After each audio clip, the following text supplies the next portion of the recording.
rate on countries with fixed rates like France, it works well.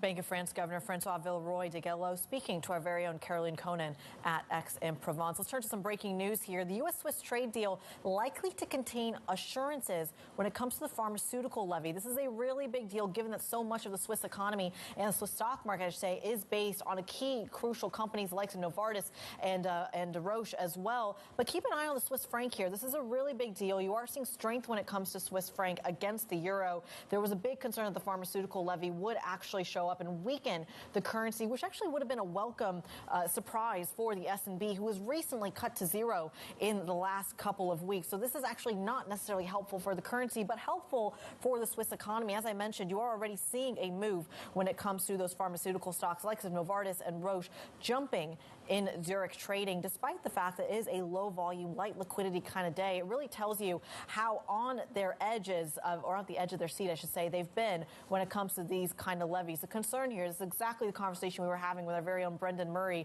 earlier in the session, earlier in the show, was simply this idea that on top of country levies, can you then stack the sector level levies here? And it looks like Switzerland may be exempt from that, something you're seeing the markets react to in a very big way. Speaking to the markets, let's talk about what's happened this week when it comes to the likes of UK politics. We have seen a ton of that. We've seen a lot going on in the currency, the bond market, and of course the politics over at Downing Street. That's a conversation we're going to have coming up next when it comes to that whipsaw, when it comes to just how much volatility that market can take. Stick with us. This is Bloomberg. I get Bill Nye out of here. Delete him from the channel. Okay, let's go. Mike, hello. Let's get after it. We have the market recap, which looks a little bleak on July 4th, or maybe more patriotic. I'm not going to say it's bleak. It's patriotic. Red, white, and blue flag. I'm wearing red. That's fine. You know, we could chill out today. Markets are closed, but Bitcoin is open at $108,227 and 1.27%. Again, losing a key level of 1093, again, referring back to our January all-time high, which again is now behind our current all-time high of $112,000. Now, I was saying yesterday that if we could really confidently pass this 109, maybe we could target that 112. However, we did hit the 109. We closed above it.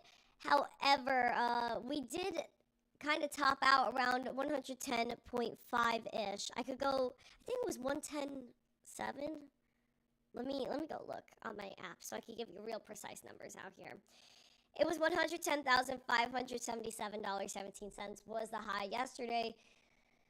I don't expect much over the weekend, I must say, just because this is a holiday weekend. Maybe some traders aren't online, whatever it may be.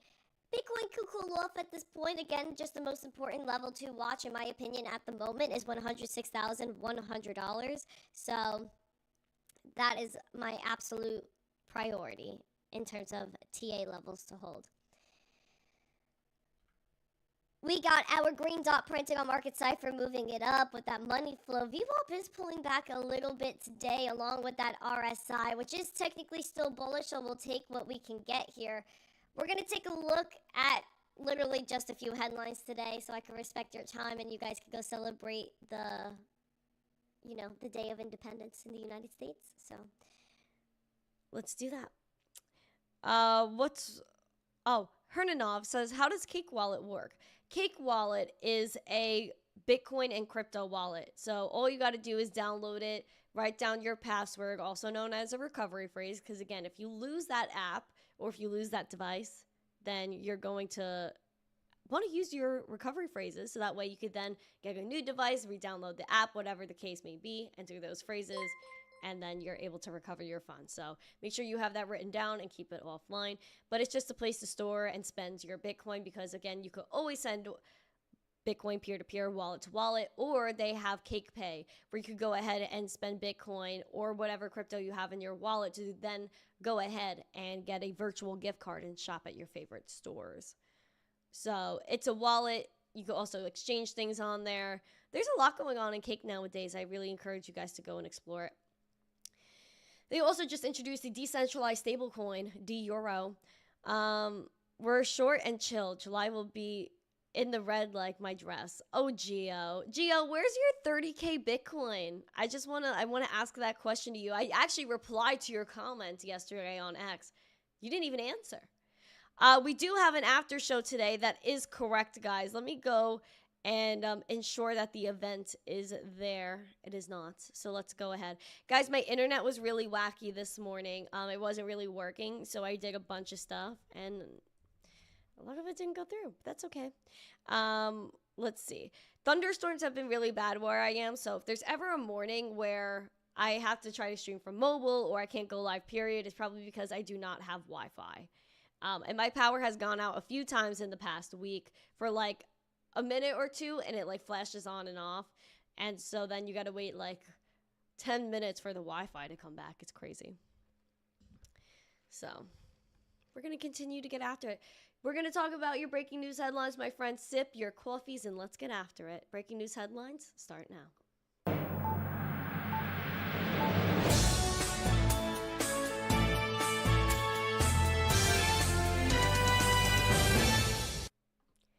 Over here in Florida, we're officially in hurricane season. However, is there going to be a hurricane on that Bitcoin chart? People are saying, you know what, we're at hype level 1000. There's too much greed in the market, but I would say that there's still some fear out here, at least from what I see. And I don't think people are bullish enough, quite frankly. And if we have a slight pullback, it is what it is. It's a better time for you to accumulate that Bitcoin. Or you could just dollar cost average and buy when you need. People are saying that we could see a $150,000 Bitcoin. We went over a video yesterday where Tom Lee said 150 to 2K, 200K for the end of this year, and 3 million in the long term, which I would expect nothing less. However, we're going to take a look here. In this article, they're kind of going into the big, beautiful bill and how we could see 150K within a few weeks. And so Bitcoin has historically reacted extremely positively to signals that the U.S. borrowing will increase, and Donnie T's big, beautiful bill may be no exception, as estimates see U.S. national debt exploding to $40 trillion in 2025. And there's a quote right here: never in history has the U.S. borrowed even remotely near the levels we are borrowing now, and that this is a crisis. Guys, if we see a $40 trillion debt, that is devastating. Not that we have a real debt ceiling either, because, you know, you put the debt ceiling, but you keep on raising it. I mean, what's the point? So I don't know if I should really get deep on this topic. I don't think I should rant about it today. We're staying positive. But we always need to understand that they're always going to be able to print more money. Elon and Doge found literal magic money computers where they just type in, oh, here's some dollars, send it somewhere. So there's literal magic internet money floating around, and that's the dollar at this point. However, you know that there will only be 21 million Bitcoin. Everything is transparent on the blockchain, so on and so forth. So hopefully Bitcoin can save you, your children, and their grandchildren from being caught up in the massacre of debt that we have right now. Crazy. Donnie, don't think about us, Ken said. I call him Donnie. I say Donnie T for the sake of the social media censorship. Like, that's why I say it that way. I try to get around it, so maybe they won't really pick it up. I'd never buy Bitcoin above 30K. Oh, Geo. I wonder if this is going to age well. I feel like someone should clip this and have Geo's screenshot of him saying 30K Bitcoin. He'll never buy Bitcoin above 30K. I want to know if it happens. I want to see how well this is going to age. I don't know if we'll ever see 30K again. Let's have the chat answer that. Friends in the chat, will we ever see $30,000 Bitcoin ever again? Let's see. Please smash the like, subscribe, and share. This is a July 4th edition. It's a holiday, but I'm still crazy, and I showed up today because I enjoy what I do for a living. We're going to go over to Belgium. A Belgian court is sentencing people in the name of a kidnapping. Another kidnapping, except it wasn't the crypto investor themselves. It was their wife. And this is so ridiculous. Especially in Europe. Europe has been having mad problems when it comes to crypto-related kidnappings, and the United States isn't better. You heard about New York, but again, New York. Listen, man. Stop flexing your bags on the internet. Everyone, oh, look at my portfolio, bro. Oh, I just triggered this NFT for $2 million, bro. I got this fat bag of ETH. Like, don't brag about how much money you have, period. You make yourself a target. Don't be silly and naive. People are watching everything. Trust me, I know. Take a look at this. A Belgian court has sentenced 3 people for their roles in a crypto-related kidnapping targeting the wife of a local crypto entrepreneur, Stephanie Winkle. The Brussels criminal court handed down 12-year prison sentences to 3 kidnappers who attacked Winkle's wife on December of 2024. Local news agency La Dinari-Heur reported on Thursday. The criminals were convicted of hostage-taking after abducting the victim outside her home, forcing her into a van, and demanding a ransom in cryptocurrency. Look at that image. Alerted by Winkle, law enforcement pursued the van and subsequently arrested the kidnappers and freed the victim after taking the vehicle off the road with a risky maneuver. So I guess this was the risky maneuver. They ran them off the road. They saved her. And that was pretty much it. So that is just crazy. It's incredible. And these things keep happening. So stop flexing your bags. Please keep it to yourself. And I worry about everyone that does flex their bags. Or bro, I just got a new watch, bro. Or like, bro, I just like bought like 5 million different things. Like, I love that. I love to see success. Don't get me wrong. But I get nervous. I'm like, please stop.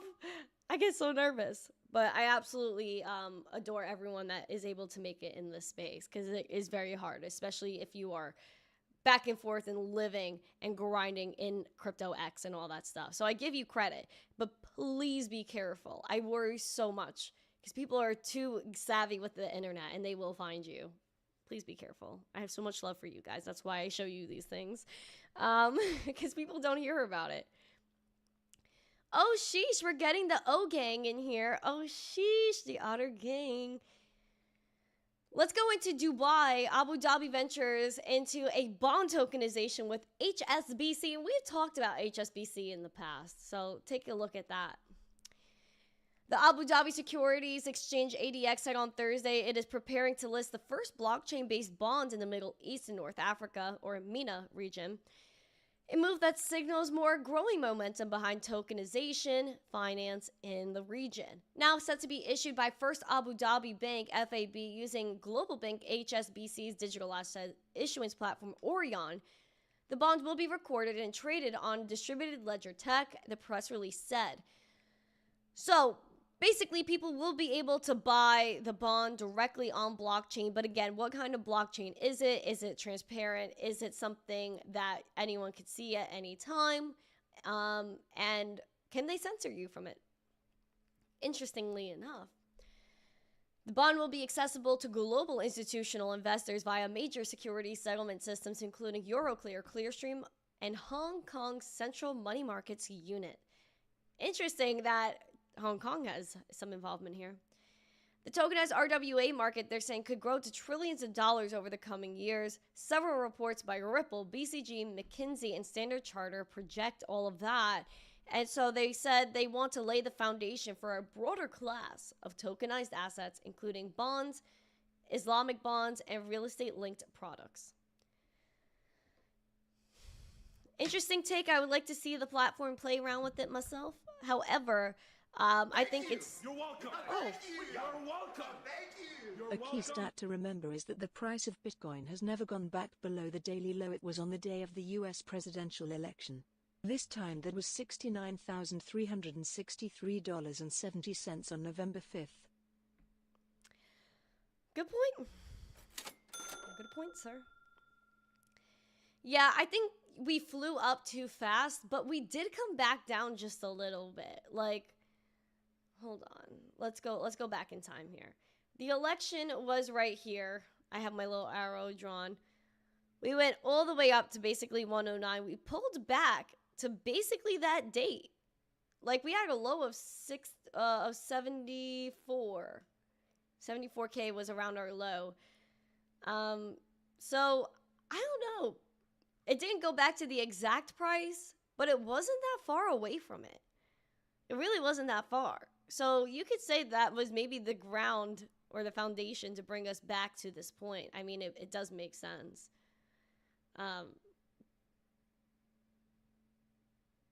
But it did not go down to 69K. You are right. You are right. Shout out to Papa O. Thank you so much for raiding in here. All the love. All the love. J Violet, I see you. I don't think I saw Alexandra today. All the love to you guys. Thank you for joining. Please smash the like, subscribe, and share. I really want to make sure we could get after that 150 likes. We only have 62 likes at the moment. It would be beautiful if we could reach 100. I really want to give away memberships. I don't know. Do I give away Bitcoin? I don't know. $69,000. Can't deny the charts. I mean, listen, man. We could go back to 69K. It's definitely possible. Also, playing into the levels, right? Hold on. Right here, 69.1-ish was our all-time high, the wick high in 2021. So the quote-unquote last cycle. Then the highest daily candle close was 67.8. So I'll always feel like there's like a magnetic pull. I'll word it like that, like a magnetic pull pulling Bitcoin back to that point. I mean, it would if Bitcoin goes from 107 where we're at now back to 69K. That's such a great buy. That is such a great buying opportunity. Let's look at the price right now down to here. The highest daily candle close of 67. That's a 36% drop, which is quite normal for Bitcoin. So would it make sense? Maybe. Or we just keep going up and up and up, and to Valhalla we go. So please make sure that you have a bullish and a bearish case scenario, because Bitcoin will never cease to amaze you. Never cease to amaze you. Happy 4th of July. Happy 4th of July, my lovely friends.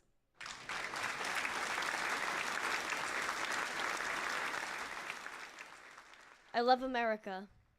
I love America. God bless America, the land of the free, the home of the brave. Well, the free in maybe some states. But I definitely think our founding fathers would love Bitcoin. They would love crypto. They would love what we're up to right now, because we are advocating for freedom and enhancing our inalienable human rights of life, liberty, and property. And we're going to talk about our public servants and what they have planned for crypto this summer, and that's going to include Crypto Week. What is that? What is happening? Let's break it down in your spotlight. It starts now.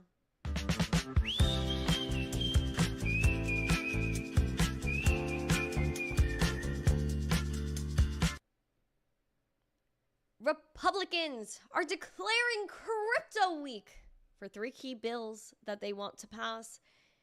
One might go straight to Donnie T's desk. At least one, I hope. We'll see. The most important one out of this is the one that addresses CBDCs, and I've been waiting and I've been screaming into this microphone for weeks. What is happening with the CBDC Anti-Surveillance State Act? I'm so bullish on that one. It'll eliminate CBDCs in the United States. Let's go. Republican House leaders have pledged to consider 3 crypto bills starting in mid-July as part of Crypto Week, which is going to be July 14th to the 18th. The House Finance Committee Chair French Hill, House Agriculture Committee Chair Glenn Thompson, and Speaker Mike Johnson, that rhymes, said on Thursday that they'd use the week of July 14th to the 18th to look into the crypto market structure bill, the stablecoin bill, and a bill on CBDCs, which is the most important one. House Republicans are taking decisive steps to deliver the full scope of Donnie T's digital assets and crypto agenda. And during Crypto Week, the House looks forward to the timely consideration of 3 landmark legislation: Clarity Act, Anti-CBDC Surveillance State Act, and the Senate's Genius Act. And so this, I think it'll be very important, because at this point, they could probably get it to Donnie T's desk, or not the Genius one, Clarity. Clarity could be next on Donnie T's desk after the House of the Financial Services Committee and the Agricultural Committee advancing on June 10th to put it before the House. So that's also very interesting. Bo Hines is our executive director of digital assets, and he is doing pretty well. He's doing pretty well. He's been very bullish on crypto this entire time, so he has not faded. Oh, we're on the homepage of Rumble. Thank you for letting me know, Black Hat. Send it. Guys, we're America. Guys, look. You go to rumble.com. Look, we're right here. Send it.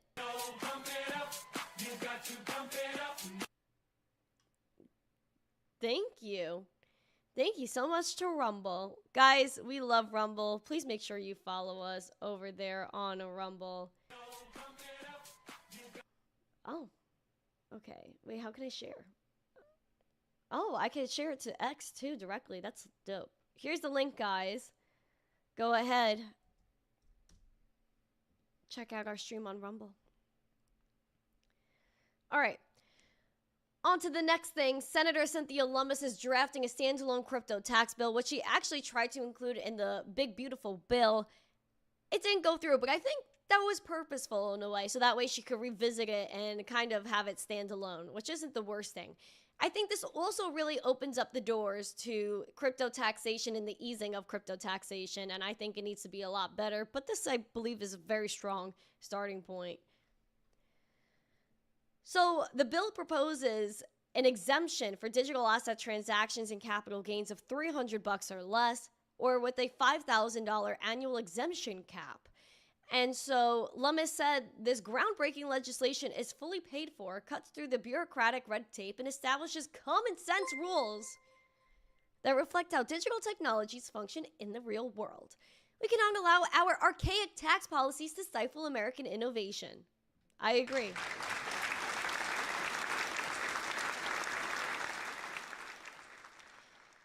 She said it ensures Americans can participate in the digital economy without inadvertent tax violations. And I believe they are still not very clear on how this all works, especially like if you sell stable coins, people say that that is capital gains. But if it's just converting like a digital dollar to your bank dollars, which are still digital dollars at the end of the day, what's the difference? So I don't really understand that one. But hopefully we can ask these questions down the line. Guys, we're doing amazing. Can we get 2 more subscribers for 22,060? Shout out to everybody here and all the new people that are joining the show. I appreciate you guys. Welcome. You guys are awesome. Oh, you guys are beautiful. You guys are so positive in this chat. Smash the like, subscribe, and share. Let's keep getting it. How many likes do we have? 90? Let's get 10 more, friends. I would like to give away some memberships today. We're going to go into our coins to watch right now and get into the charts.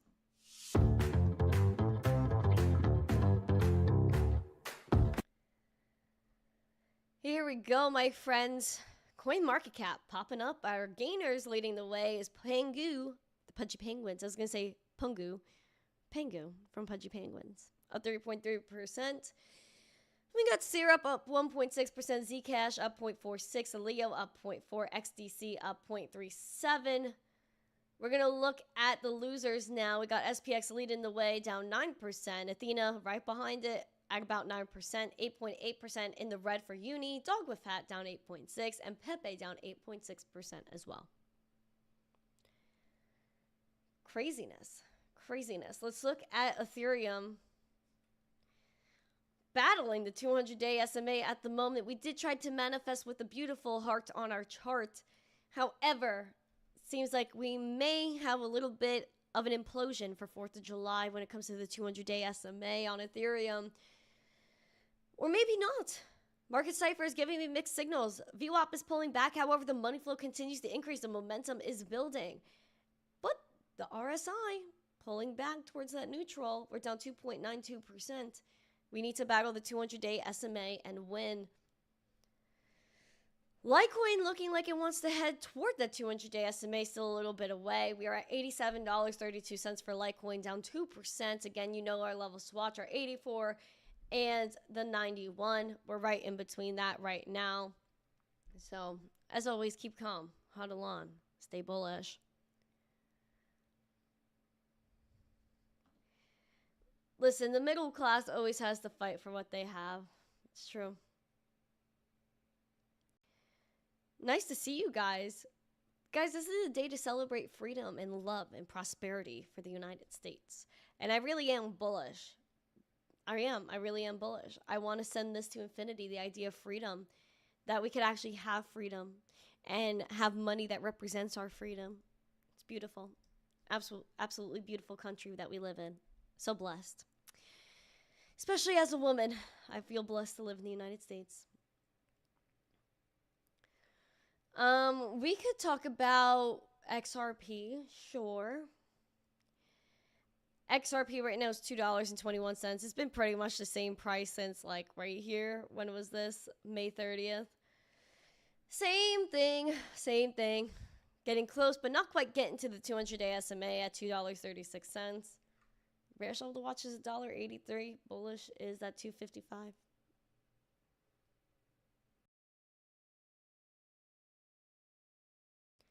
Hello, Dave Jensen.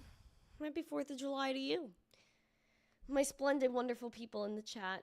You know what? I don't know. Maybe I should just go ahead and give away memberships. We have 99 likes. Can we get one more like? Can you guys on TikTok go to youtube.com/MissTeenCrypto, please?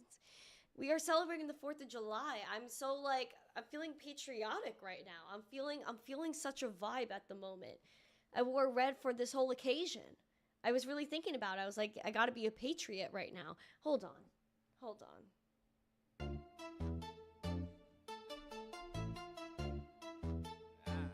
Randy Hipper.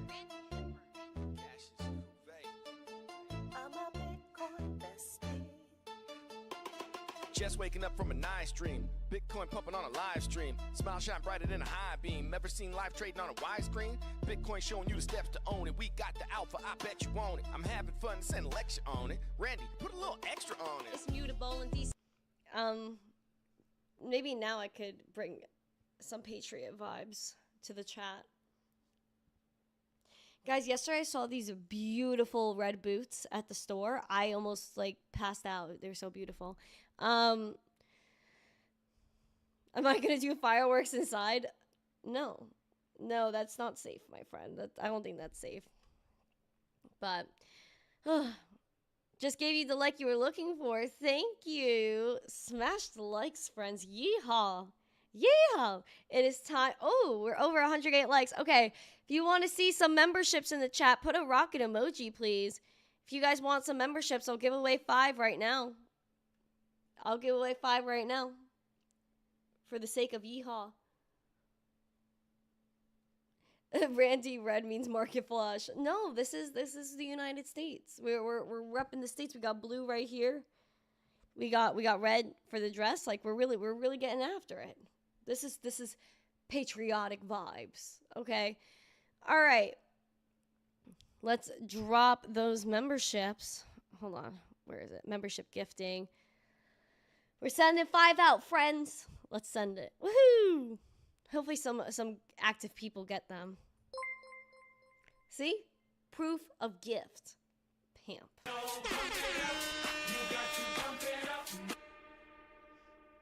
All right.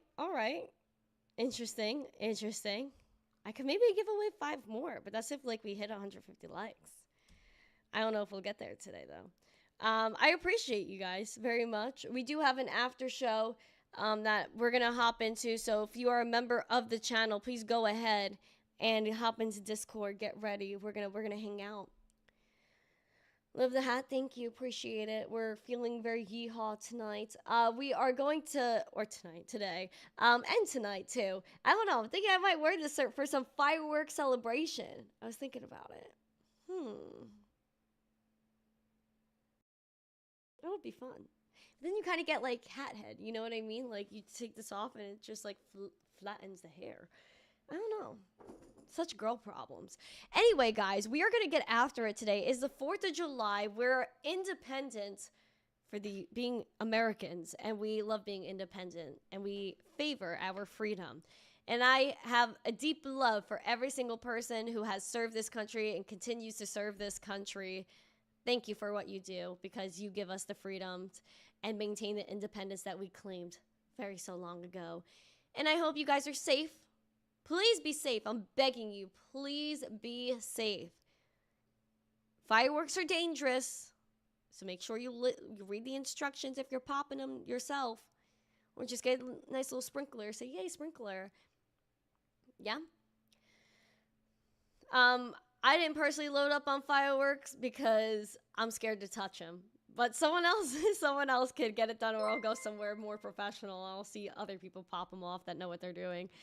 Bullduck Eric, thank you for the membership. Thank you. I appreciate you. Some good people got them too. That's great. Love it. Guys, we're going to go into the after show. Please enjoy your day. Please be safe. Happy Friday. Have a splendid weekend. And I hope you guys have a beautiful day. Stay safe. If it's raining by you like it is by me, it's going to be okay. Hopefully things will get better by tonight. Have a beautiful day. Happy 4th of July. Yay, America. Have a beautiful day. Bye, guys. Smash like, subscribe, and share. All the love. Go to Discord if you're a member.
what's up, guys? I found this beer left over from some campers and I'm totally wasted. Have you guys seen this vlogging Yeti online? I'm gonna teach you how to do this exact thing in under 5 minutes. Click the link to envato.com. Head over to the Gen AI video section. You can type in a prompt and then you can click on Enhance with AI. That will actually create an AI generated prompt that makes this video basically turbocharged. Make sure you click on the audio tab and then select Generate. Boom, bada bang. The new cooking show is going to be off the chain, totally off the chain.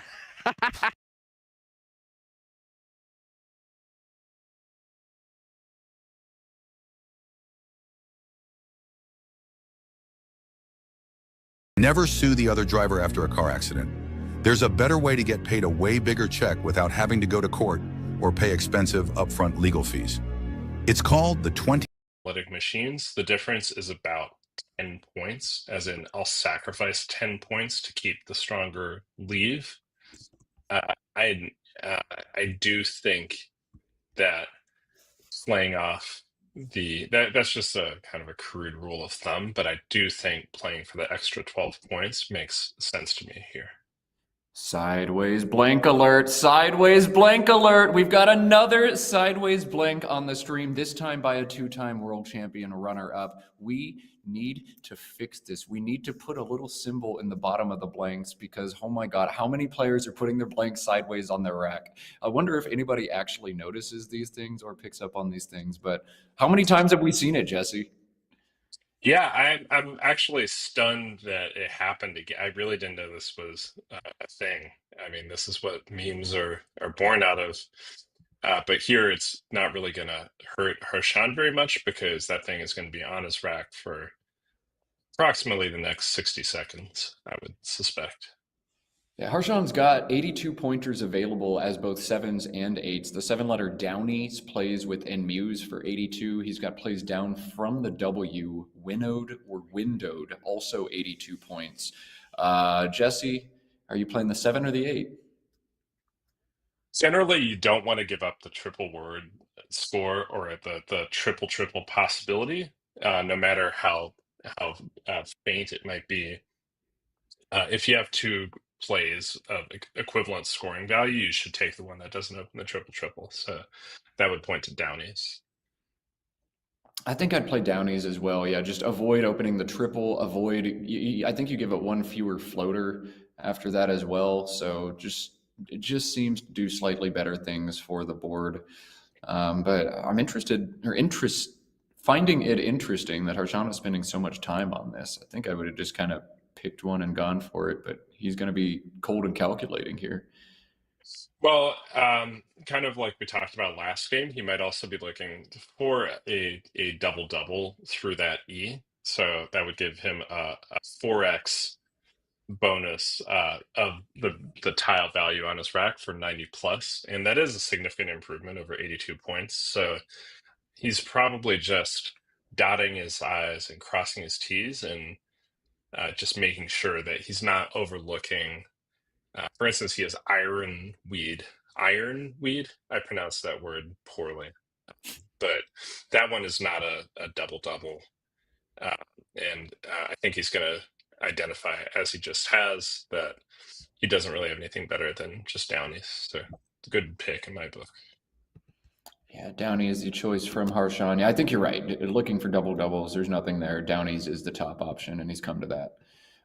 Wellington threatening bingos. He's got Feaster and Afreets on this rack. Those play beneath Enmuse, but not for a great score. Highest scoring bingos here for Wellington are 72, but he's certain to bingo on this move. He will find the 72 pointer. I would bet the house that I don't own on it.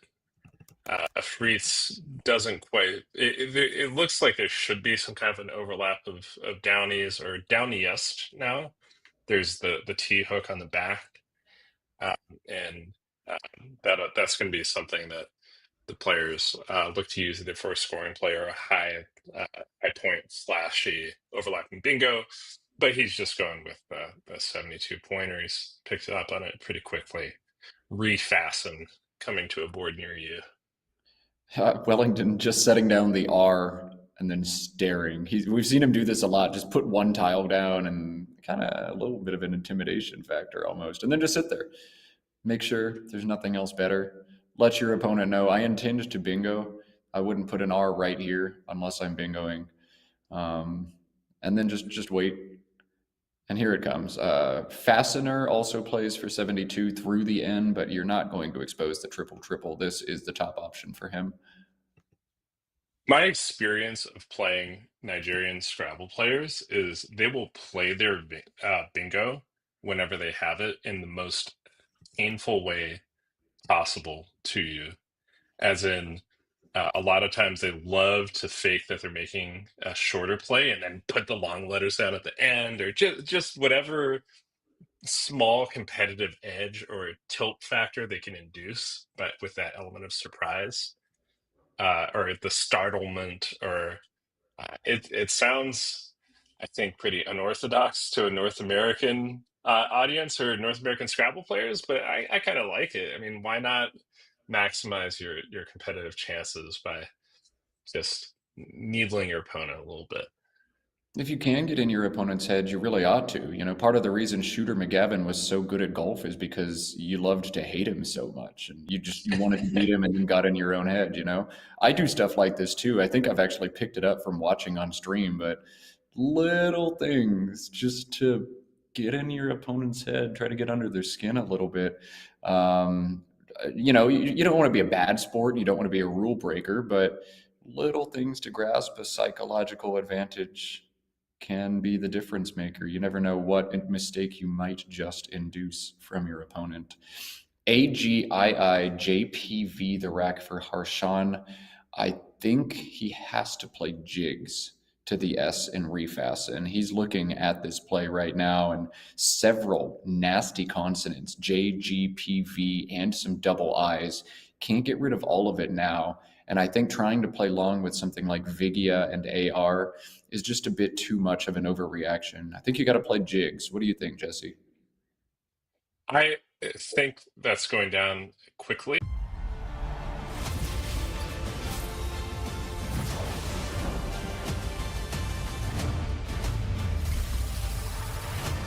I'm ready as I'll ever be. That is a huge swing in this game. Excluder blocked. Can you see it on Wellington's face? No. He's got the poker face. He's calm and collected. He probably didn't want to play Excluder. That wouldn't have been a fun game of Scrabble anyway. Well, with some of the point swings that we've seen already in our stream games, anything can happen. That would have just been a mild contretemps from Harshan's perspective. But yeah, Wellington, one thing I have to comment on, having played him a bunch and watched many of his games, even in his earliest World Championship runs when he was basically unknown, and he made some very deep runs, I believe in Poland at the World Championship when no one really knew how good he was. The thing that really stands out to me about Wellington, I like superb word knowledge and strategic acumen, but to me, Wellington is the best competitor in our game, except for Nigel Richards. Wellington is just, the first time I remember playing against him, he was so nice before the game, and the moment that we started playing, I felt like I was matched up against a crocodile. Just total focus, ultimate composure, just does not tilt, and just machine like somehow seems to produce endless games of high quality Scrabble without flinching. When he's what made it to the final of the World Championship finally, and he swept his opponent in 4 games to win his first World Championship. He did it so quickly that I went out for a run, and I came back, and the World Championship final was over. I left after game 2, and I thought I'd be able to catch the ending, and it was already over by the time I came back. So that's insane. Just business-like. I'm going to thrash you. I'm going to get it over quickly, and you're just going to lose. All right. Any questions? No. I'm Wellington. Get ready. All right. Like Wellington back and forwards between X and Lex on that last turn. Both of these plays are tough to swallow because of the huge number of unseen O's that would give big counterplays. But from an equity perspective, easily Wellington's top options. And sometimes you've just got to take that chance. He plays the L to defend against some of the more devastating stacks alongside the triple word. But good news for Wellington, Harshan's got nothing. He does not have the O he needs to threaten anything. Harshan has found the second blank in this game, but no bingos available out of AII PSV blank. VAE and Vox scores 35, but doesn't undouble those I's. Jesse, you taking those points anyway, or are you looking to do something different? Absolutely. Generally, I talked a little bit about this yesterday, but when you have the blank, it negates to some extent your need to keep a good leave. You can't keep absolute trash, but it generally just kind of irons out bad racks because your chance of bingoing next turn just becomes so much higher with any draw. So to me, VAE is nice because you actually block some big scoring plays that Wellington might have or might even have set up with his previous play of Lex. And the double I is IIPS blank is very likely to bingo, probably I would guess 70% or something like that. So this is actually kind of a dream play for Harshan, short of bingoing this turn, of course. Scoring 40 and keeping a very likely high propensity bingo rack is just about as good as it gets. This is a huge draw for Harshan. He's likely going to see a C exposed in a triple line. Will he draw the tiles he needs to crush the spot? Wellington threatens the bingo quarter, Courter. It scores 78 above refasten. And while there are more defensive placements, making ER beneath in Muse, that's just 63. Wellington can't leave 15 points on the table and play scared, especially not after Harshan's last two plays. Those don't really give you a lot of inference about the rack. Triple to be exposed, I think, after quarter for 78 comes down, but the Y is not what Harshan wanted into that into the double I leave he kept last turn. That's right, but he does. Harshan does have yippies, which I believe is a variant of a yuppie. So Harshan is pretty much guaranteed to get a bingo down of his own. Actually, the question is just: is he going to get a big one down? Is he going to get a triple or a bingo through the C that we think is about to go on that triple line? So yes, quarter is coming down. What is it going to give to Harshan? And he has excellent depth of bingo knowledge, skill in blank bingo, anagramming. And how long is he going to look to see if he can find something through that C? Survey says that there are no bingos available to Harshan through the C. Yippies for 73, just one of two playable bingos for Harshan. The other is Piratize through the R in quarter. That's just 63.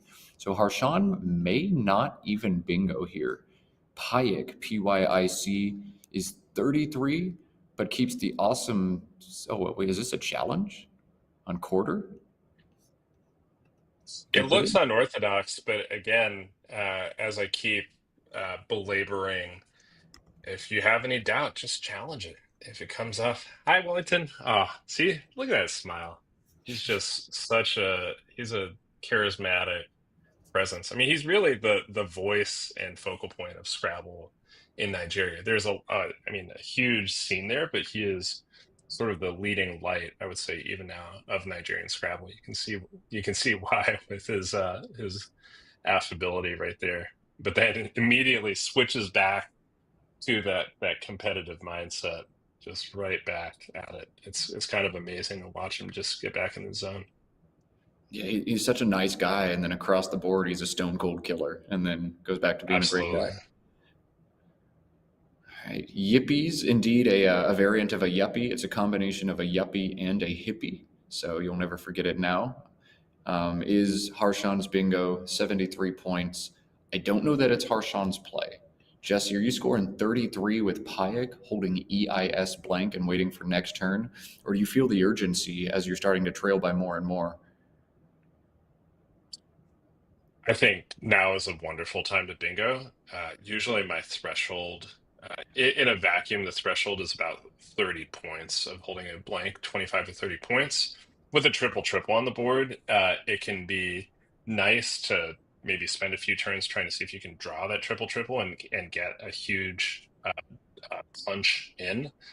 But Payek actually blocks the best lane on the board. I mean, it does set up the P, but to me, I don't think I could sacrifice 40 points, even keeping EIS blank, which is quite powerful. One of the things about bingoing and passing up bingos is that if you play the bingo this turn, you can draw a bingo next turn and bingo 2 turns in a row. And it's so that's the thing about waiting to bingo is like you're actually slowing down. Your goal is to cram in as many bingos for the game as possible at some level, and slowing it down by a turn to only play 33 points. Yes, the leave is good, but I gotta take Yippies here personally. I was talking to my roommate this morning, Joey Kravchik, and he was complaining that every time I pass up a bingo and leave a blank on my rack for next turn, I end up drawing something stupid like ERS and then bingoing. And I'm like, oh, you poor baby. You got a bingo when you wanted to get a bingo. But the point, I think the subtext there was, yeah, a lot of the time, if I just play the bingo now, I will bingo again on the next move. And, Right. When you're not scoring 73 now, you're just scoring 33 now. You are missing out on the opportunity to score 72 turns in a row. It just can't happen. That being said, a simulation favors Payek by about 3 points over the bingos. Interesting.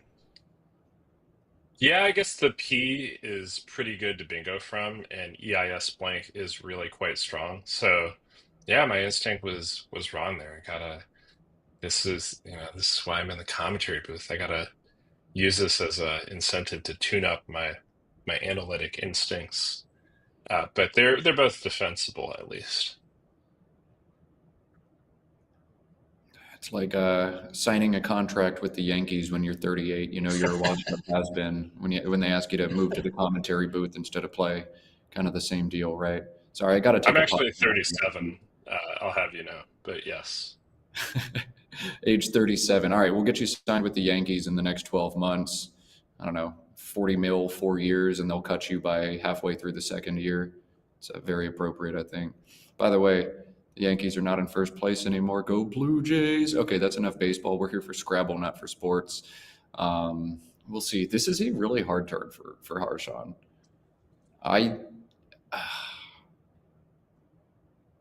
I see the sim results in front of me, and I'm still having a hard time convincing myself that leaving 40 on the table to play Payek is right. Well, I'm worried that he hasn't seen Yippies or Payek because I have not seen either of those displayed on his rack yet, and his quality of available play drops significantly if he doesn't. Okay, so yes, play Yippies Yippies in comes down. Yeah, 73. Okay. Oh, what was the other placement, actually? It was just this, but flipping the blanks around. He could have played it with N Muse as well, but I don't think you want to do that. Okay. Yeah, it's curious to me that this is so much worse than Payek. I would not have anticipated that, and I don't have the machine in front of me.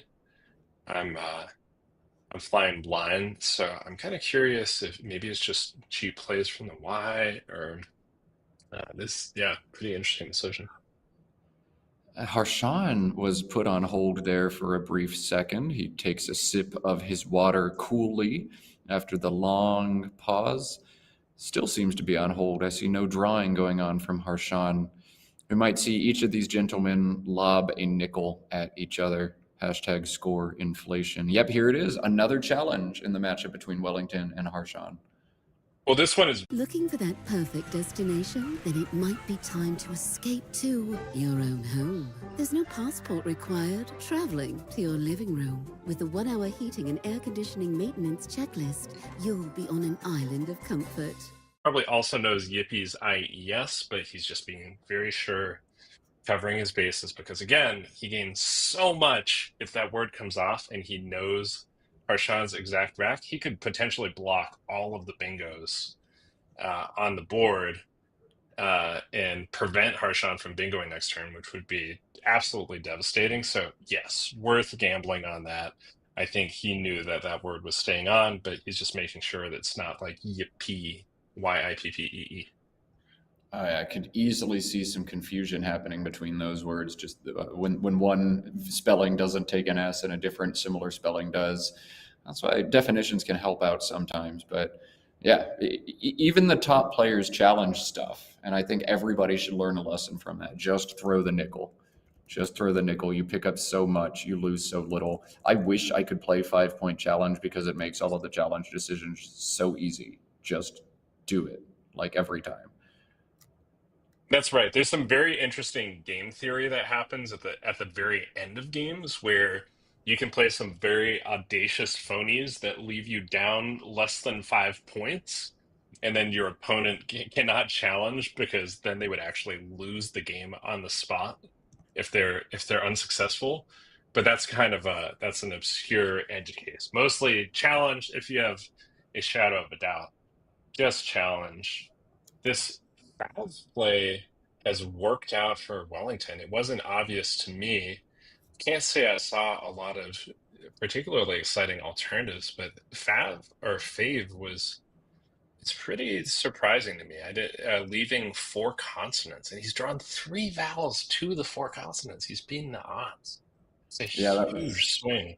A dream pull for Wellington there. He needed that. FAV did win a sim by about 5 points. There was just nothing else good for him to do at all out of a nasty rack, and a great pull means Wellington is back in business. Harshan has found the QU combination, but I'm not sure if he's going to play it. His best Q option is Queech, Queach, 38 points, making EH beneath NMuse, but he can hold the QU combination back. Yek, YECH, plays for 36 as well.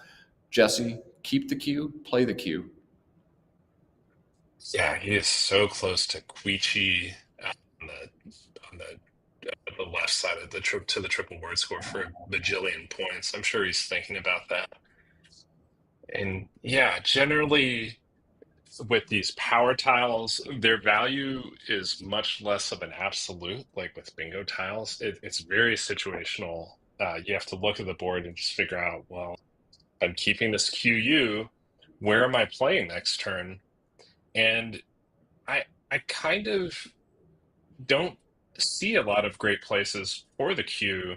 I mean, he can play through the Q on the board and play something like Quep, but that's not really the kind of play worth holding onto a Q for. So I would probably just cash in Queech or Quick. I don't know what etymology is. I'm not even going to pretend I know. I would probably just play it because even though both blanks are unseen, so turnover is a little bit discouraged, and you're gonna when both blanks leave early like this, your bingos are have to be natural bingos, and that means you're gonna have to, in my experience, work a little harder to groom your rack and keep the good letters. But I would just take the 38 here.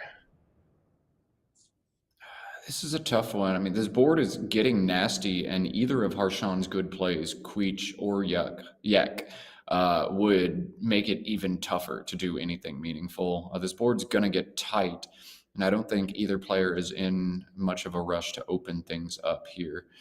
But yeah, to your point, Jesse, I think after Yek, you don't even have the E you need to play Quep. You'd have to draw an E or an I to hit that spot, and otherwise the Q doesn't do a whole lot. I think I'd be slightly inclined to play it here, but Harshan surely knows better. Actually, after Yek, oh, whoa. Yeah. Okay. Yeah. Yeah, that's pretty much a phonetic version of my reaction to that play. I don't like that. I know like it's close to acquire, quite co-equal. So there are some flashy bingos with Harshan's keep, but the C and the Q and the U is just that could go south fast. And I don't see what Q play Harshan has left himself that is especially exciting. I guess he can just dump Quep. I mean, he almost drew acquired there. And then he would look like a genius again, much like the Zelkova situation yesterday. Almost, but he's Yeah. not going to get the R he needs. Wellington now setting down EL for 2. I don't think this is his top option. He does have more points available than just 2 on this board. I'm just kidding. He's going to play Elations for 77. Oh, well, I see 3 at least. So, but yeah, that being said, Harshan is calculating the chances right now that Wellington gives him an R for acquired. Just really hoping. Oh, he's going across. Cool. This is way more defensive than Elations. Elations string 6 tiles out, and after Harshan's previous play, just AH for 27. Perhaps Wellington has him pegged on bingo-prone tiles and wants to avoid the floaters, but this is a major sacrifice. 77 for Elations, 61 for Latinos. That's massive. I mean, you see Nigel Richards making a lot of decisions like this, but 16 is pretty extreme because it's not impossible to bingo. I mean, you could bingo through the A, the T, the I, you could play an 8-letter, you could play a 7-letter underneath ES, making EST or ESS. You can still bingo through the E. So, wow. I mean, this is very much on brand for Wellington. This is the kind of decision that he makes. He doesn't. Everything is very deliberate. Do I agree with it? Pretty tough. But yeah, that YAH really does. That's another downside of that move. Although Harshan's rack probably looks a lot different than Wellington thinks, but that YAH, especially with that amount of deliberation, really speaks to Harshan having a tough decision, maybe having some good letters to go with it. So, yeah, I think a lot of this from Wellington's perspective was inferred. Yeah. I mean, if Wellington had just avoided stringing out a bingo for Harshan, we'd be talking about how ingenious he was. And instead, I still like the idea here, but I'm not sure his lead is quite large enough to take a sacrifice like that. Now, Wellington, far better at analyzing these positions than I am, and I think everybody should just take mental notes of what you just saw. We've seen everybody's favorite YouTuber, Will Anderson, leave points on the table often with bingo placement, particularly late in games and on tight boards. Wellington doing the same here. I think people too often just take the highest scoring bingo, but to see a world-class player like Wellington leave 16 on the table in a situation where he was trailing by 10, that's fascinating.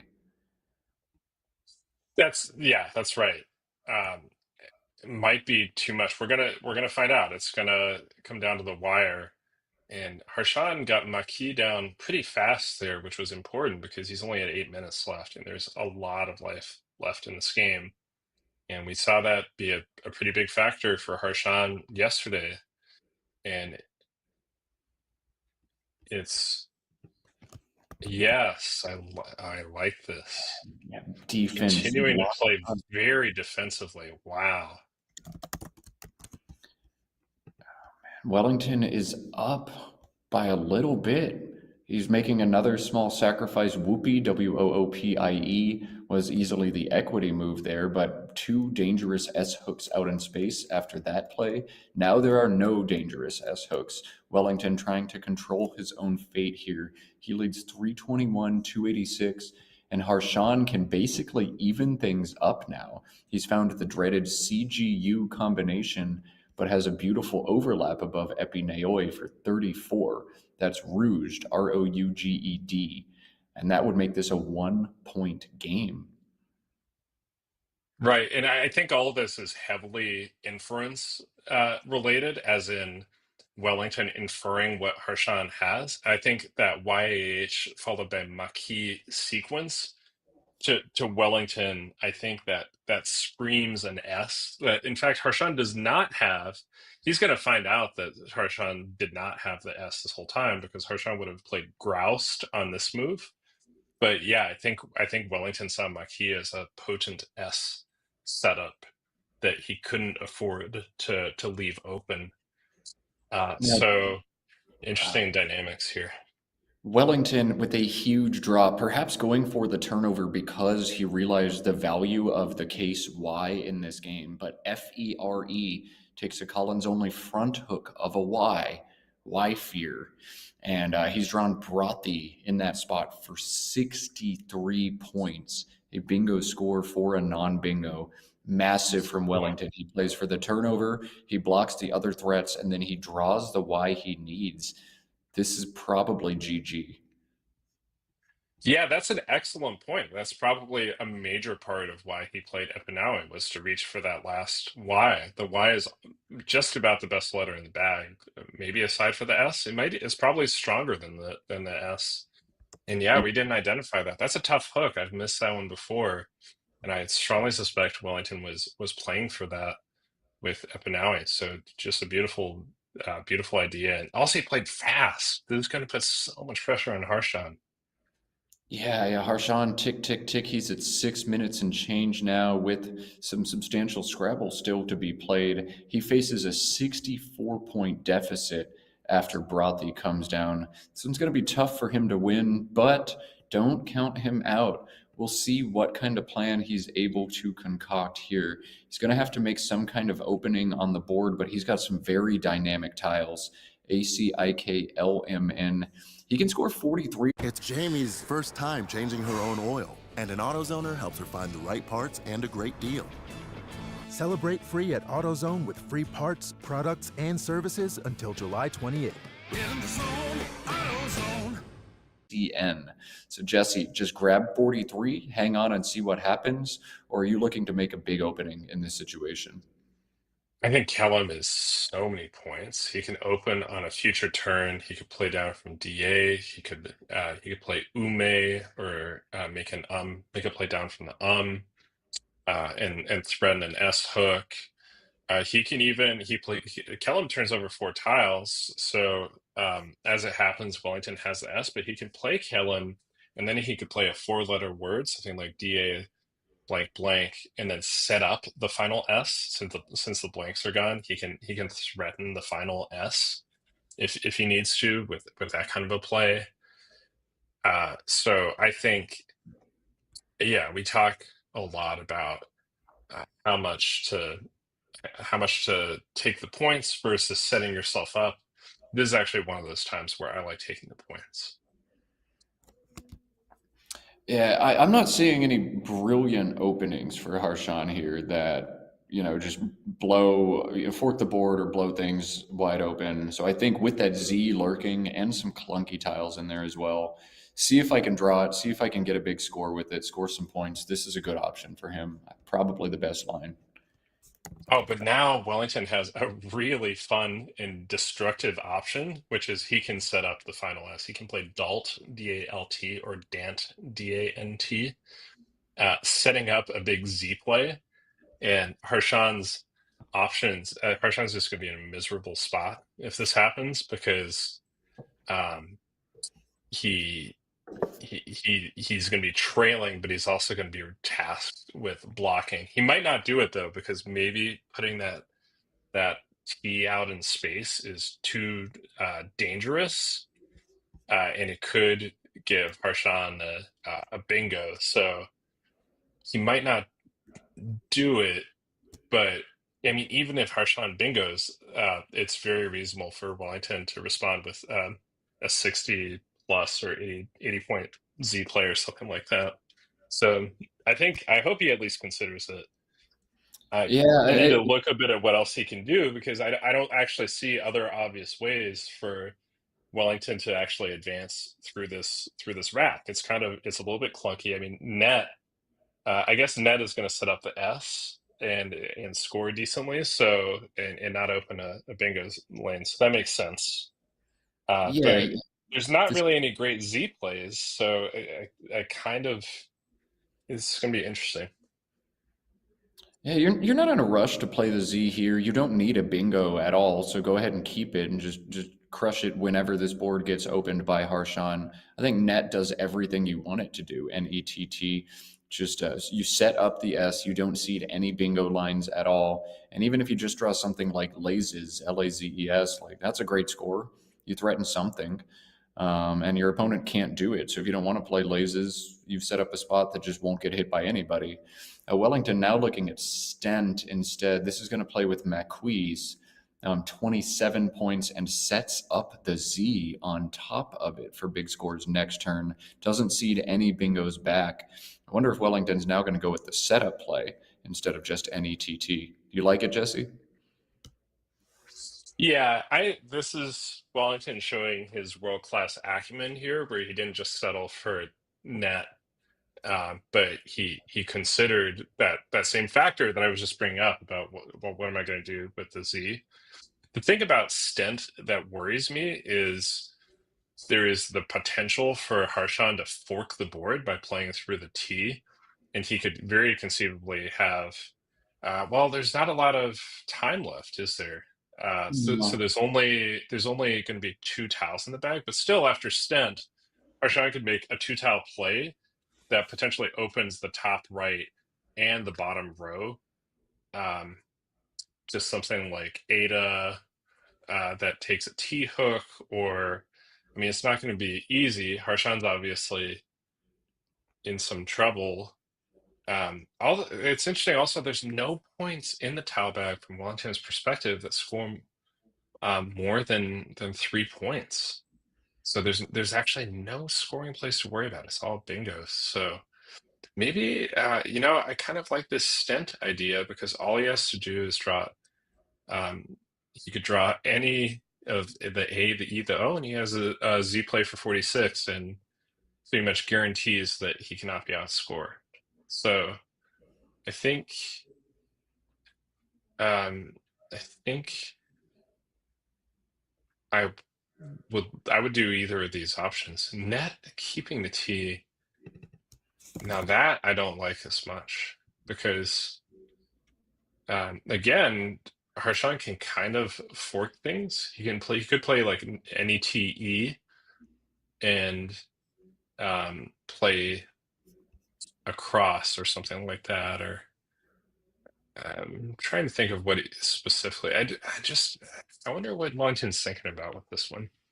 This could get clunky. I mean, if he draws, yeah, he's got to play that consonant off, because otherwise he just risks drawing 2 more consonants and getting very inflexible and getting beat that way.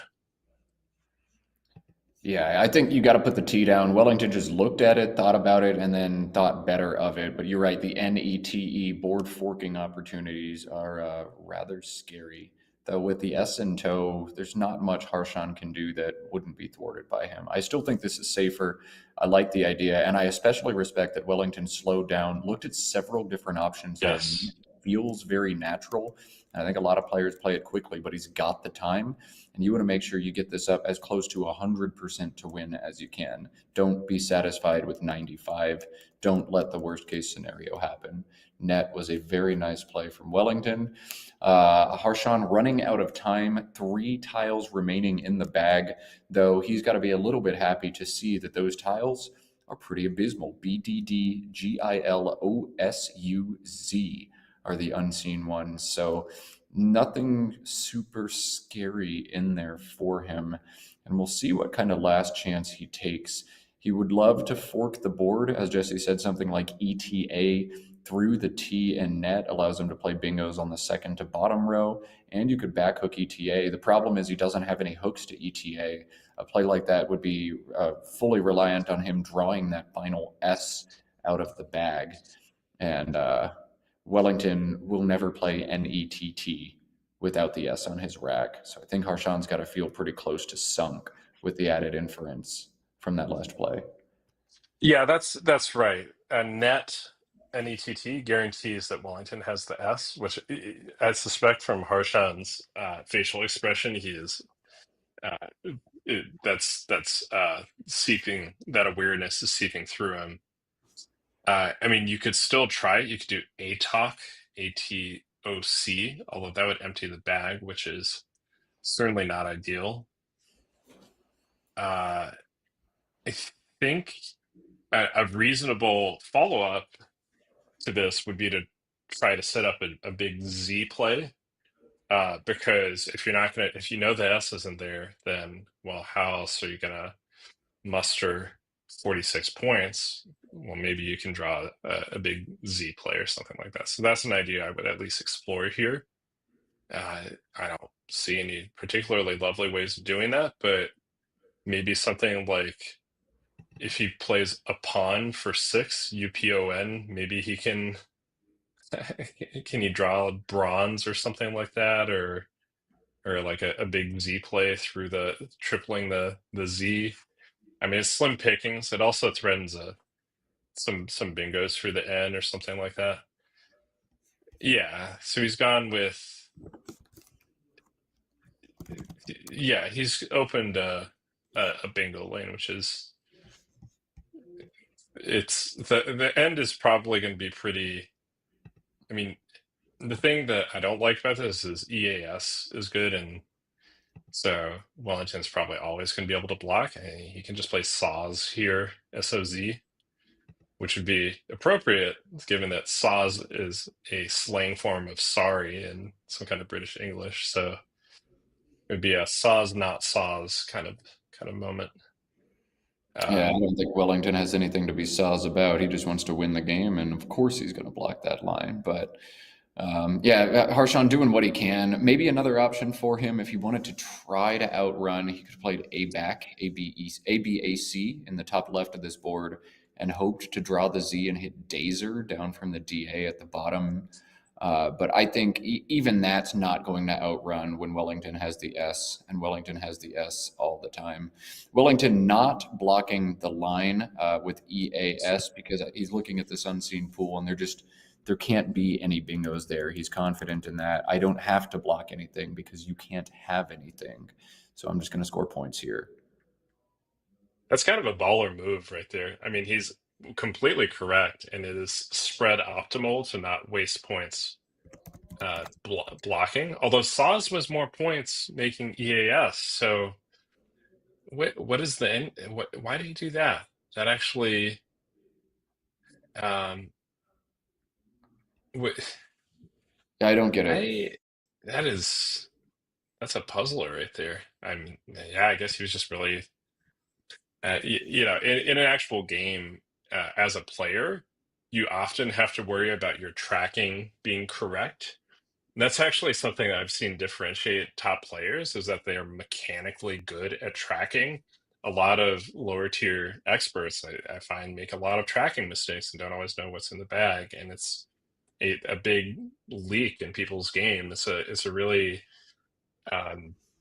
preventable and painful way that people lose games by essentially having inaccurate or imperfect information when it's theoretically possible to know exactly the tiles that your opponent has, given that we know the distribution of tiles at the beginning of the game. Yeah, so all that being said, SOZ and Nuts is that's a stumper, because at minimum, Harshawn's going to score a bunch of points right there. Not enough to win the game, but I just wonder what he was thinking there. Yeah, I can't tell you. Maybe if you know Wellington better. What matters to post-university people? People who pick Post want an online education that works on their schedule, so they can get a degree that can help move their career forward without having to leave the people that matter most behind. Are you a Post person? Will make it 10 points closer than any other option. So well done by Harshawn. 8 seconds left, calculating the end game out, doing it all right. I think our next game is going to feature Nwale Enoch versus Bradley Whitmarsh, which is going to be awesome. I have not seen Nwale Enoch play yet in a game that I have commentated, but I have seen him ball hard on some of the African streams. He's having a great tournament, and I'm stoked to get to watch some of him in the next game. Jesse will tell us a little bit more about him when we get there. I do want to say thank you to all of our 320 viewers tuning in from all over the world. Thank you so much for joining us on this American holiday, the 4th of July. We have so much Scrabble to be played today, more tomorrow, and even more into Sunday. This is one of the biggest U.S. tournaments of the year from Albany, New York. If you haven't yet, please help us out, support the stream, give us a thumbs up on this YouTube stream. 305 of you and only 49 likes. We can do better. and we will do better. Click that thumbs up button. It's free.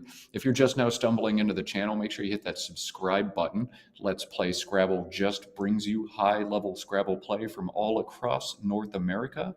And if you want to, you really love watching Scrabble on the internet, the join button is a new feature on YouTube. You can click the join button and support the stream. I'll talk more about that in a minute, but let's cut to Overhead Mike and see what these players have to say.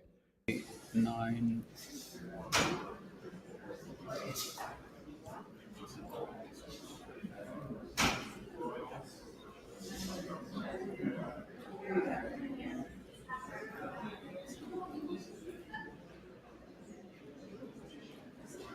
I make it 4-4-5. Okay. Just give me a sec. I'm gone wrong somewhere. So just work on years plus 6.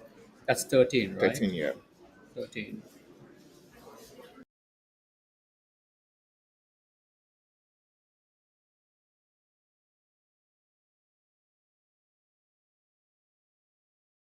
What's the secret to building wealth? Well, people think it's about staring at trading charts for 12 hours. Olajuwon.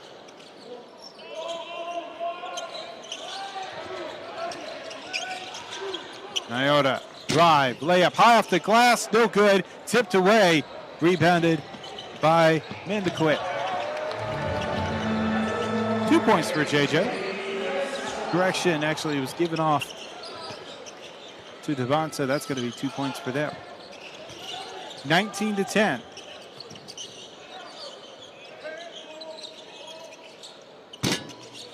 Three attempted, no good. Koa Pete with the rebound.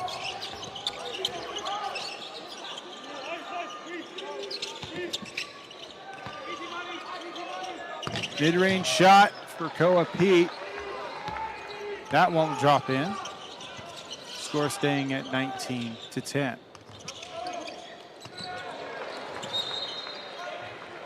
Ball goes out of bounds. It'll stay with Team Canada.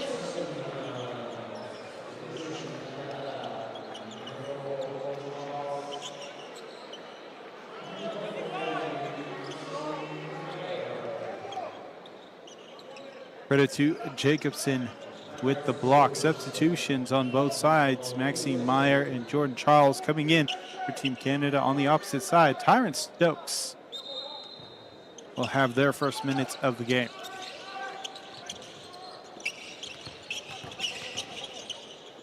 Nani, pass behind, three attempted, good!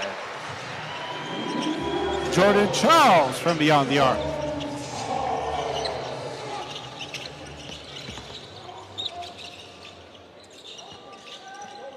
Brown to Stokes, lost possession of the ball.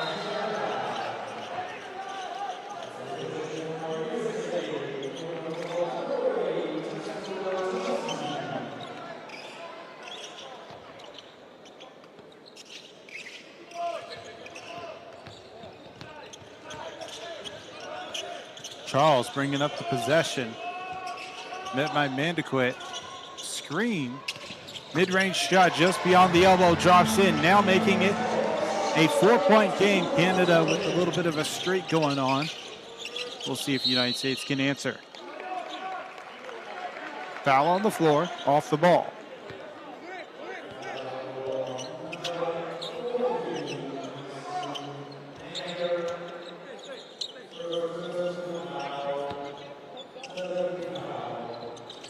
Mandequit will start the possession with the ball. Elbow shot, no good. Rebounded by Canada. Euro step. Drive, layup, good. A 7-0 run in the moment. Johnson looking to end that run and does with a three-pointer from the right wing. Give credit to Mandequit on the assist.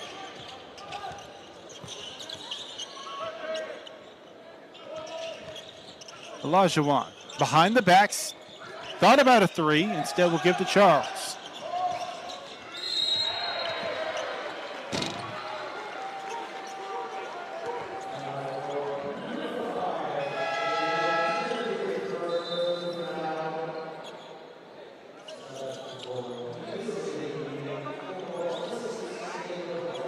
Mandequit called for the foul as Jordan Charles will now go to the line for 2.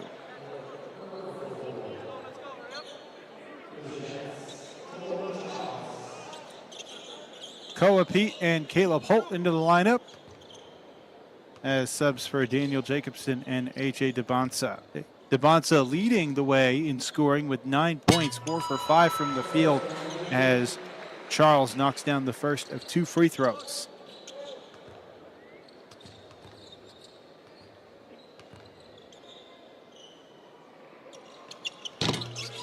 Two for 2 during the visit to the charity stripe. Jordan Charles also the scoring leader, but for his own team with 7 points thus far. 2 for 2 with a 3-pointer and 2 for 2 from the charity stripe. Holt, screen left in a pick and roll, will pass behind his intended recipient. Mandequit picks it up, takes the mid-range shot, and that hits the bottom of the net. 2 minutes remaining here in the first quarter. It is a good matchup thus far, and we're glad you're here to join us. Holt on a fast break, off the steal, in the post, goes up for 2, short, draws the foul, will go to the line for a couple of freebies. It was a great heads-up play as Holt saw the play coming, got a handout, tipped the pass. That's the 3rd steal for the United States.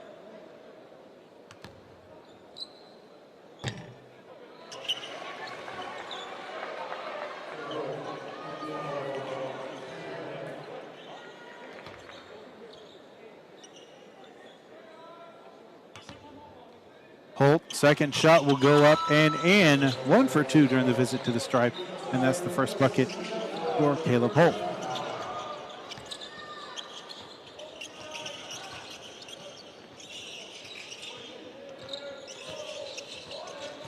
Charles receives a screen. 2 defenders, now 1. Nani driving to the basket, tries to dump underneath, instead into the hands of Mandequit. Underneath, and Stokes slamming it down. 27-19 as we are under a minute.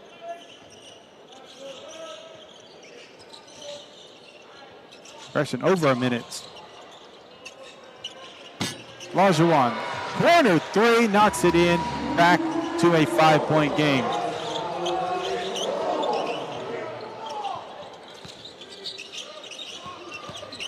Pete drive, spin, and that spin cycle works well for 2 points.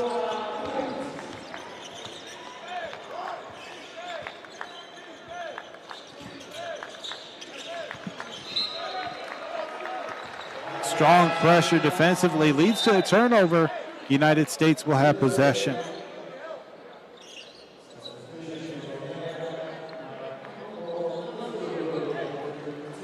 Plenty of articles that are available on the FIBA website. You can go to FIBA.basketball and read all the latest stories that are going on. They even have an article talking about who will be the MVP, and you can place your picks on that.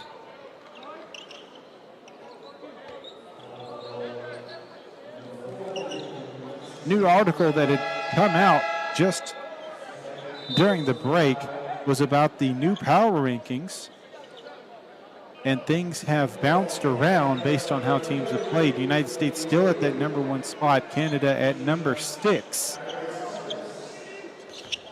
Germany held on to their number 2 spot, while Slovenia and New Zealand both rose up in the power rankings.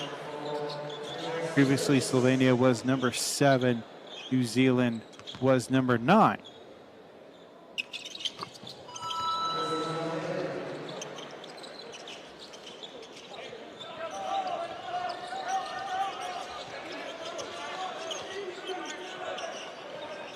Eight-point ball game. 7-second difference between game and shot clock. Charles, drive, reverse layup! 2 defenders couldn't stop him on that play. 6-second shot clock, drive. Mandequit, kick behind. Stokes, last second shot, not able to get it up in time. 30-24, United States leading, Canada on their heels.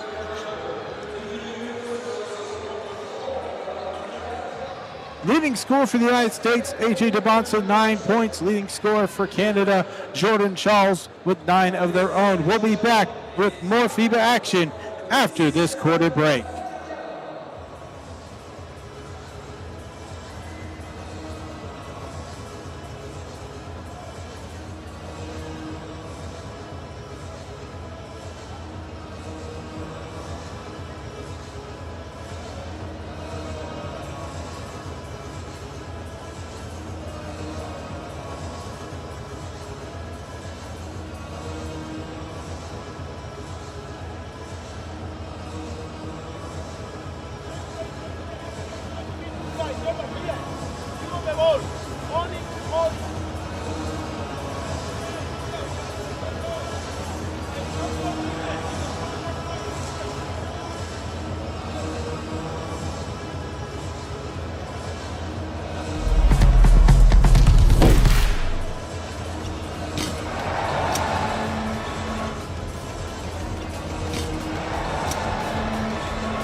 Returning to play, 30-24, the United States with the lead.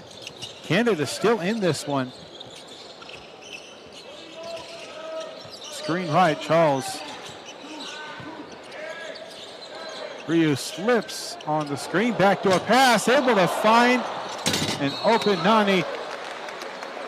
Missed shot.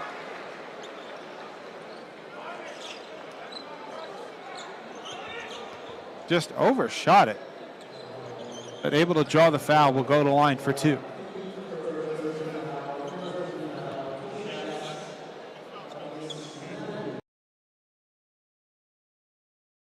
The rest, absolute dog show. Again, I suppose, not great. I mean, we got the massive rejection that we were looking for the other day, and was hoping for sort of a short-term bounces in between, knowing that we were going to get a lot more downside. And it looks like they're trying to hit us in one go at the moment. But overall, just an absolute mess out there. Let's talk BTC, and that thing has obviously finally fallen over. Now, the theme you're going to see from me today is actually very important to pay attention to, because we're seeing 1 hour and 2 hour oscillators are bottoming out on most tokens, looking for some kind of short-term bounce. But my problem at the moment all over the place is this current 4 hour oscillator. It's an absolute dog show on the altcoins. It's an absolute dog show on BTC, and it's not a good look. And I really don't like when they come so fast, because it takes so long for these oscillators to reset. And when they drop you this quickly, it can get a little bit messy. So right now we are falling over on BTC, and we have lost our first big zone. So you can see earlier we were watching 108,400. We've now lost that region.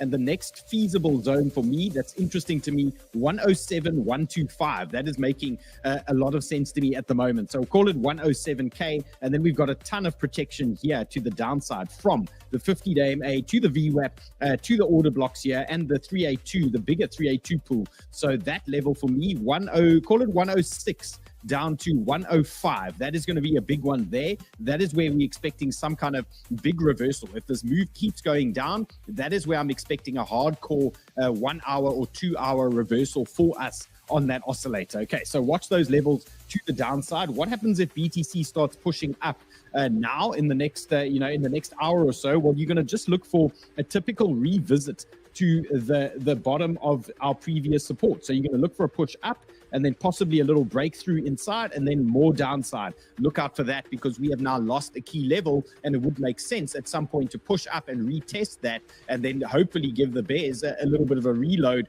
on any shorts that they are watching. Okay, so you can see we're getting a little bit of reaction here on BTC now, and this for me is a short-term move. So what I'm going to present to you guys today is a lot of alts right now in interesting 1 hour and 2 hour areas where you may get something out of them this weekend. What I want to suggest though is that these might not be big swing trades. These could be very small bounce plays that you're going to be looking at. So play them accordingly, because that 4 hour situation is not a good look at the moment, and I am expecting another push to the downside on these alts. So it's a matter of just managing yourself. If you get nice pumps out of this, maybe you're looking to take profit. If you're sitting in shorts, it could be an opportunity to add to a couple of those shorts. Now, Adam is calling a weekend pump, Monday dump. Yeah, look, Saturday after a sell-off like this, I would expect, based on these reversals, we're going to see divergence printing on the 2 hours. We're going to see divergence on the 1 hour and things like that. So we should get some kind of move out of those. So let's talk Lickies first, because I was saying earlier,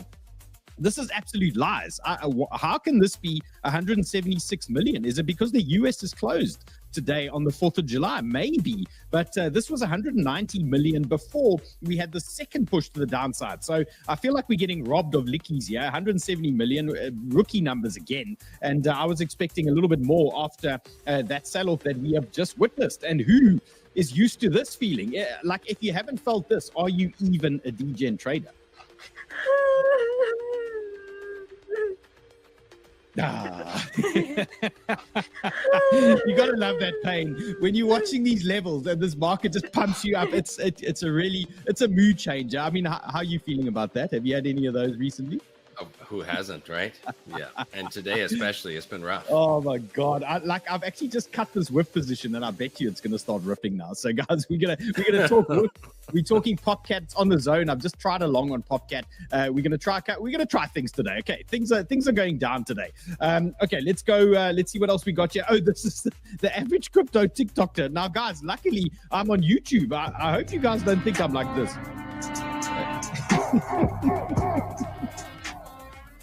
Do you like my Ferrari? Or maybe that's my current ETH situation at the moment. Now, guys, in the big news, obviously the big beautiful bill has been passed, and Uncle Donald has written an amazing speech here for everybody. He's basically just saying it's all good, okay? And now they're going to sign this thing today, I believe. Happy 4th of July. I'm getting the nod. 5 p.m. Eastern. Okay. So that's, 5 hours and 20 minutes from now. Okay, so guys, I don't know. Like, if he signs it in 5 hours from now, I mean, we'll be completely rinsed in this market. I think it's inevitable we're going to get some kind of bounce. Yeah, the signing isn't going to affect anything there. It's already done, right? Yeah, we've got to sell the news here, but this is mega bullish. It is, but it's long term, and that is why we saw all these alts ripping with anticipation with all of this stuff. And I think it was just another classic situation, pumping into the news and then getting what they wanted and then selling at major resistance. Obviously, I'm not enjoying the quick sell that they've given us, but I think overall it was the right thing. And I can't believe he didn't say thank you for your attention to this matter. This matter. Okay. Yeah, well, I mean, he's gonna pull that one out again. So Nick says in March 2020, Trump passed the CARES Act, $2.2 trillion spending bill. In the 3 months that followed, Bitcoin rallied 55%. Okay, so now we've got a 5 trillion, right? It's a $5 trillion. 3.3. I've seen different numbers out there. Regardless, it's a shit ton of money, and it's bigger than this one. So a couple of trillion, it's bigger than this one. Long-term, okay? Long-term hats, long-term views. I'm not talking the 20x DGen guys. This is cool, okay? This is cool. This is super bullish there for us. And then Elon, because we've now reignited the flame, we've reignited the fight. Apparently there's shit stirring again. And Elon says, great day for some fireworks, okay? Now tree lawn drama incoming. So, guys, look out. There might be, maybe you want to be following Elon on X. He might be dropping some He news. promised that whoever voted for this bill to get it passed, he was going to do everything in his power, spend every penny in his account to make sure none of them get reelected for midterms. And he was going to start his own political party. So we'll see if that happens. But that's what I'm wondering. This is some foreshadowing of him announcing something with this new party or something he's going to do to start fighting Republicans. Yeah, Something spicy. Some major drama. something spicy is coming. Now, the bears are out. Now, these are obviously bear accounts, some of these, but the S&P has now rallied to new all-time highs, but around 50% of stocks are actually still trending lower. Okay, so remember, we're watching the S&P pumping high, but it's things like NVIDIA driving it, Amazon, Facebook, all those types of things. All the other stocks are actually getting a little bit caned The at Big the moment. Seven has been carrying this forever, right? Yeah, totally. So, but that's what everyone knows. They want to invest. They buy the Big Seven. It's just like automatically. They just go and they buy those things. So if you want to read the research from these guys, nice thread, nice account that you might want to be following. They give you a nice view. They're quite bearish sometimes, but nice account to follow, definitely. And the great Mart is he's also quite bearish, this guy. He says the Buffett indicator has reached 209%, the most overvalued in history. 40% higher than the 2000 bubble. I hope this helps, he says. Okay, well, guys, I don't know. Does it help? These are two bearish accounts. If you follow them, you'll see they bearish all the time. But yeah, interesting info there from that guy. And if that Warren Buffett indicator is valid, well, there you go. The S&P obviously doesn't care. Here it is again, so ridiculously overbought at the moment. We've got reversal signs coming out of our ears. It's like screaming at me, but this thing carries on grinding. Okay, so we just leave it. We let it do what it wants to do. We're not going to stand in its way. And eventually, or at some point, we're going to get some kind of massive dip like we've seen before. We're going to get these red days, and then we're going to enjoy the ride up, because we know these Americans and everyone else is going to be buying that massive dip once we have it again. Okay, so just be patient here. We are developing massive support. 6,000, 6,100 is happening. And then this is Axel. He says, what happens in a bull market over the last 2 years when the average funding rate becomes negative?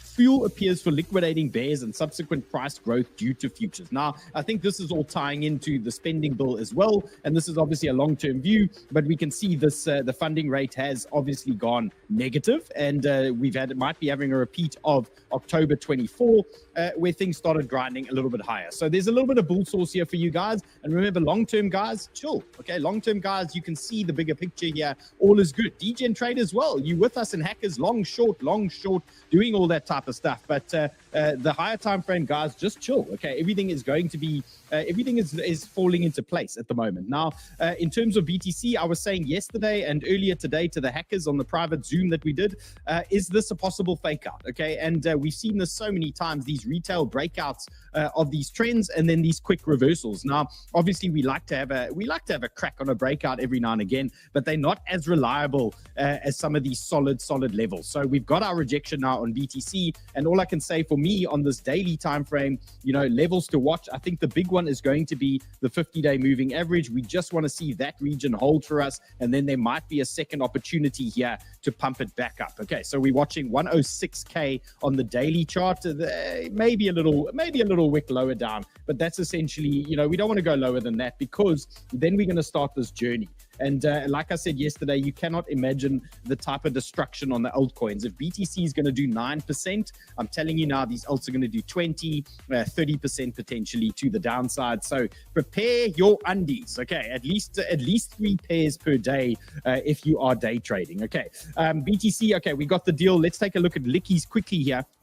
And you can see to the downside on the weekly that I've got a nice area down to 106,500 now. And upside, we've got our 110.5. So we know it's an easy grab if they do want to pump it higher. And you might even see it happen this weekend. It's still on the table, obviously. But to the downside, 106.5, that ties in with our 50-day MA as well, and that is very much linked to that 618. So anywhere in that type of region. But again, we can also have a quick wick into that order block, guys. So just watch these zones. Okay, these are the big zones you want to be paying attention to, and lock your eyes on these. If the market falls over, we should get a bounce in those zones. Okay, let's go. Let's get into dominance now. We're talking these alts, and we had our little mini rejection on dominance at our first 382. That's 65.4%, and it wasn't sustainable. So the alts hung around. They tried to move. I think last night even there was a bit of a push to the upside, and now they have fallen over again. And as you can see, dominance is grinding up once again. So what are we looking for now as alt traders? Well, we really want to see dominance calm down. We want to see it slow down pretty soon, because if we keep dominance pumping, it means with BTC flat, it means these alts are going to get absolutely rinsed again. So we want to see a reversal here at 65.6%, and that would be another tap into our 618. So ideally a push into that zone and then a nice rejection here, and that should save the day on alts. there is a possibility this second push into 65.6 is going to potentially take some of these alts below the levels I'm showing you now into these next possible zones. So remember, what we like to do here is if you're using a key level or a hot zone or one of those things, make sure you have your second level or you are prepared for the next level lower down in case there is a drop. Okay, you want to be able to react and you want to know where your plan is. You want to understand exactly where you are pushing buttons. You don't want to randomly be pushing buttons. You want to push them in good areas to maximize yourself and to lower your risk, obviously. Now, total 3, very much like all the alts that you're seeing at the moment. So rejecting at our 50-day MA, we've seen so many. Sol is obviously a key one. Dupe is obviously a key one as well. Rejecting off these big areas, and now we're moving back into the bounce now or cut it off zone again. So is this going to be a time where these alts can give us a bounce? It's going to come down to dominance, but you can see at the moment we do have a cluster here of horizontals, and we can hopefully expect some kind of reaction there. So if we get that bounce on that level, dominance pumping into our rejection zone, then we'll be good. And Carlos says, we must sell everything. I don't want to sell the bottom, bro. I want to catch this bounce first. Then we can start looking for sells. So guys, if you're trying to short now, obviously you might get it right. But what I want to say is the market's been falling over for the better part of the day. So if you're trying to short now, you're not first to the shorts. The guys have been shorting obviously all the way down. It's moving down lower nice and quickly now, and there is a chance if we do get a snapback bounce on a 1 or 2 hour that you're going to get licky, okay, to the upside. So just look out if you are trying to short a little bit late, just manage yourself. And Carlos, I do have Popcat. I don't know, I didn't see who posted the message. Oh, Mr. Computer Droopy. No, who also Kradisky said Popcat. Yes, I've got that. And let's see who else is chilling in the chats here. I've actually got Sui for you guys. That is coming. Zweletu's in the house. Hello, sir. And let's see. Carlos says Atom. Dylan Atom. I don't know. I don't like Atom. I think Chaos is an Atom man. I'm not really an Atom man. Let's see what else we got. Cooper says Elon probably gone next week for good. What? You see the big eyes from James. Okay, guys, let's go. And yes, Jeff was supposed to be here today. Okay, Jeff was supposed to be here, but he had a pause. Okay, we're bringing Jeff back, guys. I'm telling you, Jeff is going to be part of the furniture. Okay, he is part of the party. Okay, let's go. Let's get into these alts. So this is our 4-hour RSI heat map. Let's reset because I don't know what type of rinsage we've had in the last 20 minutes or so. Let's see where we're looking. Okay, so things are below neutral now. Okay, the average is 43, so it's not a good look. You can see there is weakness in the market, and where you want to start looking for longs is the most heavily oversold ones generally give you best bang for buck on the 4-hour. Remember, those 4-hour moves are a lot bigger than the 1 and the 2-hour. That is generally where you get nice size. So right now, nothing that's grabbing my attention here. SPK, Party, I don't know, looks like proper shit coins. I know they're all shit coins, but some of these look like proper shit coins for now. So let's wait until we get some big movers down in the lows there, and then we can get stuck into some of those. Now, let's talk about ETH, because once again, we are doing the magnificent ETH round trip. Okay, and I mean, let's go inverse bull. Fuck this. ETH is gonna pump so hard. Grandpa, guys, I actually need to go back to bed. I mean, this is absolute dog shit at the moment. And then Michael Popper throwing some shade on the big short squeeze that everyone is talking about at the moment. He says the thesis surrounding this isn't valid. They are just shorts to cover spot longs through the ETF on the institutions trading the basis trade to generate 12 to 18% on a year. It's almost 1-to-1 correlated with the inflow of the ETF. Okay, so ETH, back to your bed, sir. Okay, so ETH is going back to hell, apparently, according to Michael van der Poppe. And if we take a look at this, we are now in our retest area. So this is ETH on the 12-hour that we're watching. We've got our first dip here on the oscillator, turning a little bit bearish. And we really, obviously, ETH bulls, we want to see this area start performing for us. So I'm going to show you the lower time frame situation, and we can all enjoy the possible lickies that is happening for me at the moment. Okay, we must enjoy it together because we enjoy the breakouts, we enjoy longing the top of ETH, and we must enjoy the downside even more. Okay, so right now 2,460 looks like it's inevitable. It looks like it's locked in now at the 618 for some possible ETH downside. I have added to my ETH position in that area, like I said I would, and we were looking for a bounce there, and now a possible second bounce in that zone, and then that move up. Now, that move up is obviously going to be part of the downtrend, and then it either breaks through or they send us the lickies down. It's really that simple. Okay, Dreamer, absolute dog shit. I concur. Next time ETH goes to the 200-day MA, though, I guarantee you we're going to trade. We're going to long the top of ETH again, okay? It's so much fun longing dog shit because, I don't know, it's just absolute glory. Now, here's the current ETH situation. For me, I've banged out a head short. As you can see, there it is. It's pushing down, but it's not great because the head short is 55,000 and the long is now 142. So I've got another long order waiting in my zone, and this is effectively going to be some kind of trade here for us when we do hit that area. So I've got another long order limit at 2470 for ETH, and currently my stop is sitting at 2422. Okay, so subject to change, but that is how I'm leaving it for now and enjoying the ride. Okay, and then you can see my TP for my short is sitting at 2,435. So in a perfect world, it drops. Okay, hits the bounce zone, closes the short, grabs the next order, and then the crypto gods send us back up for a few percent. Okay, so that is the current game plan there. And then in terms of rinsage, let's see what's going on. Okay, I've got my BTC short running. That's obviously been nice. I've closed my dupe short from yesterday. Injective short still printing nicely. No reason to close that. Sui getting a little bit rinsed now. It was very green a couple of days back. Peppy still adding to that Peppy in the moment. I've got that chart for you. And then Sol is in a possible bounce zone. So is Popcat. So I've had a crack at both of these. So I'm going to show you guys. These setups now. And then DJ and Dave, he had a nice show last night. I think he gave a nice whiff short for everybody. Don't forget Thursdays. DJ and Dave does his swing trades and the swing setups, and I think he's teed you guys up with a couple of entries there that you guys can use. Okay, so that's what's going on at the moment for me in this account. Now let's talk Sol and AIXBT. Okay, also a fun thing to trade. Says 33 million volume on day one, puts SSK, the Sol staking ETF, in the top 10 of 900 launches. Okay, so that's actually not that bad. We were saying, I don't know, it didn't feel super bullish, but look, apparently that's a good thing. Okay, so I mean, it felt a little bit light to me, but in terms of Sol, well, maybe it's not so bad. So in terms of us on the daily, I think we need to be realistic with what we are looking at now at the moment. This is literally where you use that. Okay, it's literally this moment now for Sol, because you can see we've almost sort of double topped here. We are now back on VWAP support. We are back on 382. We are back on trend. We are back on horizontal. We need a bounce on Sol. Okay, things that aren't working in your favor: bearish. Okay, order block. Bearish oscillator here to the downside, and then we'll take a look here on lower time frames, and I'm going to show you this 4 hour. It's not great. Okay, so we can see the 2 hour is dropping into a possible reversal area, and ideally we want to see this thing bottom out and reverse. You can see on previous occasions, or the last time we got a reversal there, we got a nice push up on Sol. Okay, so there is a chance that we are going to get a bounce in this current zone. And then in terms of the 1 hour, I just want to show you what that is looking like at the moment, and it's a typical alt situation at the moment. These 1 hours are getting super bottomed out here. So when you're ready, sir. When you're ready. Okay, well, eventually it's going to come.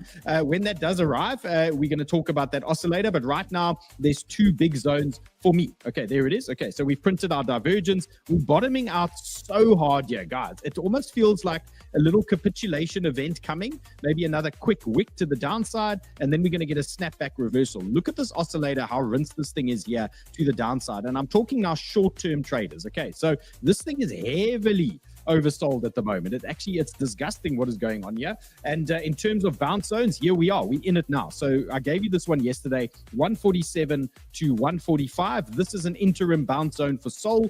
I do believe it does go lower, and that is essentially based on the 4 hour. Let's take a look at our 4.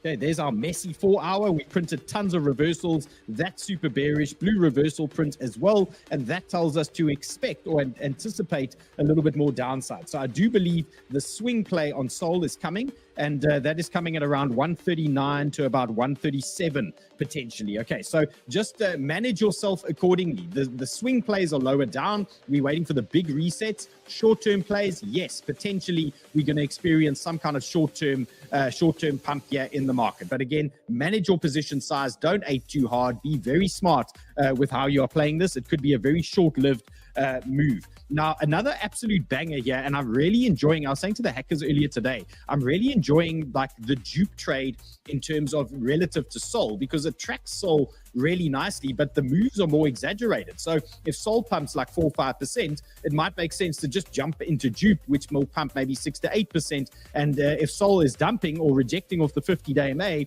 this dupe short is just it's a wonderful thing. The moves are really just accelerated. So maybe just take a look at this as a Sol play. So when you see Sol ripping, jump into to dupe. When you see Sol falling over, obviously look for a couple of shorts there on those things. So I closed my dupe short in anticipation of a bounce on this VWAP. But where is my first big bounce zone for dupe? That for me is same levels as yesterday, 425 down to 415. So anywhere in this box looks like a reasonable short-term bounce area. What is a short-term bounce? Something like this, bang, and then maybe at best up into this 45 zone, and then a little bit more downside here, and possibly then the big swing play lower down at 39 to 38 is starting to make sense to me. Okay, so nice swing levels here, 425 to, what did we say, 415.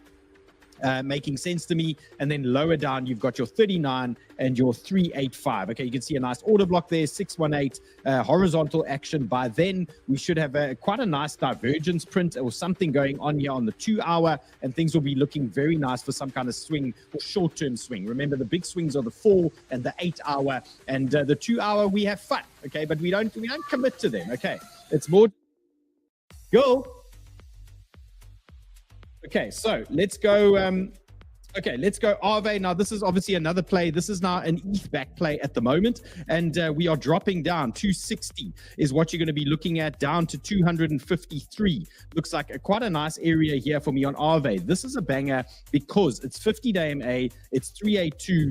It's order blocks as well. So this is a massive area here for me. Bang. Okay, so stumbling in this zone, 257 down to 253 is starting to look super interesting to me there on Aave. Okay, so get ready. My alarm is on. You can see I'm ready to go here. Just waiting for this move. Again, not expecting much, but I am expecting a bounce because this move is way too fast for us here. We are looking for a push back into the upside at some point. So we will come back and test 270. I expect it. So guys, look for a bounce here. Play small, ladder in. Okay, so just get a couple of orders in here. Protect your risk. Remember, your last couple of orders, you want to have the lowest risk possible because you want to keep that like 0.5%, 0.8%. So stagger in your orders if the market is falling over, and that is when you're going to look for your bounce. And then I've got the other backup zone for you guys, and that is going to be lower down. This is around 242 to 238 is what you're going to be looking at. 242 to 238 is your backup zone. Remember, what you need to do is always have your plan A and your plan B. So right now I'm seeing short-term bounce in plan A in that first level, and then that 4 hour or 8 hour reset is going to be lower down at your backup zone. Okay, so there's that backup zone there. Guys, remember, all these charts go straight into Chart Hackers for you directly after the show. It's going to be there for you guys, and it's the 4th of July, and I nearly forgot. James, it's the 4th of July. Okay, so guys, get ready to push some buttons. Okay, what we're doing here today is we are giving away 10 50% discounts for the first month of Chart Hackers. So those of you that haven't tried Chart Hackers, or you're wondering what it's about and what's going on in there, maybe now's a good opportunity. So the first 10, you got to be super fast here, are going to get a 50% discount for the first month in Chart Hackers. What is the code that they need to use there, sir? And the code is going to come up here under the screen. And what you're going to do is you're going to go into the show description. Okay, let's find it here, and you're going to click on more. Bang. And you're going to find the Chart Hackers link there under the show description. Okay, so it's going to be there for you guys. And there it is, 4th July special. 4 July special is the code you're going to get. It's only valid for 10 people. Okay, so go get stuck in there. Fastest fingers first. Let me know in the chats if you managed to get it or not. And then we'll see if there's something else coming after that. Okay, so let us know in the chats if you got it, and then let's go. Let's get into some other tokens here. Let's see what else you guys are doing. Sui, yes, I've got Sui. Sui is coming. Fira also wants some Sui. And why is everyone avoiding Sui? No one's avoiding Sui, bro. Come on. I trade it all the time. What do you mean? I'm literally in a Sui position. You can see I'm getting rinsed. I'm getting rinsed in Sui. Where is it? There it is. I'm 60K long on Sui at the moment. We're definitely not ignoring it. Okay, let's go. Let's talk Injective. This is a good one because Injective was a nice short. Yes, everything is on sale today, bro. Happy 4th of July fireworks, everybody. And Injective, guys. So they're still talking about daily active addresses. It still baffles me as to who the hell uses this stuff and who gets involved in Injective. Who knows? But anyway, their active addresses are up, and that's apparently relatively bullish. Now, if you're a shitcoin trader, you don't really care about that stuff. You just want to know when entry, when up, when down, and when make money. Okay, so we keep it super simple. And Justin, Brett, when entry? It's coming, bro. It's coming. I think right now as we speak, I might even be getting stopped out in Brett, depending how deep it's going to go. But I've got these zones ready for you guys. Okay, so Injective, here we go. 10.8 is your degen zone.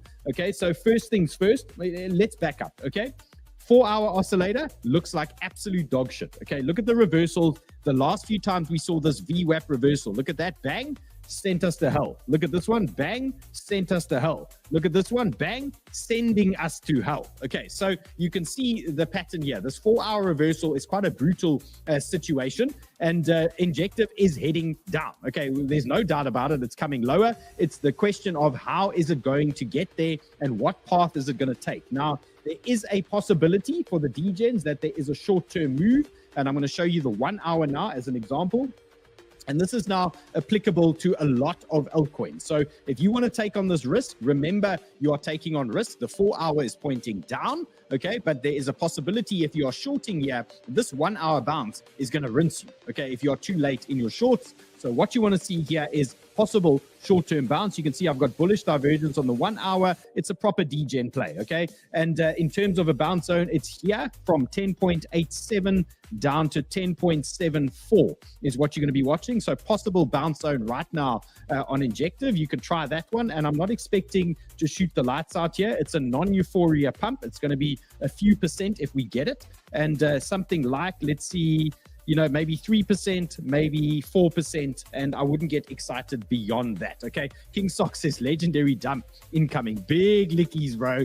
Big lickies coming, okay? It's called an STB situation, guys. An STB, it's a key phrase that the scientists in Chart Hackers came up with thanks to Chaos. It's called an STB. Let us know in the chats if anybody knows what an STB is, and then maybe we can give you a prize. In fact, the first person to tell me what an STB is in the chats, we're going to send you a bit funded, okay? James have got big eyes again. Look at that. Yes, PMG George, congratulations. Shitting the bed, okay? An STB is it's a bed shitting incident. That's correct, guys. Okay, so PMG George, congrats, bro. Okay, you're gonna mail giveaways. What is it? James, is it giveaways.dylan or dylan.giveaways at cryptobanter.com? Dylan.giveaways. Yeah, at Okay. cryptobanter.com. PMG George, if that is incorrect, it's the other way around. Okay, so it's dylan.giveaways or giveaways.dylan at cryptobanter.com. Okay, it's one of those. PMG George, send it through, say you won on the show, and then they are waiting for you. Okay, they're going to sort you out. Okay, so guys, okay, Injective, possible bounce here. Where's my backup plan? Okay, where's my bed shitting incident plan? Well, that has got to be lower down. That for me is 10.5 down to 10.36. Where's the bagel? The bagel, we were talking about this morning. I told you, bro. I told you this Injective was coming down here. I told you it was just a matter of time, and now it is in the zone. Okay, so now it's here waiting for some kind of move. So you got plan A and you've got plan B, guys. Just go small, okay? Not big stuff here. You don't want to take lickies. If there's a capitulation event, you don't want to be part of that, okay? It's now 190. It's gone up 20 million in a couple of minutes here. Okay, so guys, come on. You don't want to be part of that, the lickies, okay, or as little as possible. Okay, so here comes Injective now into the zone 1, and you've got plan B on zone 2. Okay, now let's talk about another shitcoin similar to ETH. This is XRP, okay, and Whale Clips, another XRP unlock, second in 3 days, 500 million. Okay, so that's $1.1 billion unlocked from XRP. Isn't it one of these things where they can print as many as they want? It's not even linked to Ripple, and they just sell the tokens. Forgive me if I'm wrong. They've got half the supply pretty much in escrow because there is no minting, no nothing. All of the tokens were created all at once, and Ripple holds like 50% of the supply, or I don't know if it's 40 something at this point, and they release it monthly. Yeah. Well, now other times, or lots of times, they actually take that and lock it back up, right? But it looks really bad when you see the supply dump just keep coming and coming and coming. No, it's messy. Okay, but this is also why I hate XRP. But anyway, okay, we carry on. Okay, I've got two big areas for you guys. Okay, we've got Plan A and we've got Plan B. Now, I'm relatively confident Plan A is going to give you something 2.17 down to 2.15. I'm relatively confident you're going to get some kind of reaction here. Okay, so look for something there on XRP. It might not be a big one. It could just be a lower high. It could be a 2 to 4% move. It's nothing to, tell the grandkids about. But there is something potentially here for you. And then a little bit lower down. So that's zone 1. Okay, look for that. Bang. And then zone 2, 2.067, guys. That is looking interesting to me. I know XRP loves a 618. It also likes Confluence and things like that. So that is looking like a beautiful Plan B. And it might be something like this. Bang, little bounce there, and then bang, okay? Might have a bigger bounce in that region later on. Hello, Crypto Lady is in the house. So good to have you here. And I don't have any farts for you today. If I'd known you were coming, I would have prepped some farts. Okay, so good to have you here in the chat. Okay, guys, XRP, you got the plan. These are the bounce zones, okay? If you're shorting now, cool. Like, have a go if you want to be short. But just remember, these oscillators, 30 minutes, 1 hour, 2 hour, they're getting super close to some kind of snapback bounce, and you might be exposing yourself to a little bit of risk there, okay? Let's talk Bonk. This is Mia's favorite token as well, and she's obviously been trading it a lot. Mia's one of our community members in Hackers, and I haven't really looked at Bonk for the last couple of days. And I think Chaos spoke about the bed shitting incident, the upwards bed shitting incident on Bonk later on today. And we saw here, it's the most bought token by Smart Money in the last 24 hours. Okay. And, well, now it's rolling over. But I had a whole plan for you with Chaos's bed shitting incident. Dill, your ARB limit order about to hit. Wow. Oh my God. We're going old school here. Okay. We're going to pick up some ARB, it sounds like.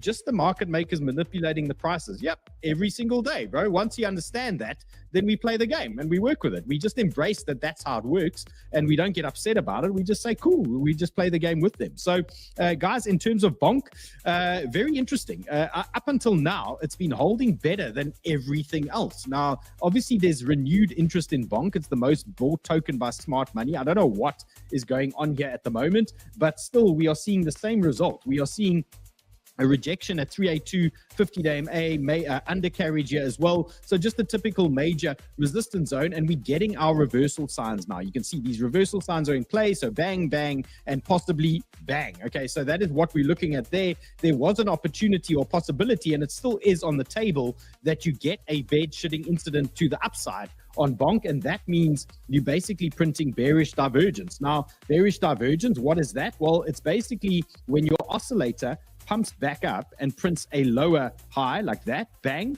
and your price pumps up into resistance and prints a higher high, and then they fall over together and we get the short and everybody's singing and dancing. So that's essentially what we were looking for, some kind of pump up into one of those areas there. That is obviously still on the table. A lot can happen this weekend. Okay, so don't just assume this weekend is going to be down only, because I'd be very surprised if it was down only. Okay, there's the macro side is really coming into play now, and this is a little flush out here.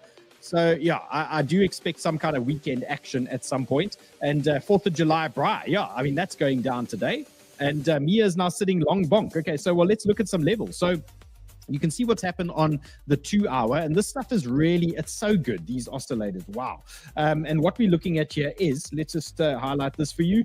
Look at that divergence. Okay, we were printing divergence over there, and then bang, little sell. Now we're printing divergence, and we might just get one more dip on Bonk. Okay, so there's 2 potential zones here for the DJs. Okay, there might be, what I want to say is look for a stop hunt here. Okay, I'd be very surprised if they dropped it square on this level here and then pumped it up. That would be very weird for me. What I think would make a lot of sense here is if they put you under pressure now, stick you just below this 100-day MA. So 158, look at 158, and then a push to the upside. So that is DGen play number 1. So look out there, 158. And then if that fails, this probably gets taken out, okay, relatively quickly, I would guess. And then you're looking at some VWAP action here. This is a big zone, okay? The reason I really like the zone is that that's our VWAP from the lows on the 22nd of June, okay? Tying in with horizontals, tying in with a 618. Now, we know these shitcoins love a 618.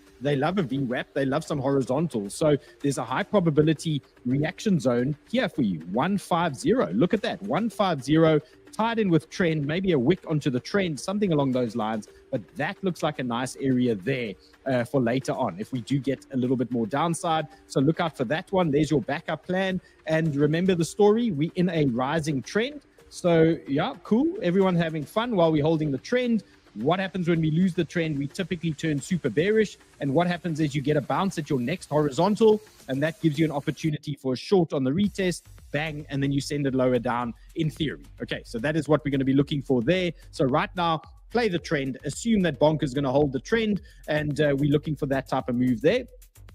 2 hour nearly reset, guys. Okay, so it's close. Let's see what else is going here. Sui, he must be underwater. Hey, are you feeling lickies, bro? I mean, we're all feeling a little bit of lickies here. Are you feeling that? Okay, let's take a look. Where's my Sui here? I'm going to go straight into Sui. I'm going to skip some of these others. Oh, I don't even have it here. I thought I had it. I've been looking at it all day. Okay, let's look at Sui quickly. Let's see what the story is.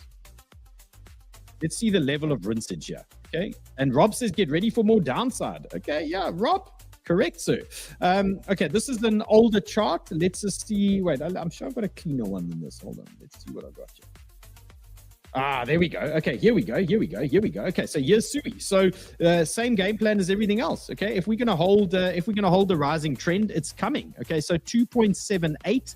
You've got some VWAP action here. You've got 382. You've got horizontal. You've got trend. So yeah, look for this one, guys. 2.78. On Sui. Reminder, this 4 hour looks terrible. Okay, this 4 hour wants to come down. It's not a good look here. So if we are going to get a bounce, it's a short-term bounce. And remember, short-term bounces can often give you an opportunity to open fresh shorts or add to your existing shorts. So if you drop into that zone, you get a short-term bounce, don't get euphoric, and you're looking for that. Okay, something along those lines. And Jason says, why everyone's so bearish? Because when the market's red, everyone gets max bearish, Jay. And like everyone starts shorting on support, and then we get a bounce, and then everyone goes bullish again. Then they trade the breakouts, and the breakouts are fake outs, and then they get rinsed, and then it falls over again, and the cycle continues. Okay, and because liquidation Inc. Okay, so guys, Sui 2.8 to 2. Give yourself room. 2.76. That looks like a reasonable zone there for me for a short-term bounce. Higher time frame, I think it's coming lower at some point. That looks disgusting. And if it is going to come lower, your levels are 2.68 and 2.6. That makes sense to me. Okay, Chaos is buying. Okay, guys, bullish. Chaos is bullish. He's buying. Okay, he's buying. Okay, so you got your levels, guys. I'll put these in Chart Hackers. Guys, are all those 10 used up for Chart Hackers? Let me know in the chats. Anyone that didn't get, let me know. Let me know if it's used up there.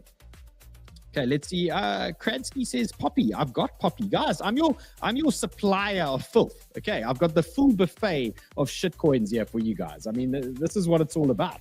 Do you happen to have Pingu in there in that list of charts? Because, man, that's the only thing holding up while everything else is shit in the bed and people are screaming about it in the chat. Okay.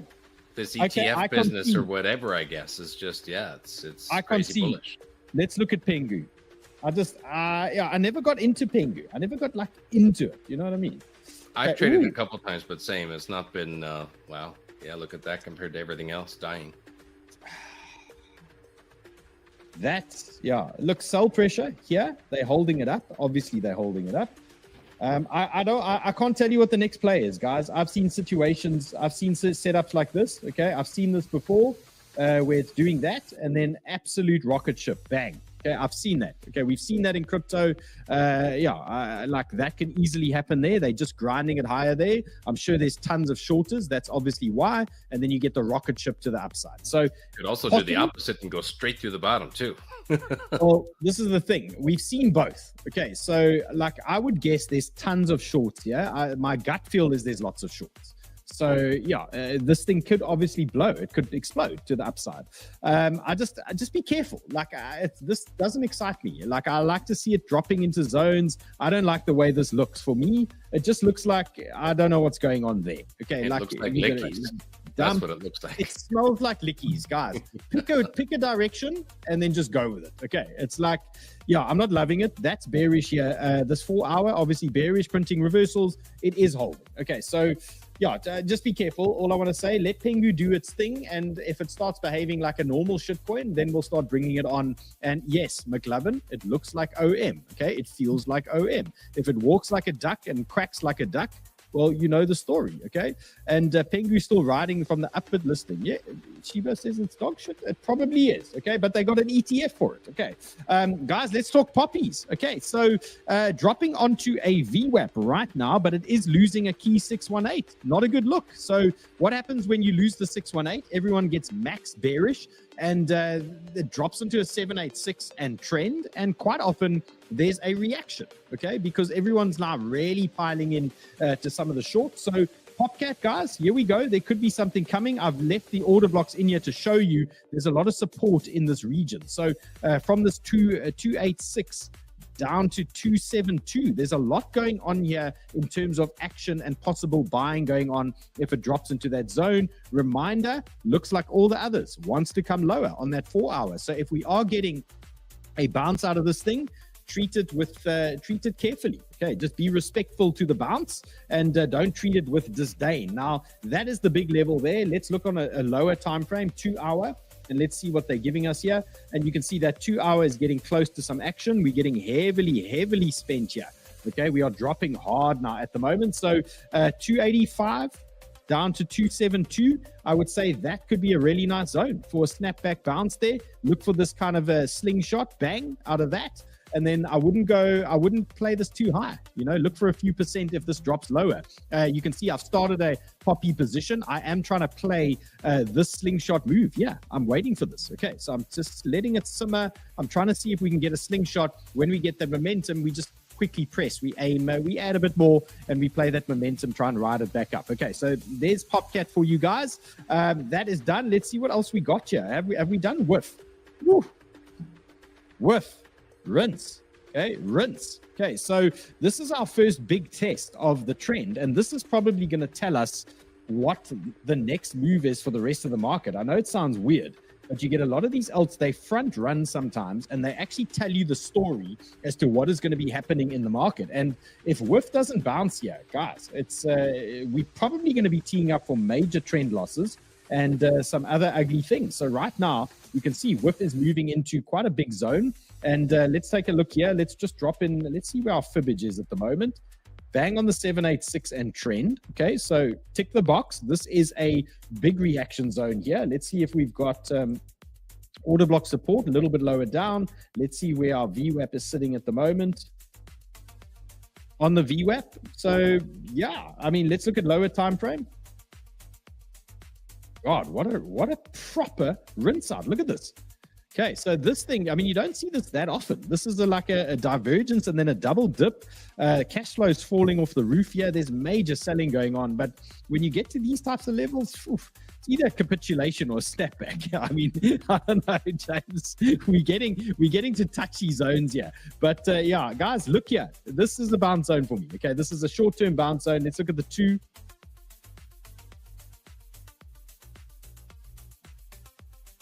Two's getting ready for some kind of reversal. Fuck it, I'm going to have a crack here.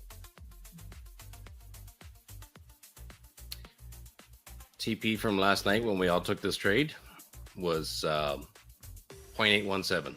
So we're almost there. My full TP is about to do. So that's 786 and trend. Okay, I'm gonna try a whiffy here. Okay, I'm starting a whiffy there.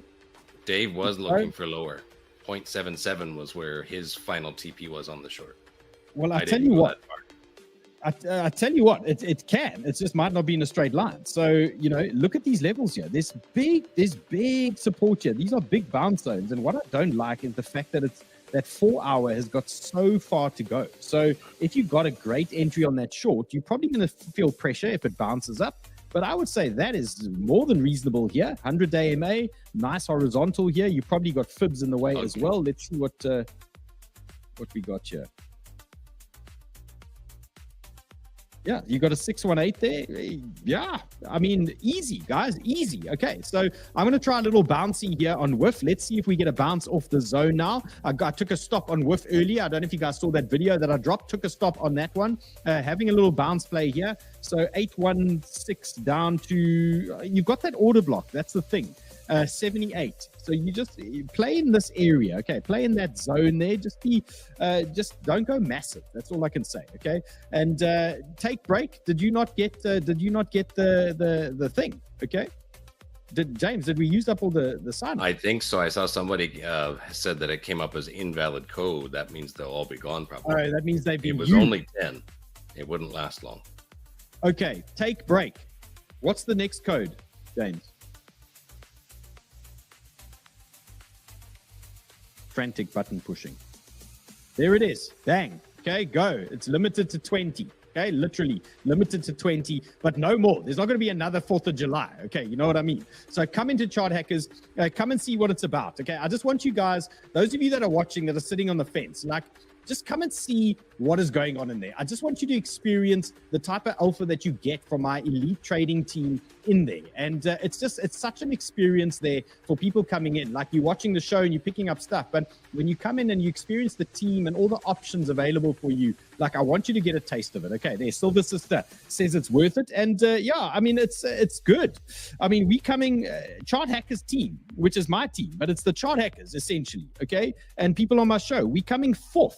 Okay, out of 700 teams at the moment in the Blowfin comp. And it's funny enough, like, our P&L, our team P&L went up when the market fell over. And that tells me that my team and the hackers are catching the shorts, okay? And they are understanding that you don't have to be long only in the market, and you can play it both ways. And it's actually really good test of the team, and it shows what's going on there in hackers. So we're coming 4th out of 700.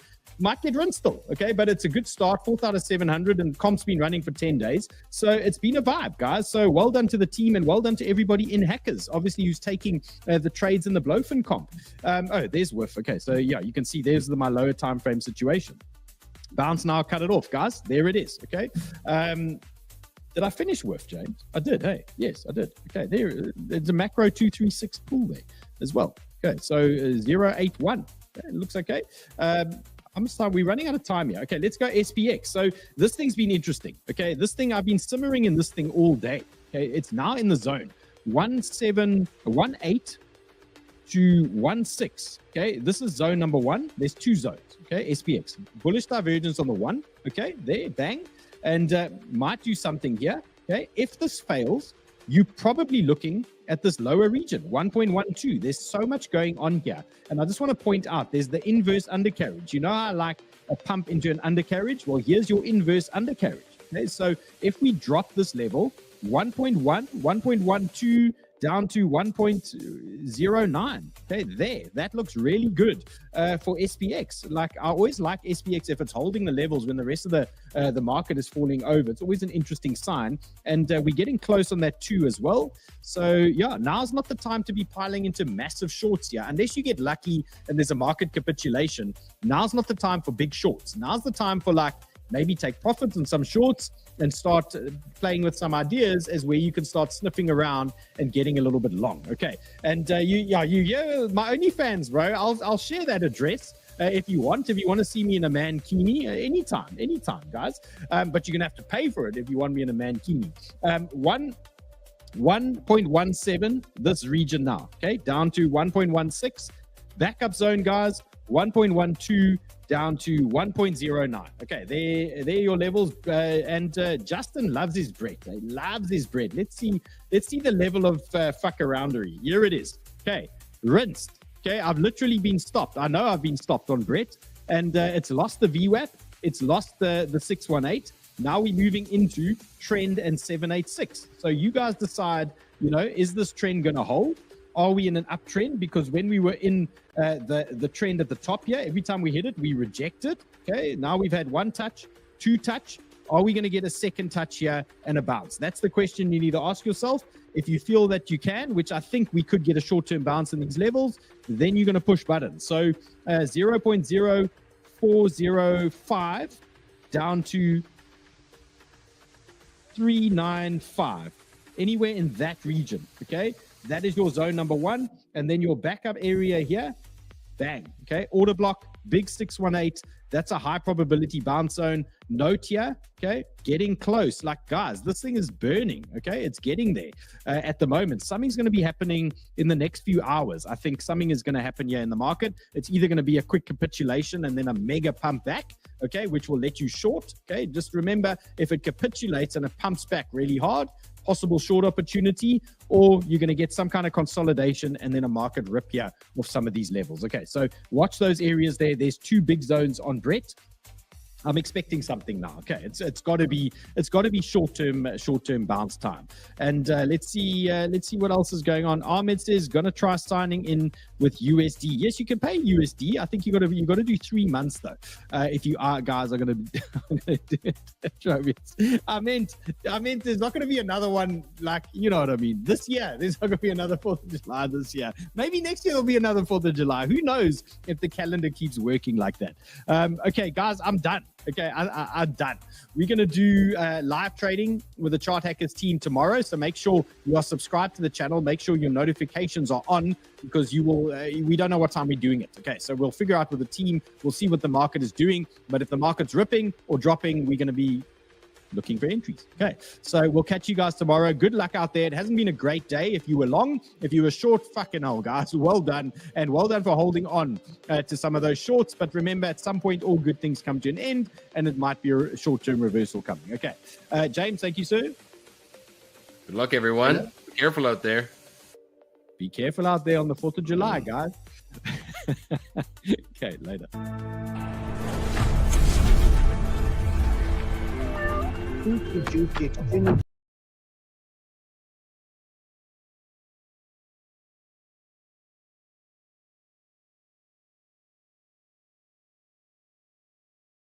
It's never been easier to start a podcast than with Riverside. First, go to riverside.fm.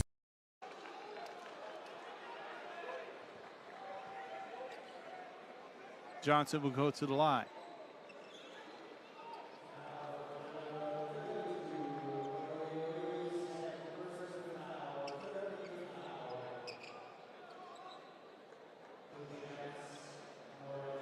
Question coming in from the chat. How tall is Olivier Riou? Well, according to the information online, he is 7 foot 8 inches or 233 centimeters. Now, more about Riou. He is a center that plays at the University of Florida.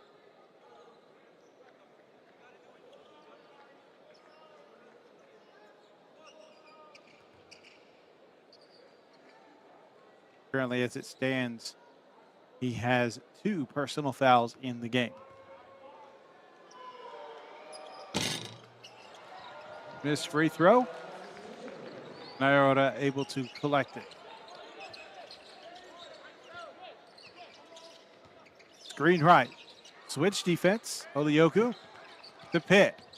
Drives into the paint. Spins. Layup off the glass. No good. Rebounded by Smith Jr. Kick to the corner. Brown to the mid-range. Floats a shot. It's going to be short. No good.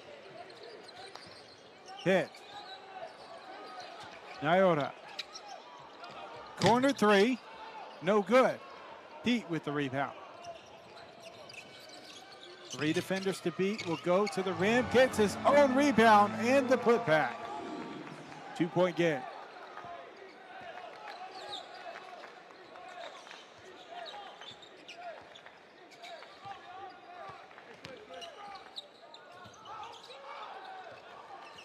Nyota.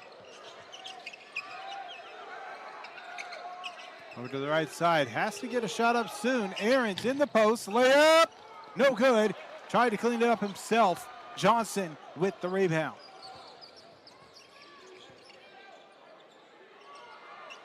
Brown for three. Good! 1 point lead for the Americans. Time out on the floor by Canada. Back and forth we go. So far, 3 lead changes in the game.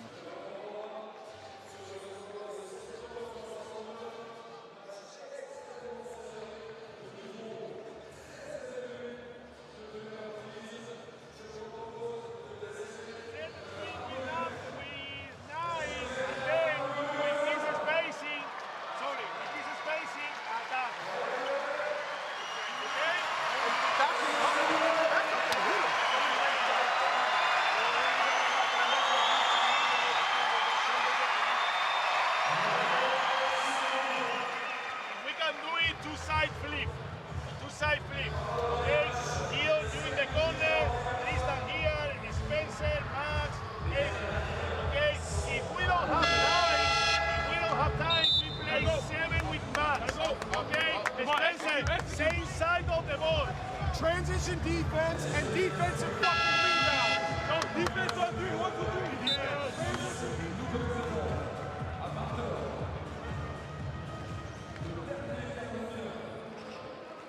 So for the Canadians, the message is get the rebound, get in transition, turn defense into offense off of missed shots. First, they have to defend this American team, forcing them to miss their shots. But that is the message so far. Canada has committed 3 fouls so far in this quarter. United States has yet to foul. Diagonal pass. Near the break, 3, no good. Brown. Drive to the basket, off the glass, no good. Does not get a friendly roll, tipped out of bounds. Last touch for United States, Canada possession.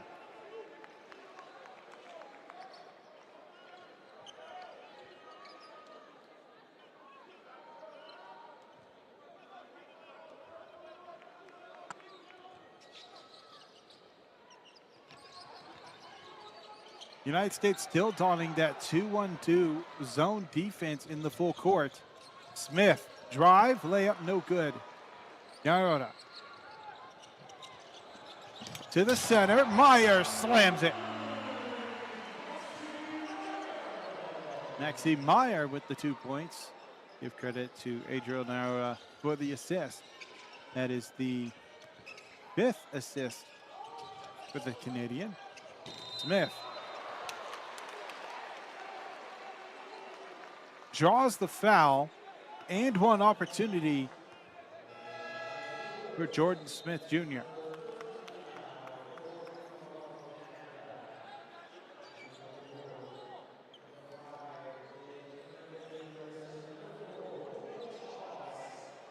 If you're just tuning in, welcome to the broadcast. Over 30,000 viewers, one of our highest viewed broadcasts for this event.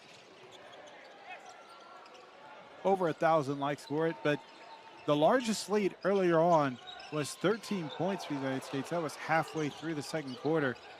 And then Canada found their footing at one point, making it a 1-point game. But that was before halftime. Afterwards, from a 7-point deficit, immediately went on a 9-0 run within the first few moments of the third quarter. That gave Canada the lead. It's been back and forth thus far. Canada's largest lead, 5 points, but now United States leading by 1. Hit. In the post, puts up a shot in front of the rim, no good. Doesn't get enough juice behind it. Johnson. Mandaquit. Over to Johnson once again. 8-second shot clock. Splitting defenders. To the post. Jacobson up for 2. Rattles it in.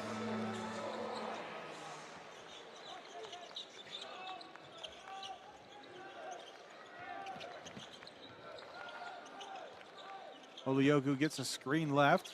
Pick and roll, goes for the layup themselves. Deep pass down the floor. Debounce hits the front of the rim, draws a foul. He'll go to the line.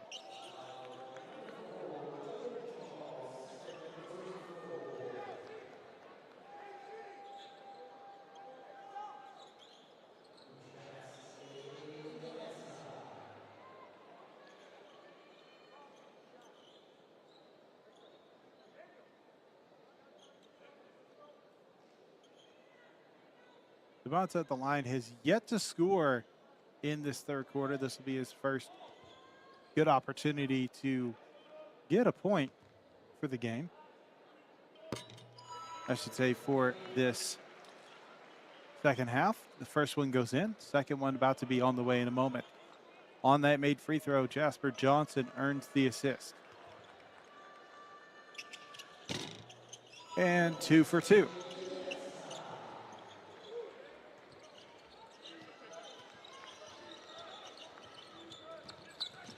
Charles driving, goes for a high arcing layup off the backboard, no good. Stokes rebound. Mandaquit had the ball. Stokes picks it up. Beckford with the rebound, off the miss. Opposite side, 3-on-3. Beckford thought about passing to a teammate, instead found an opening for a shot. He'll put it up and in to make it a 3-point deficit. Turnover game. 13 turnovers for the Canadians, 5 for the United States. It has helped in their case of leading in this game. Another turnover for Canada. And that'll be an offensive foul. Tyron Stokes called for the charge. Jacobson,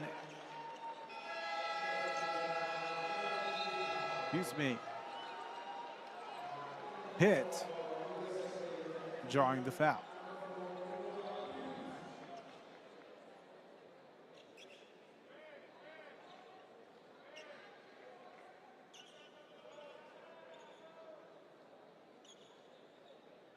But yes, Stokes with the offensive foul, Pitt drawing the foul.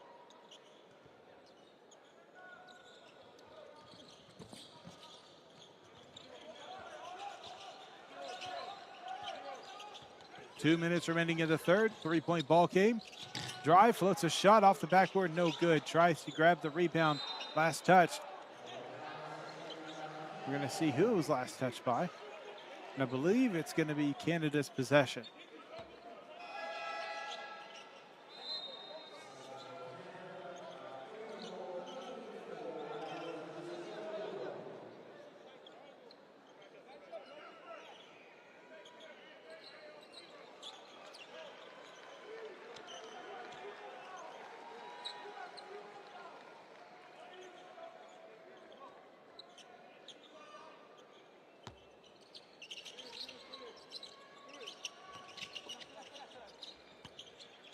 Olajuwon in the corner. Will rotate it up. And the ball ends up Charles' hands with seconds remaining. Step back three. Good! Tie ball game by Jordan Charles. Johnson looking to answer. Does. Both sides knocking down shots from beyond the arc. Charles, kick. Nani at the free throw line will give to Beckford on the right wing. Drive inside. Offensive foul is the call.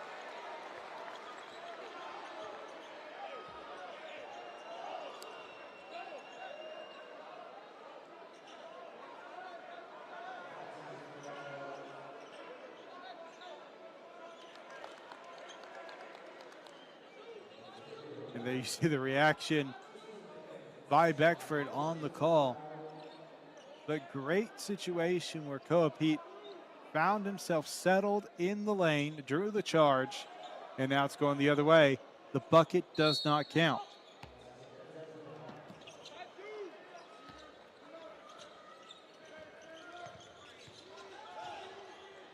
Mandequit. To Pete. Devonsa. Looking for space. Beckford defending. In the paint. Kick to the corner. Johnson. 3. No good. A loose ball foul is going to be against the United States.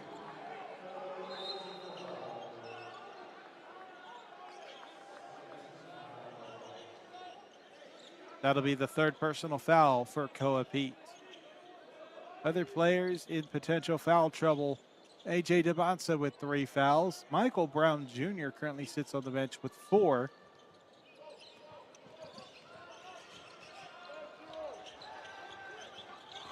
And on the opposite side, Matthew Dan with 3 fouls for Canada. Hands are up. Ball is saved. Ball's going to be tipped out by Charles. Trying to get the steal. Great anticipation to knock it loose, but goes straight out of bounds. 27 seconds remaining here in the third quarter. If you wanted a good game, well, this seems to be it.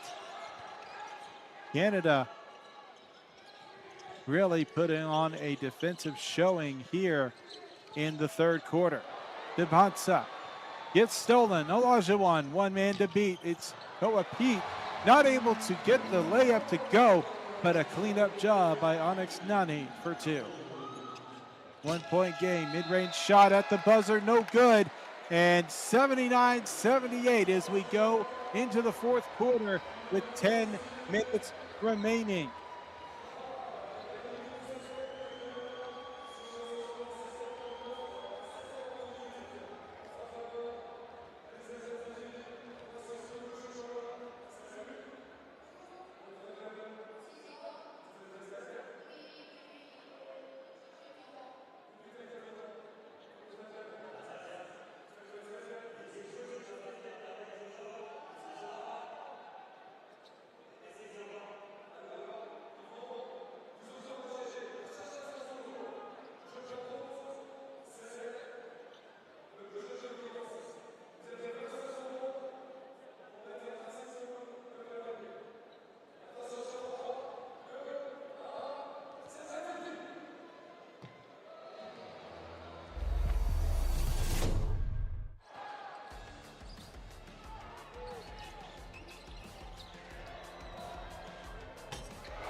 (79-78) as we are already underway with this fourth quarter. Koa Pete called for the turnover.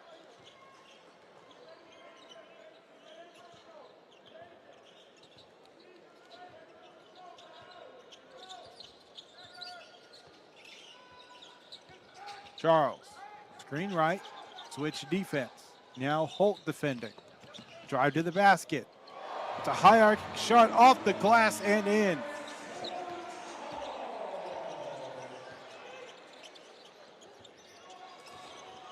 Stokes kicks to the corner. No, going to be tipped away. Olajuwon kicks to Charles. Baseline drive. Underneath, Euro step, and a foul called as Maxime Meyer was headed to the basket. He'll go to the line for two.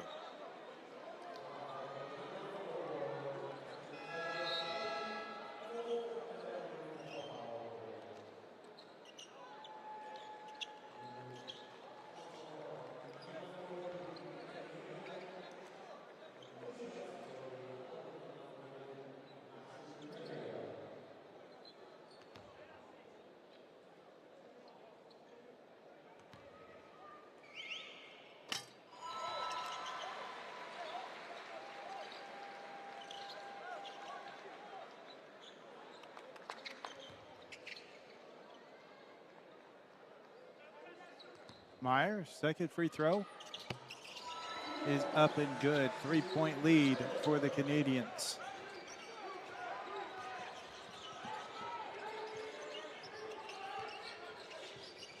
Screen right, goes off of it well. Which defense, a putback is going to be after the call.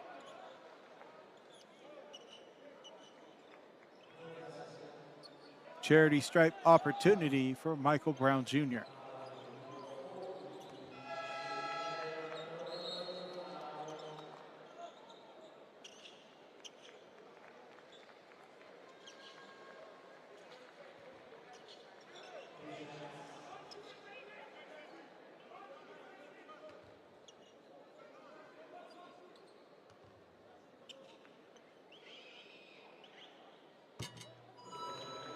First free throw drops in. If you haven't done so already, check out the FIBA Discord. You can go to discord.gg/FIBA and enjoy all different kinds of conversations taking place there. 2 for 2 at the line for Brown.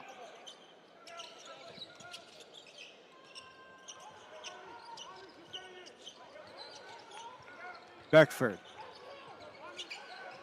Hand off to Charles.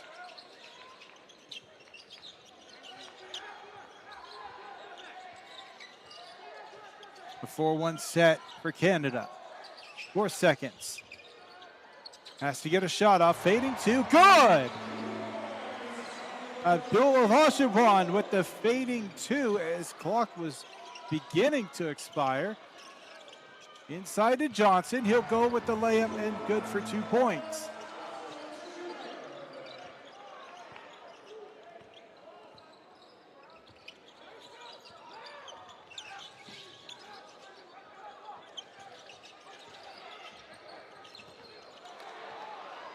That'll be a turnover. Johnson Jr. gives to Johnson. Layup off the glass. Good! United States takes the lead back by 1. 7th lead change of the game.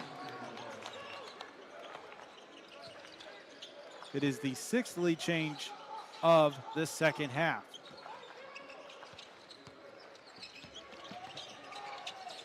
Beckford underneath, layup. That's going to be a goaltending call. 2 points for Canada. Maxime Meyer credited with the bucket. We have a substitution on their way. Looks like we'll have Pedro Nayora and Olivier Rio returning to the lineup, with Maxime Meyer and Jordan Charles taking a break on the bench.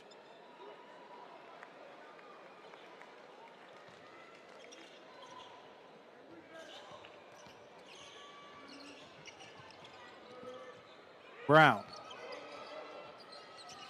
drives, finds Johnson Jr., layup, good!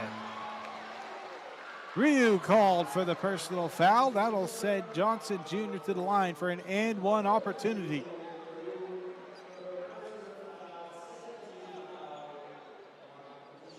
Both teams are fighting for this lead.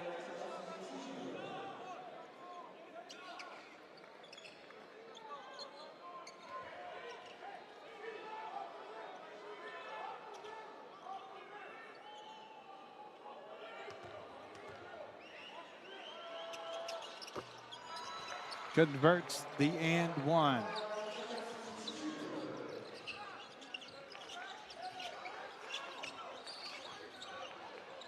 Nayora. Screen right. Brown able to get around it. 3 from the corner. Olajuwon, no good. Rebounded by Nyora. He'll step back. Nani will take the 3. Nails it.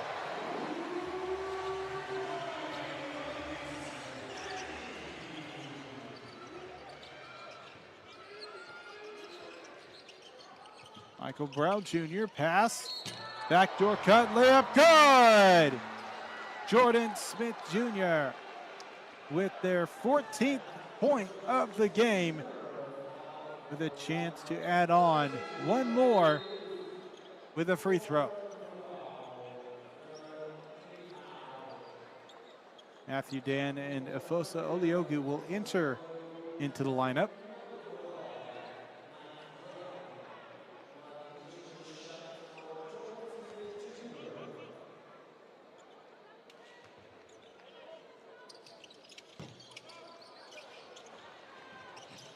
Free throw off the mark, but United States chance to capitalize with an offensive rebound off the miss. Brown, clock expiring. 3, 2. Johnson will give to Brown Jr. No good. Hits the rim. Offensive rebound. Another 14 seconds. Pass behind. Kamenya. 3. Gone!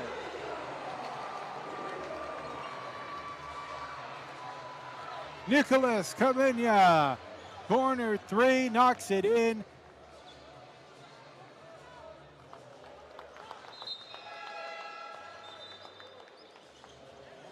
What a shot. What a find, though. Just a great setup play in the moment. Substitutions on both sides. Jayon Pitt in for Olajuwon, and AJ Debonsa will re-enter for Jasper Johnson.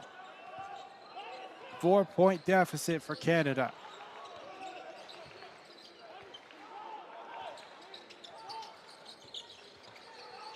Splitting defenders. No, it's going to be stolen. Instead, Nani picks it up. Blocked. Rebounded by Brown. Kamenya driving to the basket. Floats a shot off the glass and good. 6-point lead for the United States. Timeout Canada will return with more action in a moment. We'll see if we get a listen in to the bench.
(95-89). Canada will have the ball after the 2-pointer that put the United States back up to 6-point lead.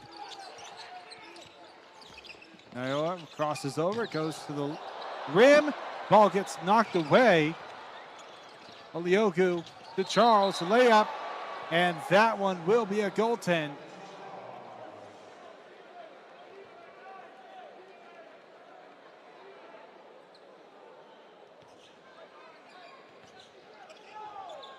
And since that one did hit that backboard, that will be a goaltending. Debonsa will take a 3, no good. Rebounded by Pitt. 4-point game. Mid-range shot from the free throw, good.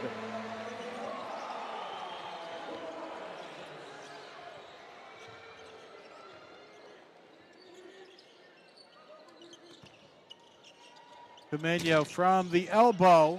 not able to hit that one. Matthew Dan able to get the rebound.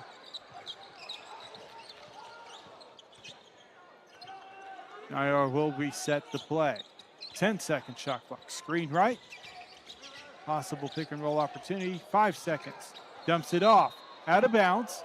4 seconds left for Canada.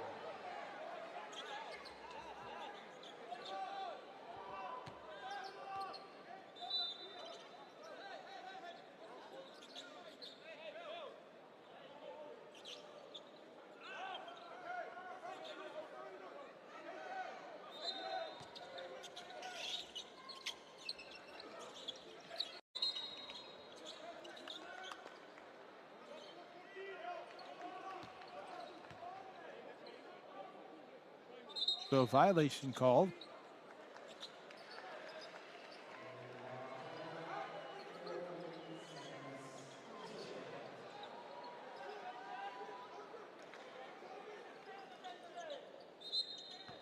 If you watch it back, you do see that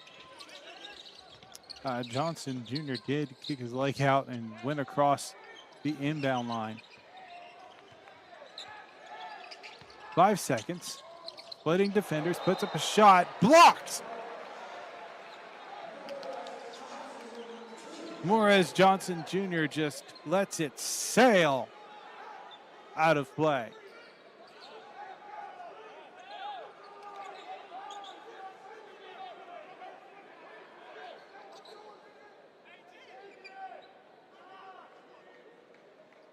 .4 seconds left on the shot clock.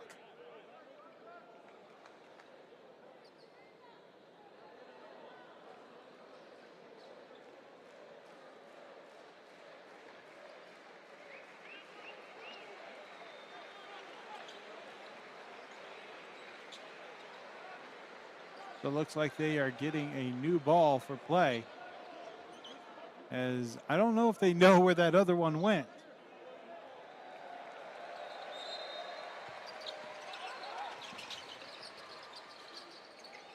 Fading two, hits rim, no good. Smith Jr. with the rebound will go coast to coast, up for two. Tipped away and rebounded by Canada. Chance for a bucket. Olioku tried to give it to Matthew Dan in the post, but it sailed over and goes out of bounds. Olioku was on the receiving end of that pass on the fast break. Could have tried to do an off-balance layup, but wasn't comfortable with it. Tried to continue play. United States with the possession. And a good point by FIBA. Earlier, that ball was swatted into the next dimension. Had to get a brand new ball. Almost a posterizing finish by Smith. It was well defended. Charles, hesitation, takes the mid-range.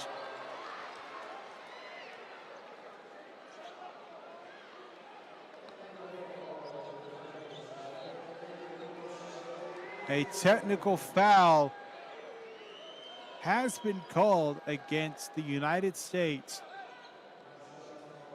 And I believe it's against Thomas Lloyd.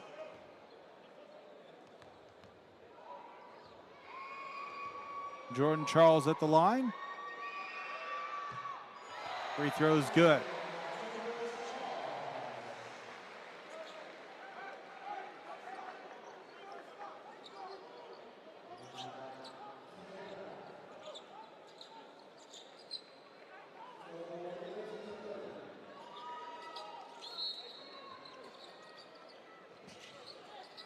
Inbound, Nyota.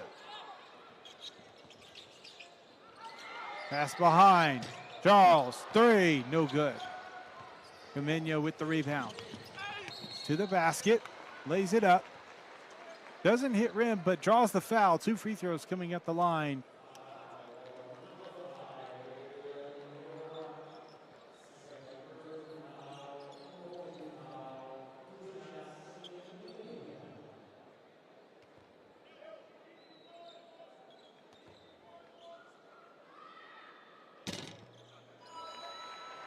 Gets a friendly bounce and drops in the free throw, Nicholas Camino.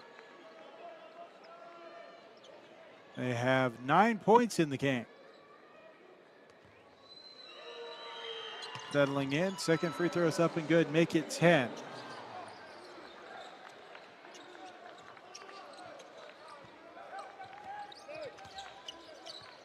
Four minutes remaining.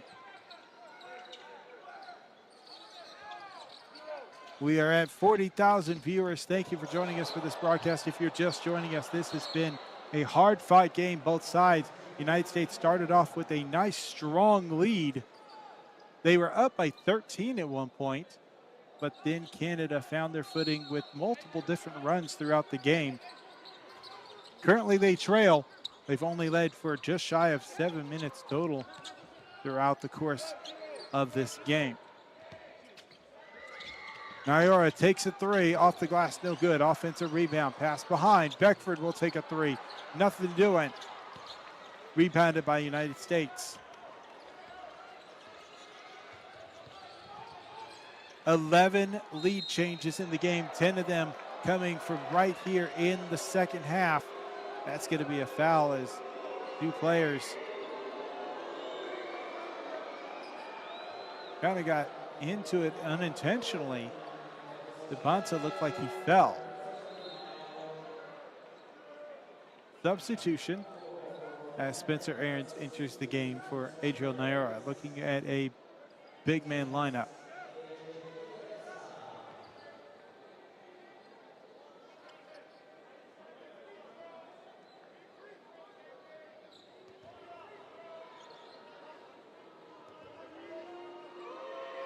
Debonsa, free throw, good.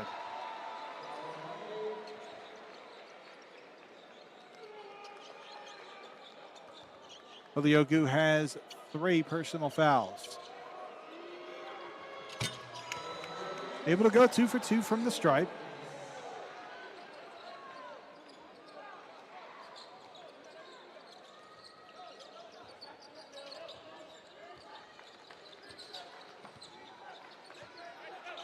Debonsa hasn't missed a free throw in this game. Oliogu, drive, layup, gets his own rebound, puts it in for 2.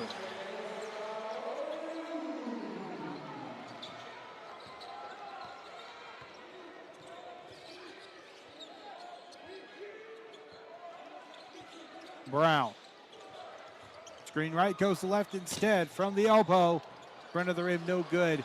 Snagged a rebound by Beckford. Trying to get free. Needs to get it down the floor and does. Charles. Oliogu tries to go for a big play at the rim. Draws the foul. That'll be Koa Pete with their 5th personal foul. They will be out of the game as they fouled out.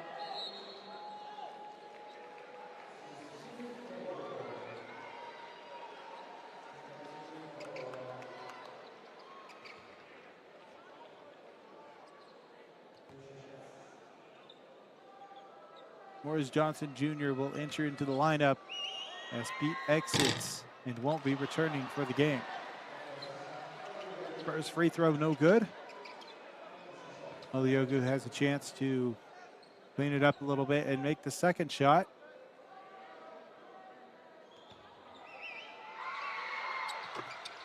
And the shot goes in. That'll give Jordan Charles the assist.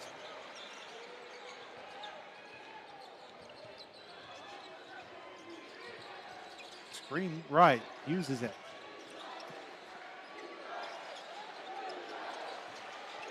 Debonsa, drive, loses possession of the ball. Foul is going to be called on the play. Beckford with their 3rd personal foul.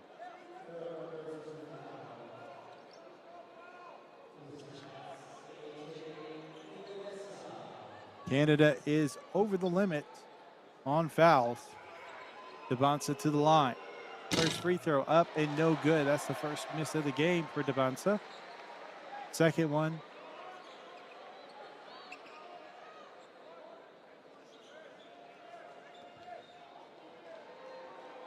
Gathers. Takes their shot, good. Back to a 3-point game. This is around the area that this game has been, around 3 points. For the United States leading, neither team has either surged forward. Kennett hasn't really cut into it too much. It's just been a bunch of back and forth play. Charles. Oliogu. Running out of time, puts up a shot, last second, rim, missed. Smith with a rebound. Brown will bring the ball down the floor. Drive, layup, no good. Matthew Dan called for the foul.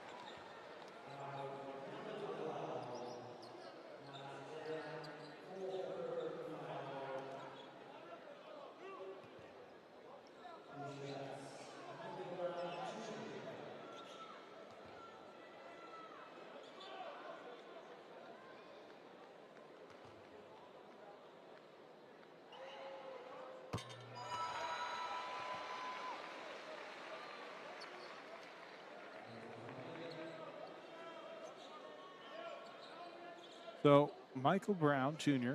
at the line, knocks down the first one. Second one about to be on the way. Chance to make it a 5-point lead.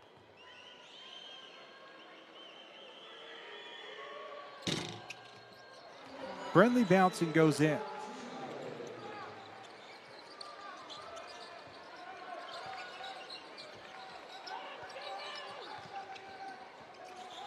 Charles, hop step, gives it off. Dan able to gather it once more, puts up a shot, blocked, Davansa. Plenty of white jerseys, he'll just back it up and reset the play. Nothing to force. Smith Jr. almost mishandles it, gets a shot up, no good. Davansa in the paint, no good. 2 free throws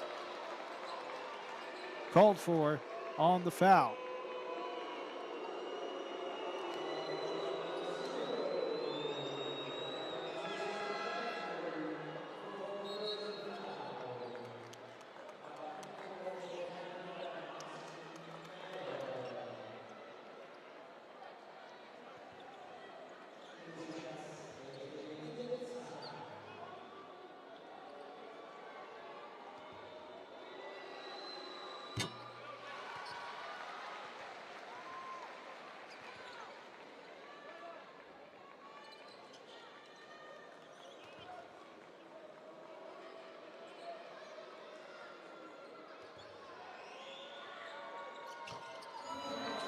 The United States taking a 7-point lead at a crucial moment. 1:10 remaining. Oliogu will go and take it themselves off the glass, drops it in. Efosa Oliogu with a chance to make it a 3-point play.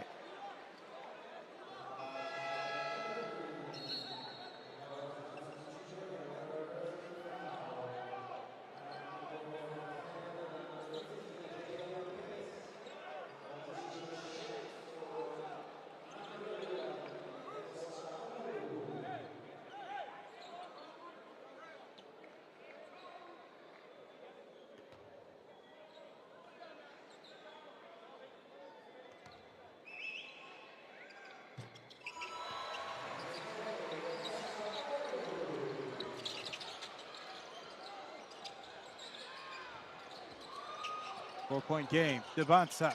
Drive. Layup. Missed. Another foul called. Another free throws coming at the line. This will be free throws 13 and 14.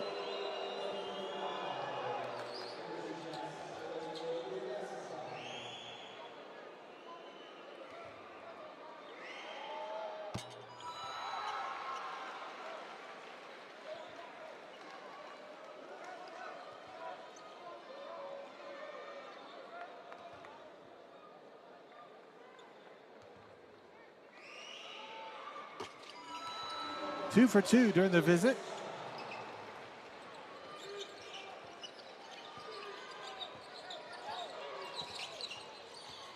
And apologies, that was 12 and 13 on the free throw attempts. That high arcing layup goes in for Canada. Devonta 12 for 13 from the charity stripe, currently sitting with 22 points.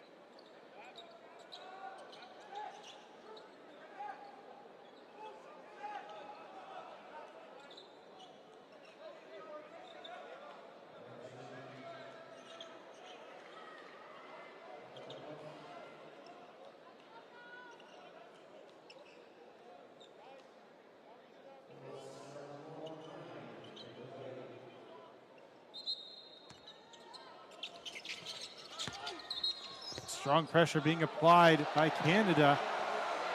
They're going to say out of bounds. Strong presence from Canada leads to a turnover. And it is a 4-point game with 45 seconds remaining.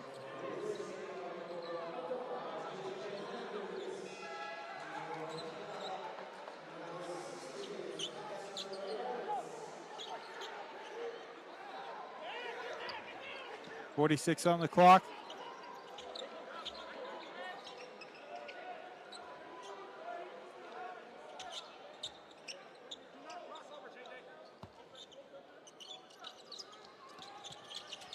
Inbounded.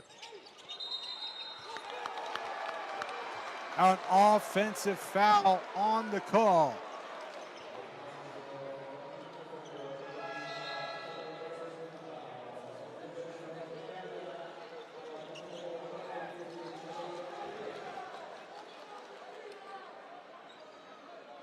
And there it is. Yeah, that is clear. Had two hands on the arm. Pulled Mandequit away. That's an offensive foul.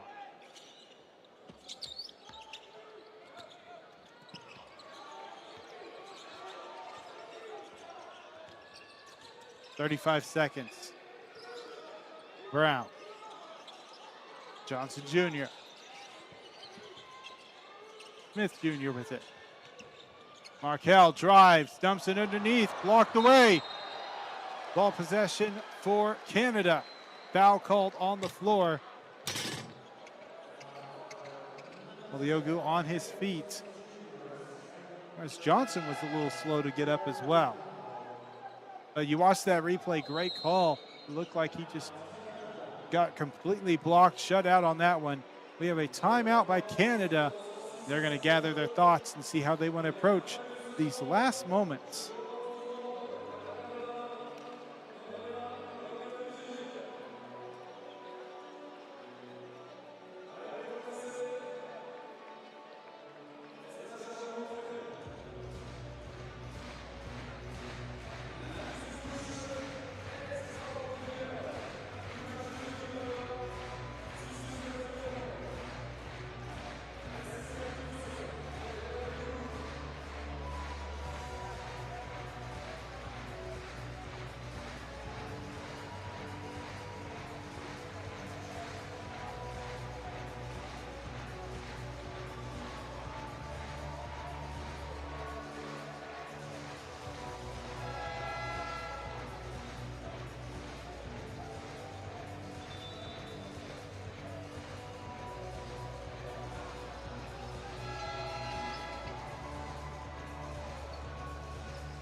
Welcome into the final moments of this game. 21 seconds left.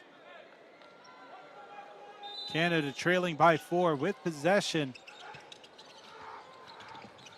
Oliogu steps back, drives in. Off balance shot, no good. Rebounded by the United States. 10 seconds, launches it down the floor. Devonta hesitating, moving the ball around. Mandequit will draw the foul with 5 seconds remaining.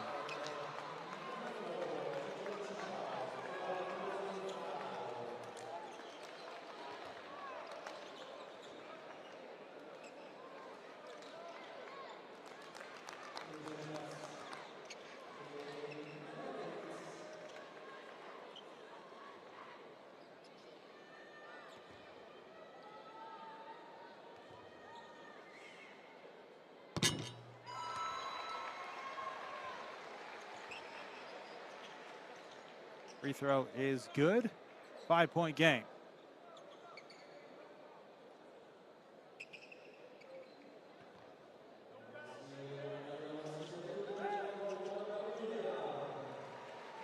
And here on off in the distance, coaching staff of the United States letting them know no fouls. Play smart. Man to quit. Shot up and good. 6-point lead for United States. Deep pass down the floor. Gonna have to put up a shot. Beckford, no good. And with the time remaining and the score as it is, that's gonna do it for this one.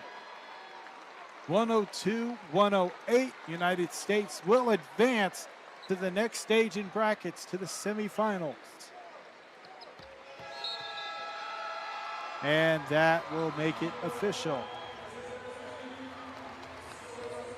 With this victory, we'll have to wait for the next matchup to conclude. That'll be Switzerland versus New Zealand.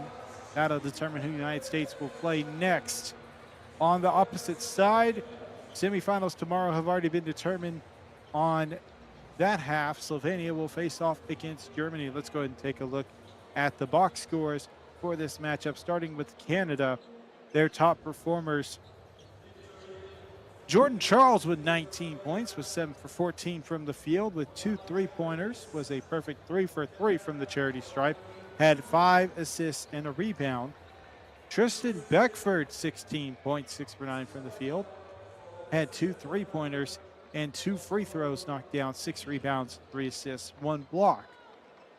Adriel Nyora with 15 points, 6 for 16 from the field, with a 3-pointer and 2 for 2 from the charity stripe, 6 rebounds, 6 assists. On the opposite side for the United States, numerous players made a difference in this one, but the top 2 performers, AJ Davansa and Michael Brown Jr. Davansa with 22 points, 5 for 8 from the field, was 12 for 13 from the charity stripe, numerous free throw opportunities. 4 rebounds, 3 assists, with 3 steals doing the work on both sides.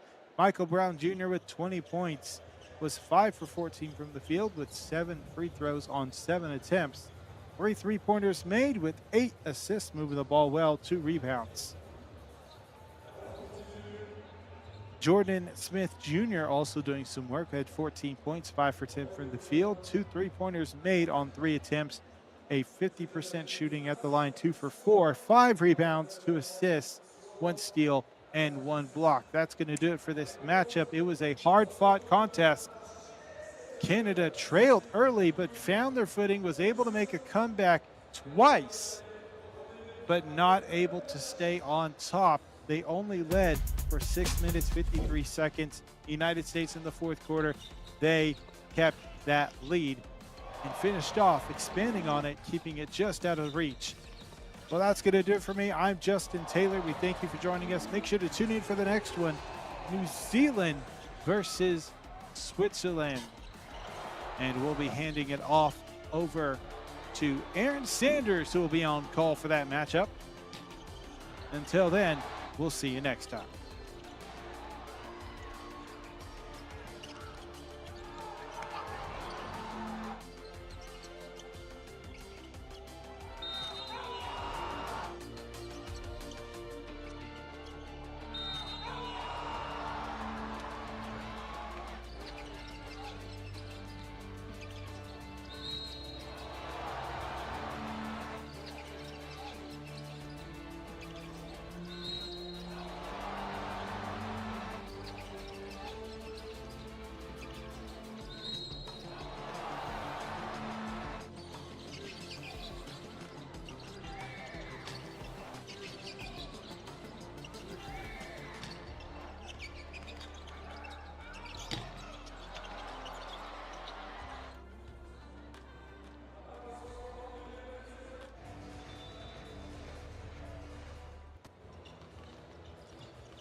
Hey, we on camera.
If you're here in Las Vegas, right now we have an offer going on where we can get you a brand new, super efficient air conditioning and heating system. Well, it could be. And if you guys don't know who Roger Ver is Bitcoin Jesus, OG from way back in the day. And it very well could be. Also, shout out to all of our channel members, Alpha Gamer, Mr. R, and everybody else. I know. All right, let's get through it because there's a lot more stuff to cover in a short period of time. So these are the historic Bitcoin prices on the 4th of July. We came all the way from 1 penny back in 2010, and now we're currently trading at $108,000 approximately. And just kind of seeing these numbers and the volatility and the corrections and just Bitcoin increasing over time, this is just a friendly reminder that Bitcoin is essentially deflationary. It is a pretty interesting asset, and I always recommend when you're getting into crypto, you pay attention to Queen B. Now, this article from Bitcoin Magazine. Apparently, BlackRock's Bitcoin ETF is now the third highest revenue generating ETF, which is freaking crazy. Absolutely crazy. And there's also some rumors about, quantum computers could crack old Bitcoin private keys. So we'll see if that happens or not. I'm not exactly sure, but it is what it is. Also, I wanted to talk to you guys about what's happening next week. All right. Is it next week? The 14th? No, it's not the 14th. It's coming. Yeah, no, it's not next week. It's the week after. So the 14th to the 18th. Okay. And this is important stuff. The House has dubbed the week of July 14th Crypto Week. Genius Act, Clarity Act, and anti-CBDC will be voted for passage in the lower chamber. And this is good to note. This is pretty good stuff to note. Now, with that being said, the Genius Act is a stablecoin act. The Clarity Act gives market clarity to crypto, like what agency covers what with the ETFs, how can crypto companies build, etc. And they also have the anti-CBDC Act. I'm going to tell you guys this right away. I don't trust them. I don't believe them. I do not think under any way, shape, or form that this will stop us from getting CBDCs. I think that they are coming. I think that no matter what anybody says, they're coming. So it's nice that they're putting this out there. But again, I don't mean to be a pessimist or negative, but I just don't see us being able to not have a CBDC. They're coming. So there's that piece of information. Also, too, what is this story over here? Yep. And this is kind of part of what's coming to expect. But the SEC Crypto Task Force met with SIFMA. Topics include digital asset, insurance, tokenized securities, and SIFMA is a major trade association for broker-dealer, investment banks, asset managers. So again, things are kind of heating up. Things are heating up. And while we're on the topic of that, we've got a clip here from Bo Hines, okay? Bo Hines is the executive director for the President's Council of Advisors for Digital Assets. But he's talking, in this clip, he's talking about he joins Mara CEO Thiel to discuss the Genius Act and the U.S. Strategic Bitcoin Reserve and Bitcoin mining in America. Because again, the United States of America really wants to push forward with holding Bitcoin on its, as a strategic reserve, and is just very interested in that. Now, Bo Hines does predict a $15 to $20 trillion surge in crypto industry value after the Genius Act, and he's talking about stablecoins here. His forecast implies more than 5 times growth and believes that legislation will position the U.S. as a global leader in digital asset financial tech and adoption. He also highlights the access to U.S. capital markets will require the use of dollar stablecoins, boosting innovation and adoption. So when he's calling for this big $1 trillion surge over here, he's talking about stablecoins. And I understand that stablecoin, that's having a market cap that big with stable coins will increase the crypto market cap because those are classified as cryptos, but it will not increase the price of crypto in general unless, depending on what chain is being used. So it's going to be interesting to see. Traders, in this video, we'll walk you through our new AI crypto analysis tool that's revolutionizing how traders analyze markets. These professional-grade tools use artificial intelligence to identify accumulation patterns, track institutional movements, and provide probability-weighted price targets. You'll learn how to access our enhanced features, interpret AI-generated signals, and utilize the same analytical tools that institutional traders rely on. Watch the full video about this indicator on our official channel, and we'll show you which AI tools professional traders rely on in 2025 to understand future market movements. Click Watch Now to watch the full breakdown and take the way you invest to the next level. Ledger. They are a Brazilian investment platform, and they want to boost global liquidity and regulated digital assets across South America and Europe. So not in the US, but Ripple's got its own thing going on, and I think they will become a bank. They also rank amongst the world's top 5 private credit asset tokenizers, and they already use Ripple payments for cross-border treasury flows. And RLUSD is listed on Mercado. BitMEX also listed XRP or RLUSD as well. Excuse me. And this story comes out of Singapore with Ripple. So Singapore continues to lead in blockchain innovation.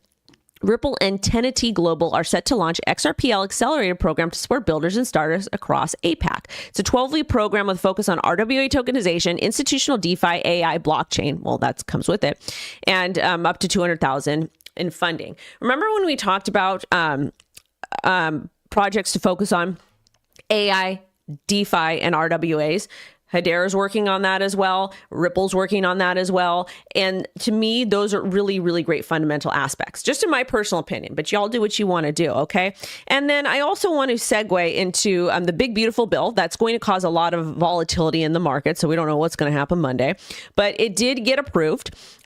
President Trump does still have to sign it. And it is projected to add $3.3 trillion to the U.S. deficit. So we'll see how that happens. So while we're trading and investing, we do need to pay attention to that. Now, I want to take a quick look at the market. Entire crypto market is down right now, and it's a holiday. It makes sense. And as far as Bitcoin goes, Bitcoin is just kind of chilling at $107,000 over here. We broke down below, like we hit 110,000, and then we had a pullback. Could be because of all these dormant wallets that are moving funds around, because that definitely could impact the market. But we'll see what happens with those. So Bitcoin's correcting a little bit. It's a weekend. Don't worry about it. Just chill. Ethereum is dumping $2,500. Solana $146. Sui $2.85. XRP. Actually, XRP is looking stronger at 222. They're holding on to support really well. Link $13, and it looks like we actually may break down support. ADA 57 and HBAR 15 cents. So with that being said, you guys, happy Independence Day. Happy 4th of July. I'm going to go. I will be at the pool all day, and I got a short coming out for you guys later. Not sure what it's going to be about yet. And yes, I'll be live streaming tomorrow at 10 a.m. PT Saturday. Happy holidays. Sending y'all love and light, and God bless America. Bye-bye.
Some people are having trouble deciding how things are going to look in the next 3 days. No, I really don't. I look at the nature of our business. It doesn't matter the economic cycle. It is a critical goods or service, and we have every confidence demand for it will remain. Will it be harder in a more challenged economic environment if that ends up being the case?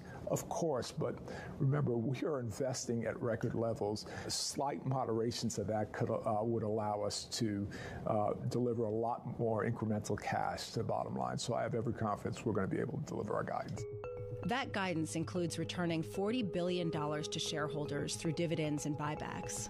The last several years, we've invested significantly and haven't raised a dividend, so we thought an important next step was to deliver even more value through a stock buyback. Why is now the time to do buybacks? I think our stock is so incredibly attractively priced, and so by buying back more, we're giving more value to those who remain, and we are confident in our ability to continue to increase the price of our stock. AT&T has the cash to reward shareholders, largely thanks to Desroches' management of its balance sheet. The company has steadily pared down its debt. Now it can focus on investing for growth and even lever back up for M&A. Is the threshold higher to buy something that looks attractive? At this point, given that financing costs are so much higher, should you tap the debt markets again? Financing costs are higher than they were the last 5 years, but I've been around business long enough to know that financing costs can be a lot higher than this. I'll give you an example.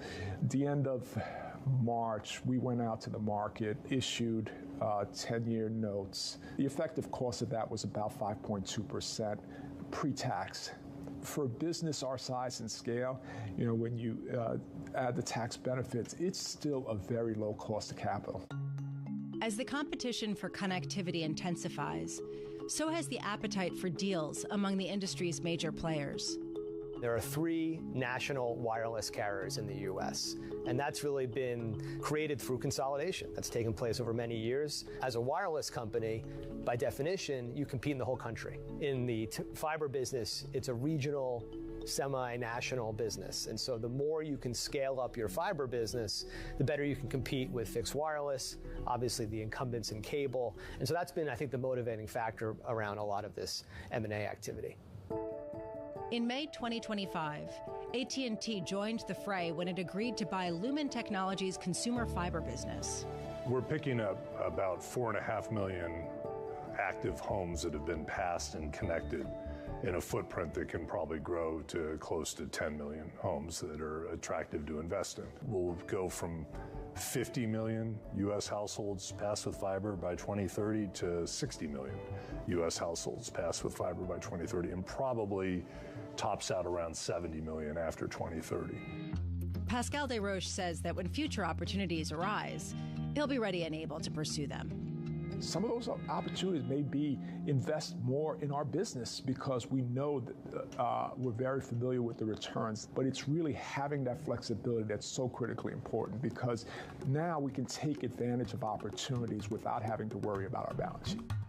Coming up, Pascal Desroches takes me to the room where connectivity happens. Think about it as the brains of the network. A visit to the central office next. This is Bloomberg.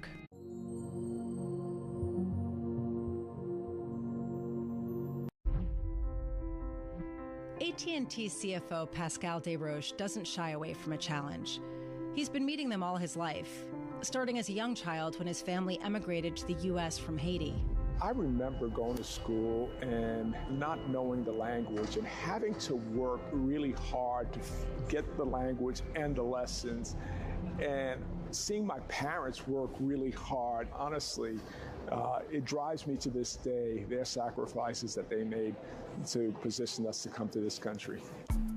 Desroches started his career in accounting, rising to partner at KPMG. He also spent 2 years in government as a professional accounting fellow at the SEC.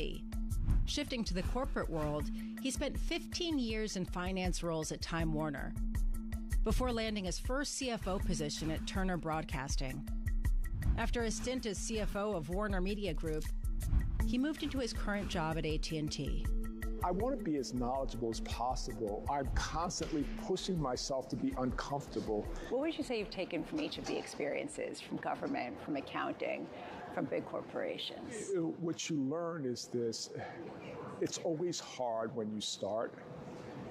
You've got to be patient with yourself. You learn resilience. If you go through a lot of different environments, a lot of different challenges, you build resilience. And that is probably the one thing I will say that has really helped me in my latest assignment is the resilience that I've built up over the years. Yeah. His resilience and zest for learning makes Pascal Desroches the ideal CFO for AT&T as it plots its future around 5G wireless and fiber. It's hard to understand the scale of this journey until you see it up close and in person at one of the connectivity hubs known as central offices. Traffic is aggregated from the different neighborhoods and then onto what we call our core. Think about it as the brains of the network.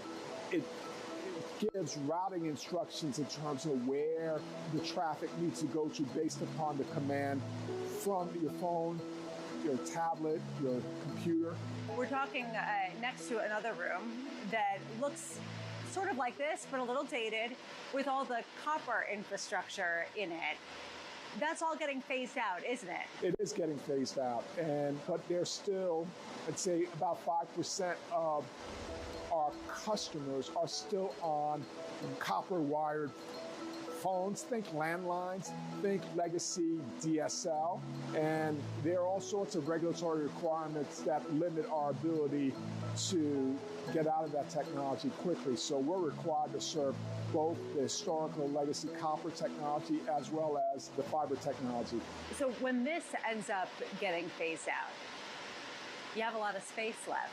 What are you planning to do with it? Once we decommission copper, what will happen is we're going to have excess space that we're going to probably be able to monetize and sell. We recently did a transaction where we sold 75 wire centers, and we kept access to our infrastructure, but there was still a lot of space in the building as well as adjacent land that we were able to sell at a really attractive price because we had scaled down our investment in copper.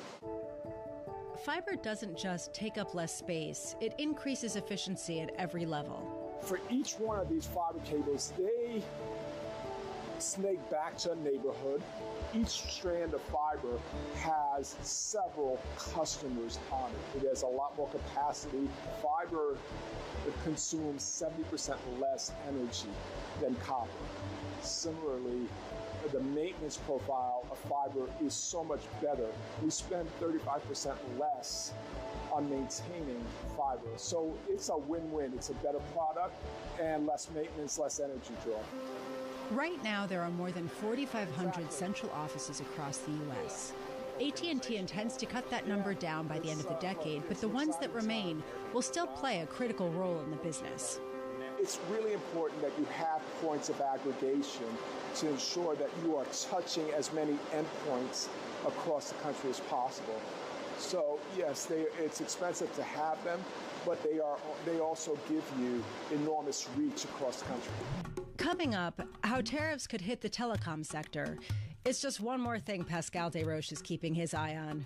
Anything that can impact the consumer's ability to afford services, you always pay attention to.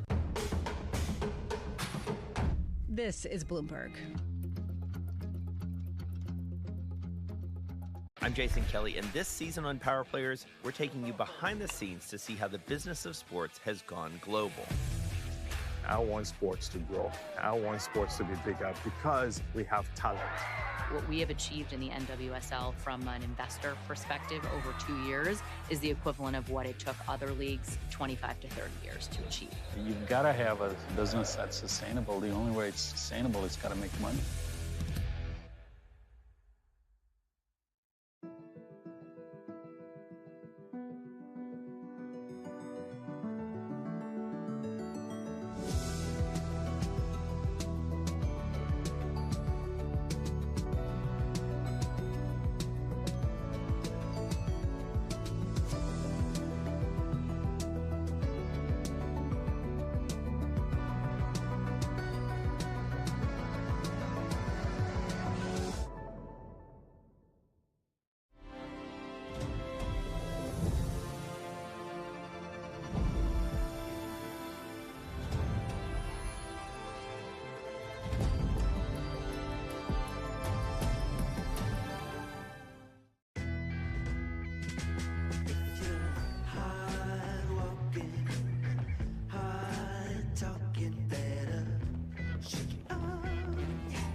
who is the market for? It's for all of us. Because when you invest in ETFs from iShares, the market is yours.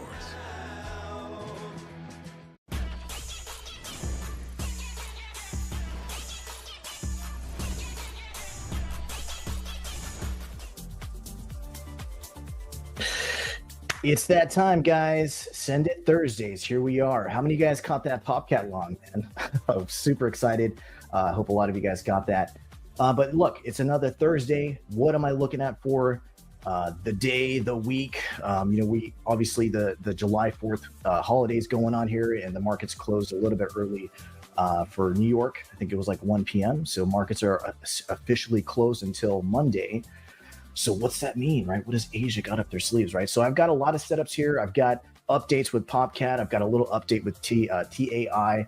I've got some new ones. I've got Brett. I've got Whiff. I've got Super. I've got tons, guys, and we got to cover it all in a short period of time. So let's get right into it.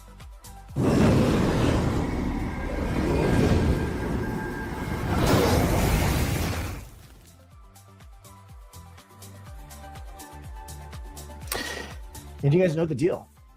Hit the like button, hit the subscribe button, hit the bell notification. If you guys like this content, make sure you guys follow me on Twitter at David Sends It. I've also got a TikTok and an Instagram below.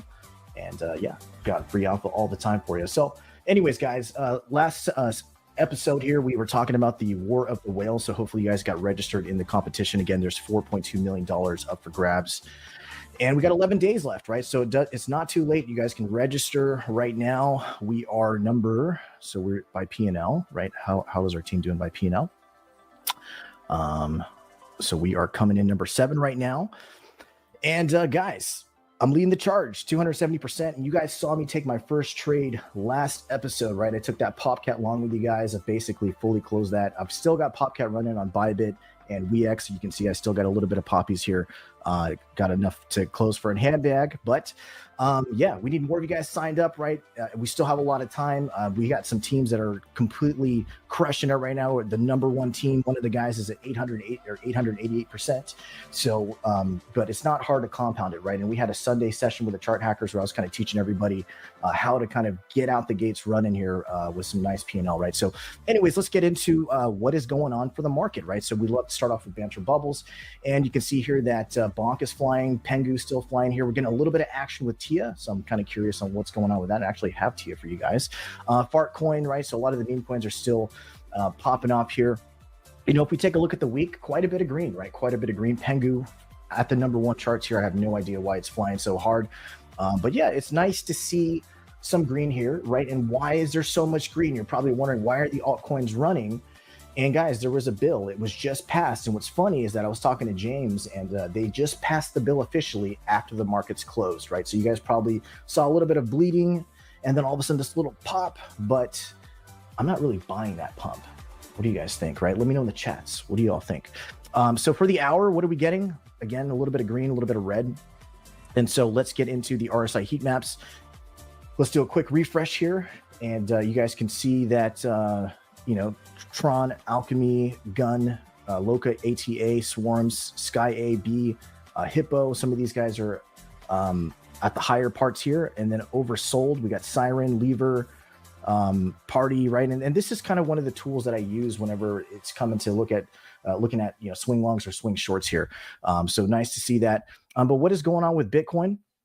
Right. So Bitcoin dominance, we were tracking this guy, and it was great because we actually saw this loss of trend on Sundays during the Sunday banger session. And I said, look, guys, we might get that retest and we might see the altcoins fly a little bit here. We could see a bounce on the 236, and that's exactly what happened. We lost trend. We had this little kind of back test here, and we also had that 236 retest, right? So when we zoom in here for dominance, right, we had this 236 bounce, but we also had the 618 hacker zone retracement here, right? So I've taken a fib from the high to the low, and you can see that the 618 retracement here was a perfect rejection. And here we are just kind of holding the 236, right? So the question is if we come down to the 236 again, are we going to bounce, right? That could be a thing. We could very well come up to the 618 again and kind of just play this up and down situation, right? So there is speculation If any of you guys know Trader Jay, we talk all the time. He's a legend with the chart hackers, just amazing alpha. But we're kind of talking about a lot of chop coming up here, right? There might be a lot of chop coming back to Chop Central here, right? Where we get a little bit of pump and a little bit of sell-off and a little bit of pump, and just really confuse the market, right? So it looks like we're kind of experiencing that already today. But for Bitcoin, what do we have here, right? So we have a higher time frame trend line here that you guys saw on the last Thursday show. I'm not really changing too much here on my chart here with Bitcoin. We have this trend line here. It was nice to see this breakout on the weekend, right? So we had this flag situation. We broke out, and then obviously we hit value area high. And like I tell you guys, you always want to look for taking profits or maybe entering shorts at value area high. But we basically had this pullback. And what do you know? Where did we pull back to, guys? What do I always preach? Anchored VWAPs, right? So we had anchored VWAPs from the high. We had anchored VWAPs from the low. And what do you know? Nice little bouncy bounce. And I love this trend line here. I haven't modified it, but you can see how well respected it has been here for as far as TA goes, right? So zooming in, let's zoom in a little bit here. What we've done is we've essentially broken trend here, right? We've broken trend. And the question is this a fake out, right? A lot of retail traders, a lot of, just the standard mindset is, guys, we're breaking trend, ape in the longs. Smart enough to beat the market? Then you're smart enough to know that even Renaissance Technologies, the world's most successful hedge fund, relies on algorithms, not human traders. While retail traders spend countless hours analyzing charts, watching economic news, and trying to time their entries perfectly, billion-dollar funds are processing millions of data points in milliseconds. The human mind, no matter how disciplined or experienced, simply can't compete with that level of speed and precision. What's even more interesting? Well, these funds aren't just making more trades, they're making smarter ones. By removing human emotion and bias from the equation, they're achieving the kind of consistent returns that traditional traders struggle to match. But here's where it gets interesting. This technology, once exclusive to billion-dollar hedge funds, is finally becoming accessible to small investors. And one company is leading the revolution. Meet Corvado, an AI-powered trading algorithm that's been consistently outperforming billion-dollar hedge funds for the past 3 years. Want to see how it works? Click below to watch a free demonstration. And don't worry, we back everything with a 60-day guarantee. If you're not completely satisfied with the performance, you get every penny back. The way I see it, you've got two choices. Keep trading the old way and hope for the best, or adapt to where the market is actually heading. Remember, the world's most successful funds are already using algorithms.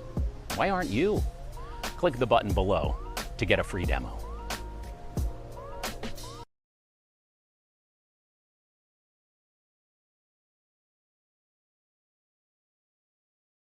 Hi, I'm Dawn, and I run a company called Jotful. We make one-of-a-kind websites just like these right here in Michigan.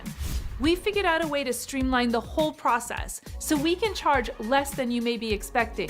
In fact, probably a lot less. We charge just $99 per page to build your website, and then $59 per month thereafter to both manage all the tech stuff and co-maintain your website with you. Now, Mark Stryker, an author, will talk about the impact a Jotful website has had on his book launch. Once the book actually launched, through the contact feature, I got emails from people all over the place inquiring about speaking engagements and other kinds of work. And in fact, I have more than paid for the cost of the website for the year just through a couple of speaking engagements. Our customers are really busy people and they have a million things to do. So I love that our websites make their lives just a little bit easier. One of the great things about my website right now is I don't even have to think about it. It's just there, it's simple, it's easy. I don't need anything too complicated, but I need something that just works, doesn't go down all the time, and is reliable. And I was very grateful that you guys took the time, and not only did you build it, but you helped maintain it, so I don't have to sit back and worry about it. It's just another hat I can take off my head. It's another piece I can take off my plate, and I'm just very grateful for you guys. I hope you've enjoyed hearing our customers speak, just as much as we've enjoyed working with them. But if what you need is a one-of-a-kind website you can send people to, but don't have to think about all the time, we should talk. We'll listen to what your business needs. And if it seems like Jotful could be a fit, we'll even make you a free sample website. There's no charge and no obligation. In other words, we guarantee you'll love your website before you ever even sign up. Otherwise, we'll do our best to refer you to someone who might be a better fit. So click the link to schedule a call with us, and I'll see you on the other side.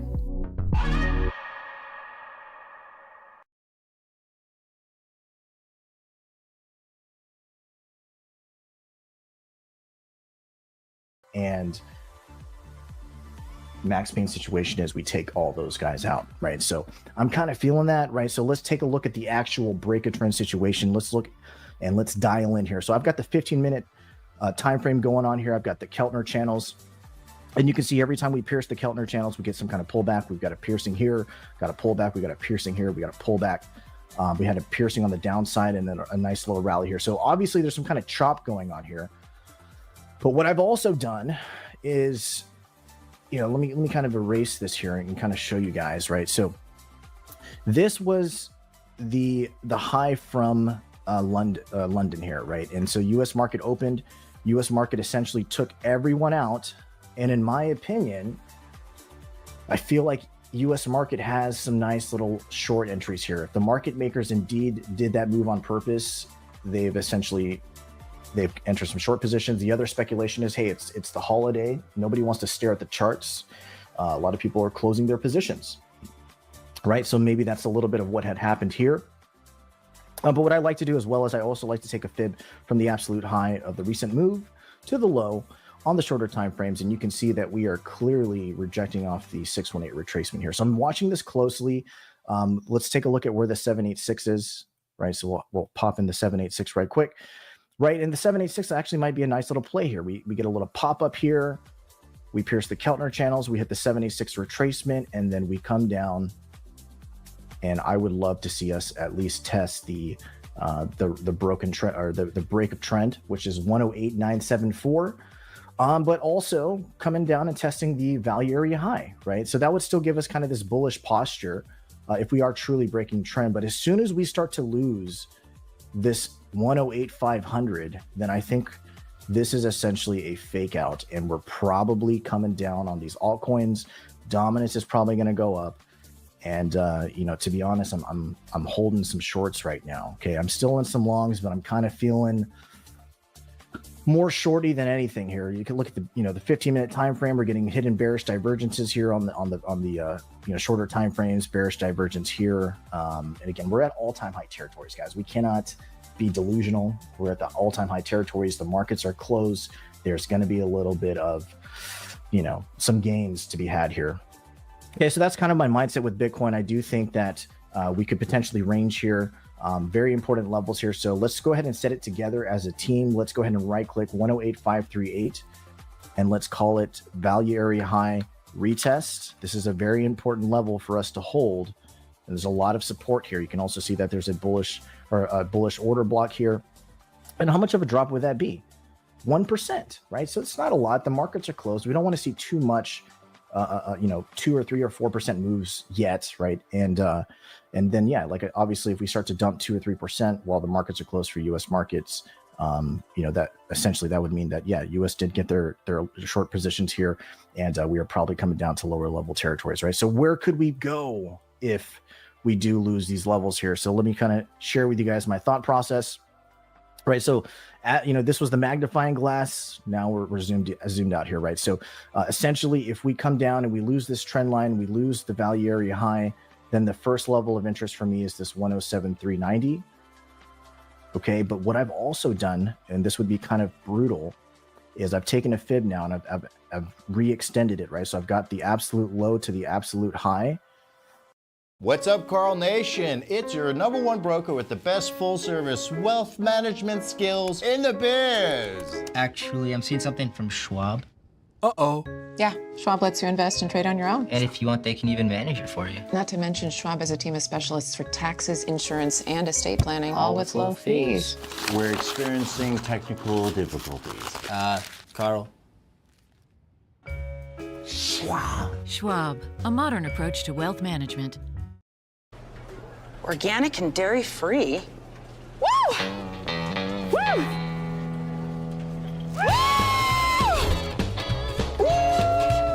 Here we go. Third time today.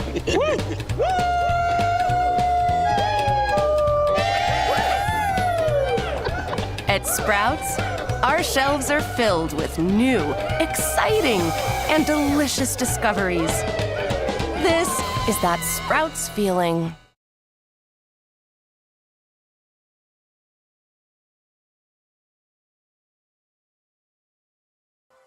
And that 382, guys, it's coming right in again at the anchored VWAPs and this 50-day MA, right? So even if price action comes down here again, it's really not that much of a move compared to like what we're used to seeing here, right? But again, volatility will be had, and a lot of these altcoins will bleed if that happens, right? So if we do come down to that 382 anchored VWAP again, we're looking at it, looks like a 4% move to the downside. 3.5 down, you know, and that's not too bad. 3.5%, come on, right? And the other thing too is like, there's a lot of speculation as well. Like everybody was kind of longing into this bill. There's not much movement, right? So is it priced in already, right? So those are some thoughts as well that I'm thinking here. But I do think that if we do come down to this level, I think this is a great bounce opportunity. And that's where I would really look for some longs. And there's some really good longs that have kind of ran away that I would love to get into. And I think seeing this kind of scenario would give us those opportunities, right? So let's set in another alert here at 105,900. And let's call it the X2 anchored VWAP and 382 retest. Okay.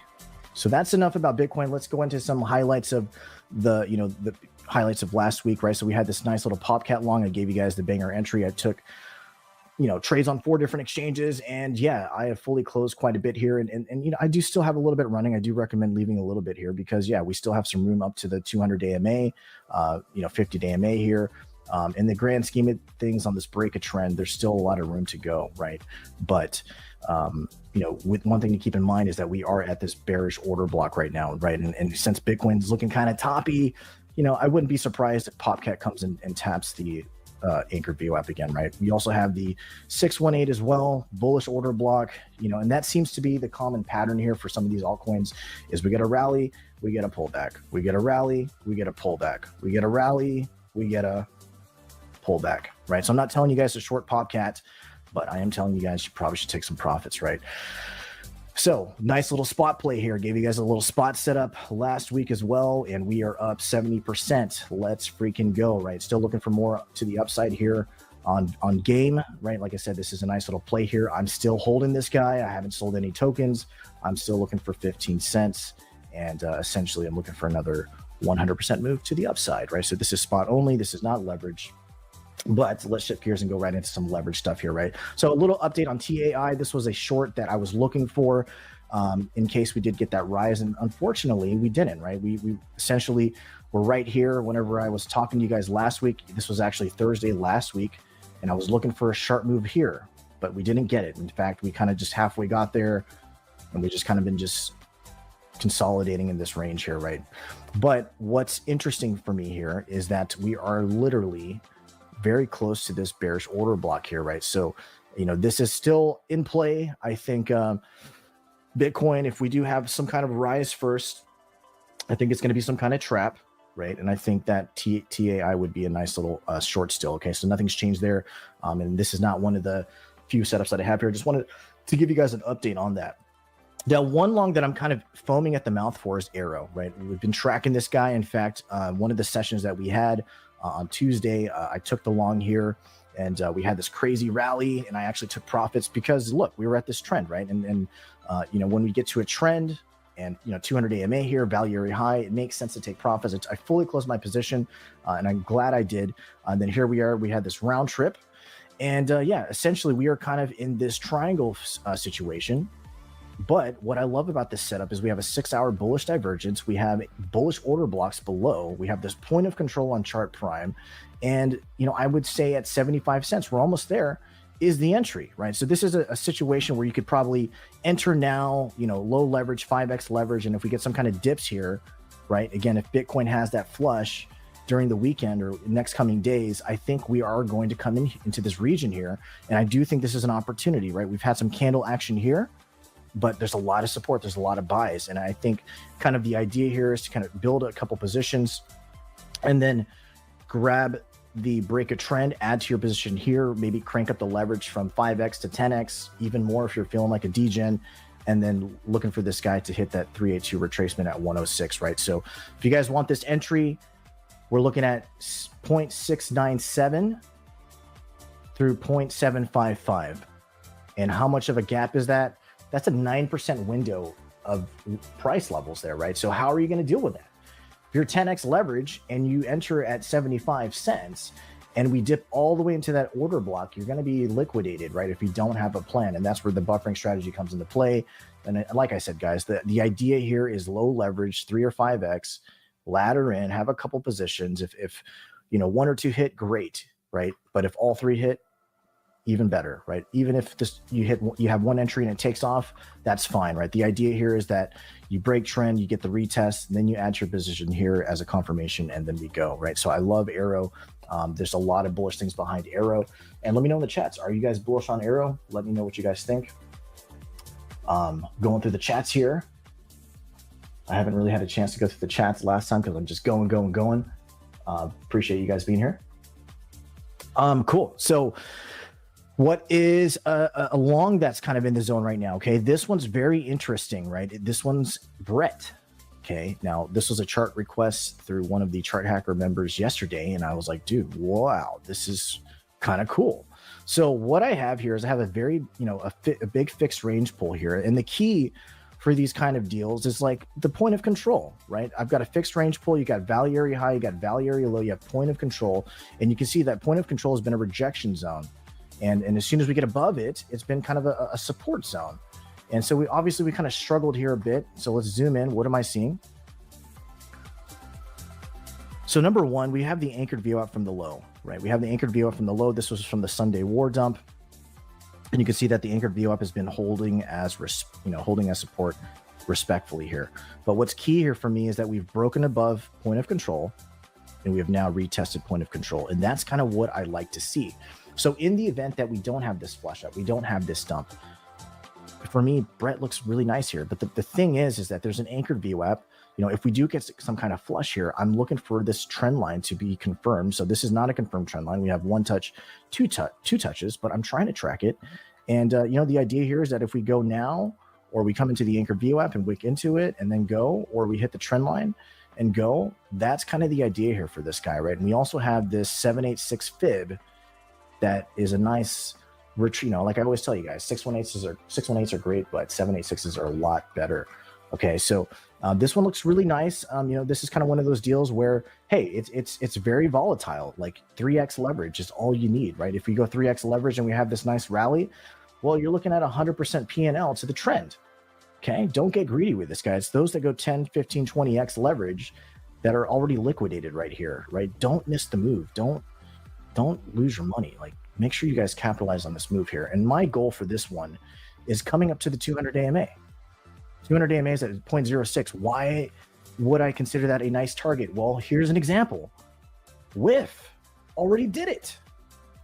WIF just hit the 200 AMA, right? In fact, WIF looks like a short.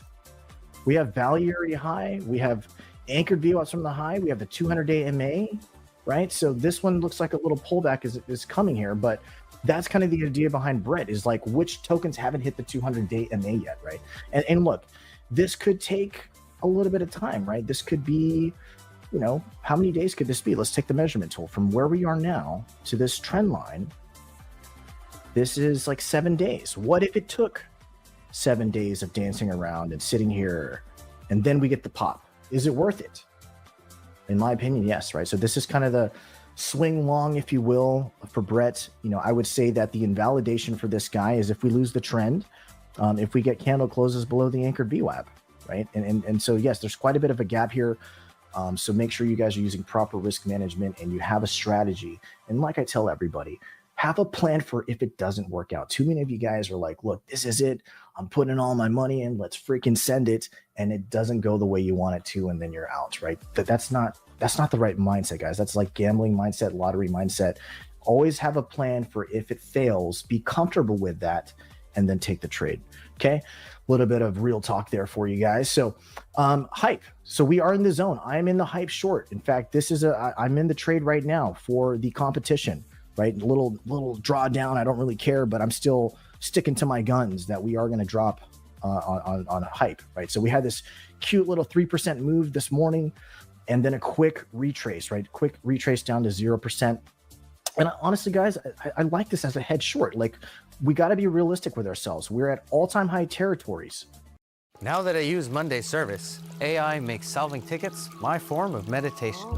Monday Service is a ticketing platform that helps us manage and automate our entire service operations with efficiency and with no code needed. IT, HR, ops, or any other department, everyone can manage ticketing their way and stay on the same platform, so we can create a unified experience for our customers.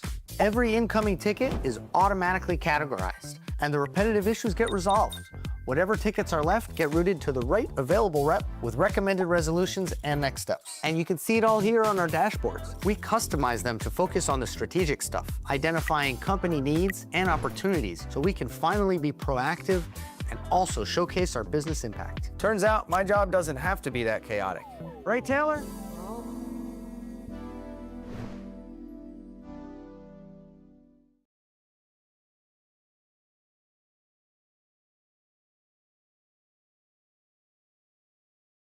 Guess which student has a better chance of getting into an Ivy League school? First, take a look at Zach. He's valedictorian.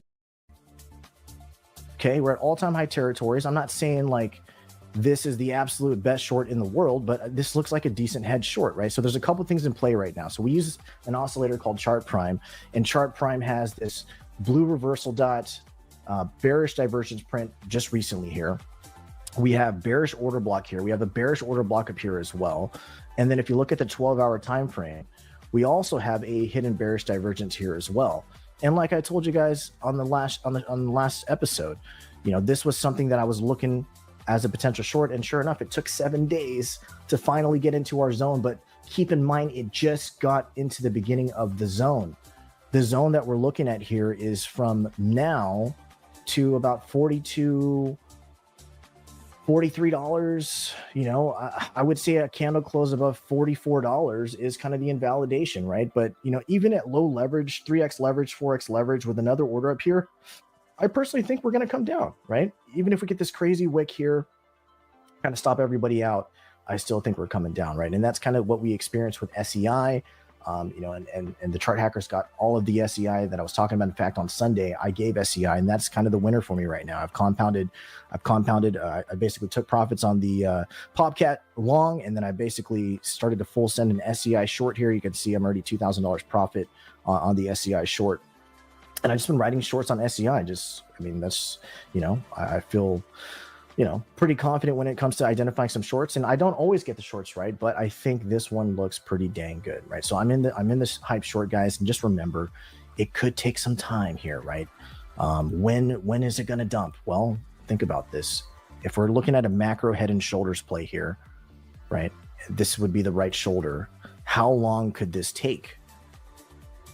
It could take 8 or 9 days, realistically. So will you have the patience for that? Is it worth it? Right, I think it's worth it. Your alternative is go buy some spot, you know, some spot bags and wait, you know, month or 2 months for it to pump. Right here, we're just saying, hey, just give it a week. Right, give it a week. Okay. So the other one that I have here is Super. Right, I didn't talk about Super yet. Right, so this is one of those deals where if we get that flush, I am foaming at the mouth to get Super. So what we have here is we have a clean break of trend. We had the beautiful retests. Right, so this is one of those deals where we get the rejection off the 50-day MA. We had the retest. So let me kind of zoom in here as well for Super. And I'm very bullish fundamentally on Super, by the way. And I hope, let me know in the chat. So you guys bullish on Super? Let me know. So what I'd like to see here is kind of another flush, right? Obviously I missed this trade. I wasn't paying attention. There's just so many tokens, but this was a token request that I got yesterday, and I was like, man, this looks amazing. And I do believe there's some kind of airdrop thing. I don't know. Let me know in the chat if you guys know about that.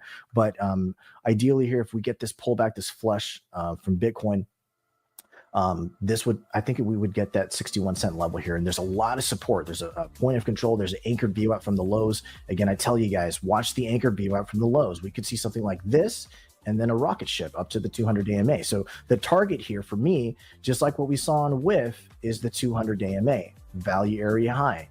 We're looking at a nice 30% move to the upside, kind of, in the short term, right? And if we take a fib from the high to the low, where does that take us? Look at the 618 retracement, hacker zone retracement, perfect, 76 cents. We can go as high as the 786 retracement into the order block here. That makes a lot of sense. If you guys were paying attention to Mudeng, Upbit listing had a crazy pump, but that guy flew right past the 200 AMA, right? So kind of looking for the same situation here. I really like this one, but look, 4-hour time frame, we got a reversal dot, we got bearish divergences, right? So this is not one of those where you want to enter in now, right? And if anything, it might be a little short scalp. I'm not telling you to short it, but you could take a potential short scalp here and looking for this guy to obviously run up to the upside here. Okay, now one of the the last ones here that I have is pretty interesting, and I just keep seeing it on Banter Bubbles, and we thought this guy was dead, but Celestia is alive. It is back. I used to love trading this one here, right? This guy, we used to trade him all the way when it was around $8, $10, $12. Or no, was it $9? Sorry, right? All the way up into this region here. And we were sitting here at $1.63, right? So what's incredible about this compared to some of these altcoins that I'm seeing on the oscillator is that we're getting bullish divergences like crazy on the higher time frames. And the 8-hour time frame is the one that stands out to the most to me.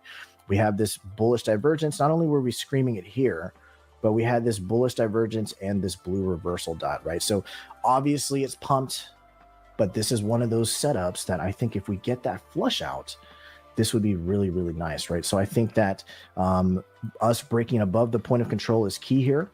So I've already set myself an alert, and I recommend you guys do the same thing. 147 is kind of where I would love to grab this guy. Essentially, in fact, let's take a fib and see where that takes us. Perfect. Look at that. Hacker zone retracement, guys. So set your alerts right now. We're going to call it the point of control. And actually, we'll call it the hacker zone as well. Hacker zone retest.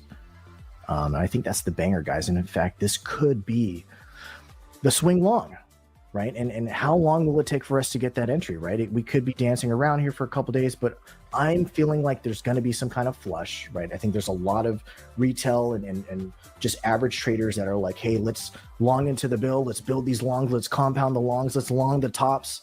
And every time that happens, yes, they could very well get away with it for a couple days, maybe a week, but there's always some kind of crazy red flush that takes them out. And that's where I want to grab the long, right? I want to grab the long at 146. And I think we're going to see a nice little bounce there, 618 retracement. We could go as low as the 786, right? But again, value area high. And this is what's interesting for me. I did a fixed range pull on this range here, not a very big range. This is from June 5th to current price action now. And then I did a bigger one. I'm like, where's the point of control on a bigger one? And so I did a bigger fixed range pull, and guess where the point of control is? The same dang spot.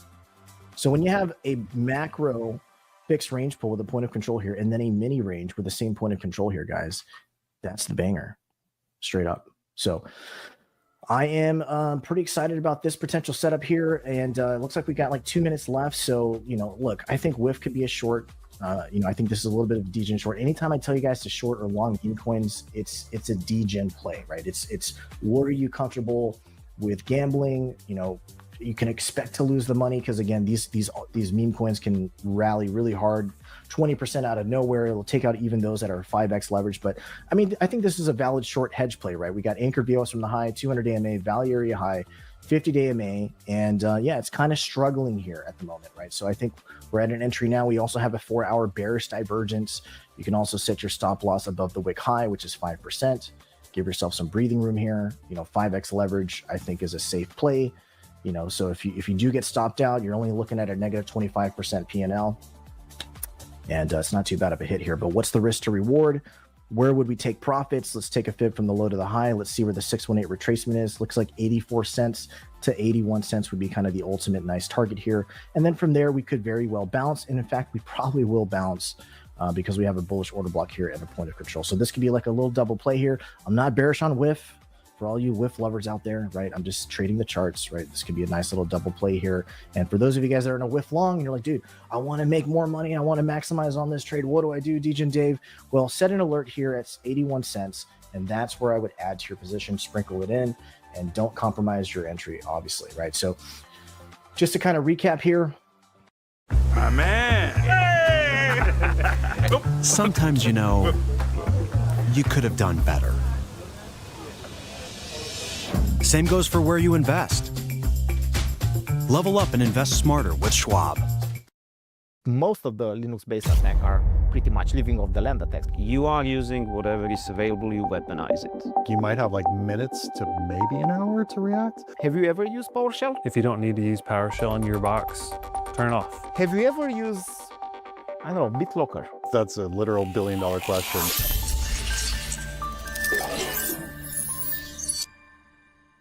All right, welcome back to our podcast. I have a bunch of really cool guests today with me. This is your host, Dan Berthet. I'm Director of IT Security for Bitdefender, and I have with me Martin, I have Dragos, I have Sean, and I have Josh, and I'll let each one of them to say a couple of words of what they do, and then we're going to dive into our subject of the day, which is living off the land attacks and what they are, how they happen, and some of the research details and things that we have to share of note on the subject from our team here at Bitdefender. So I'd like Martin to tell us a couple of things about himself. So I'm Martin Zuzek. I'm based in Florida, but originally from Slovakia. And at Bitdefender, I lead a couple of different teams, but my favorite job is pretty much be like a popular scientist.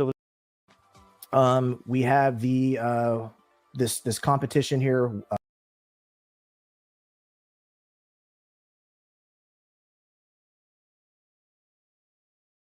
So he's got con to start a word, for example. Yeah, I think it's the right play. You do love that C-O-C-O-N combination you talked about yesterday. We're seeing it today. One really cool option for Mike on the last turn was C-O-I-N above Wu, setting up QI bombs for next turn. But he's shed the Q here, and Winter is indeed pulling the trigger on Flasher, making a phony hook. Let's see. Well, I don't see any reason why he's not going to get away with it. Yeah, if the 5 wasn't held, the 6 won't be held either. Mike looking at the blanks, talking a little bit, but let's see, is Winter drawing tiles? Yes, he is. All right. He's away with the second consecutive phony. Wow, wow, wow. 141 to 34, Winter's advantage after he draws both blanks early on. AACJNNO now the rack for Mike. He finally got rid of that clunky Q and has found a J to replace it. Now he'll have to make another decision. Do I play the J and try to get into bingo prone range? JA, as he's grabbing right now, plays with FA for 32. He's also got Acorn through the R and Flasher for 30, holding the J for later on. Robin, play the J, keep the J. What do you think? Oh, always get rid of the J.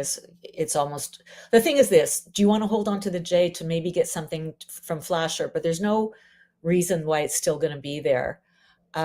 Acorn is a really lovely thought, however. You definitely, unfortunately, you can't just play corn holding onto your A because you've got 2 of them. Ja or Ja underneath Flasher is another thought as well. All right, Acorn is the choice we see from Mike. Acorn simming ahead of JA by about 5 points, and I think in large part because Acorn destroys this board and holds JA in the corner. So it's going to be tough for Winter to score on this board, and you've got points lined up in the future. Acorn the choice from Mike, but this is going to set up the Z that Winter's absolutely, yeah, nicely.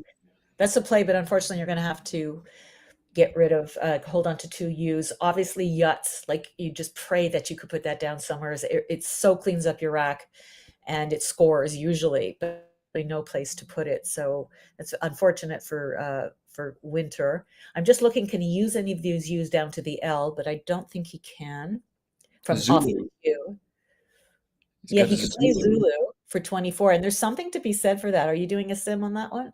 That would be very interesting. And fascinatingly, this is lovely. There's one play simming way ahead of everything else. It is not ZEE for 45. It is not ZE for 42. The top simming play scores just 15 points here for Winter, and that is Took through the queue. Chat, you're going to figure out why in just a second. If you're watching along, you tell me why Took for 15 sims best for Winter here. Well, somebody's saying Took this turn and hope for Ditz next turn. Exactly. Yeah. Oh, that's a really nice thought. Yeah. Yeah, I think every single eye except for one still in the bag. You're pulling 4 tiles. DITZ is going to score almost 70 for you, 72 for you. We saw Winter nearly make a mistake. He tried to play YEZ on top of Flasher, but that would have made ZL, not ZE, if you wanted. So he picks that up, drops the Z here. This is a reasonable, pretty human play. Took is nuts, but Took did win the sim. Well, it's gonna bite him, and yeah, here he goes. He picks up more vowels. So,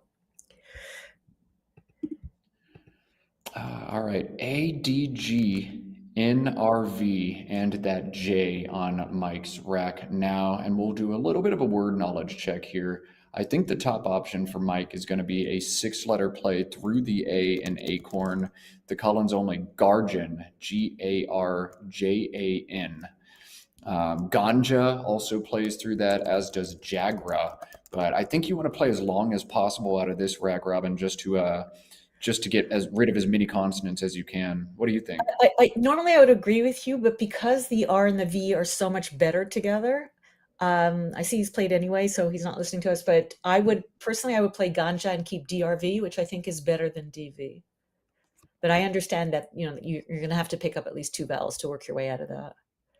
Big draw for Mike. He does find an A and an S, not 2 vowels, but if you're not going to draw 2 vowels, this is about the best you can do.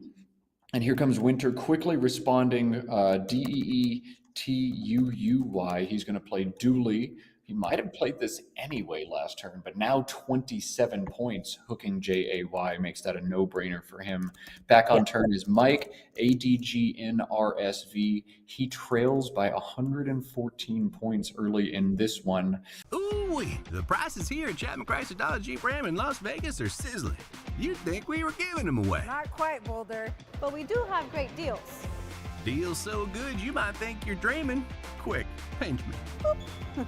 Get employer pricing on select new vehicles with Employer Pricing Plus. Or get 1.9% APR for 72 months on a new Ram truck. My favorite, during the 4th of July sales event happening now. So hurry in today to Chapman Dodge Chrysler Jeep Ram in Las Vegas. I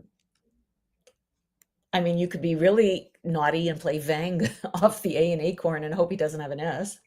Ooh. That's a fun thought. We're going to put that in and see how it does. I like it. Just crazy enough. Just crazy enough. I mean, you're down 14 points. That's a lot. Would I do it? I'd consider it. Saving DARS, that's pretty nice.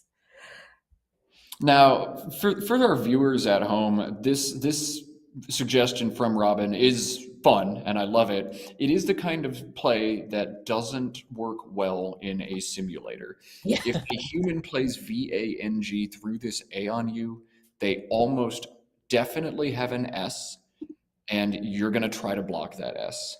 But the computer on its Monte Carlo simulations doesn't make any assumptions at all. It just makes the top equity play. So humans are going to block this S setup far, far, far more often.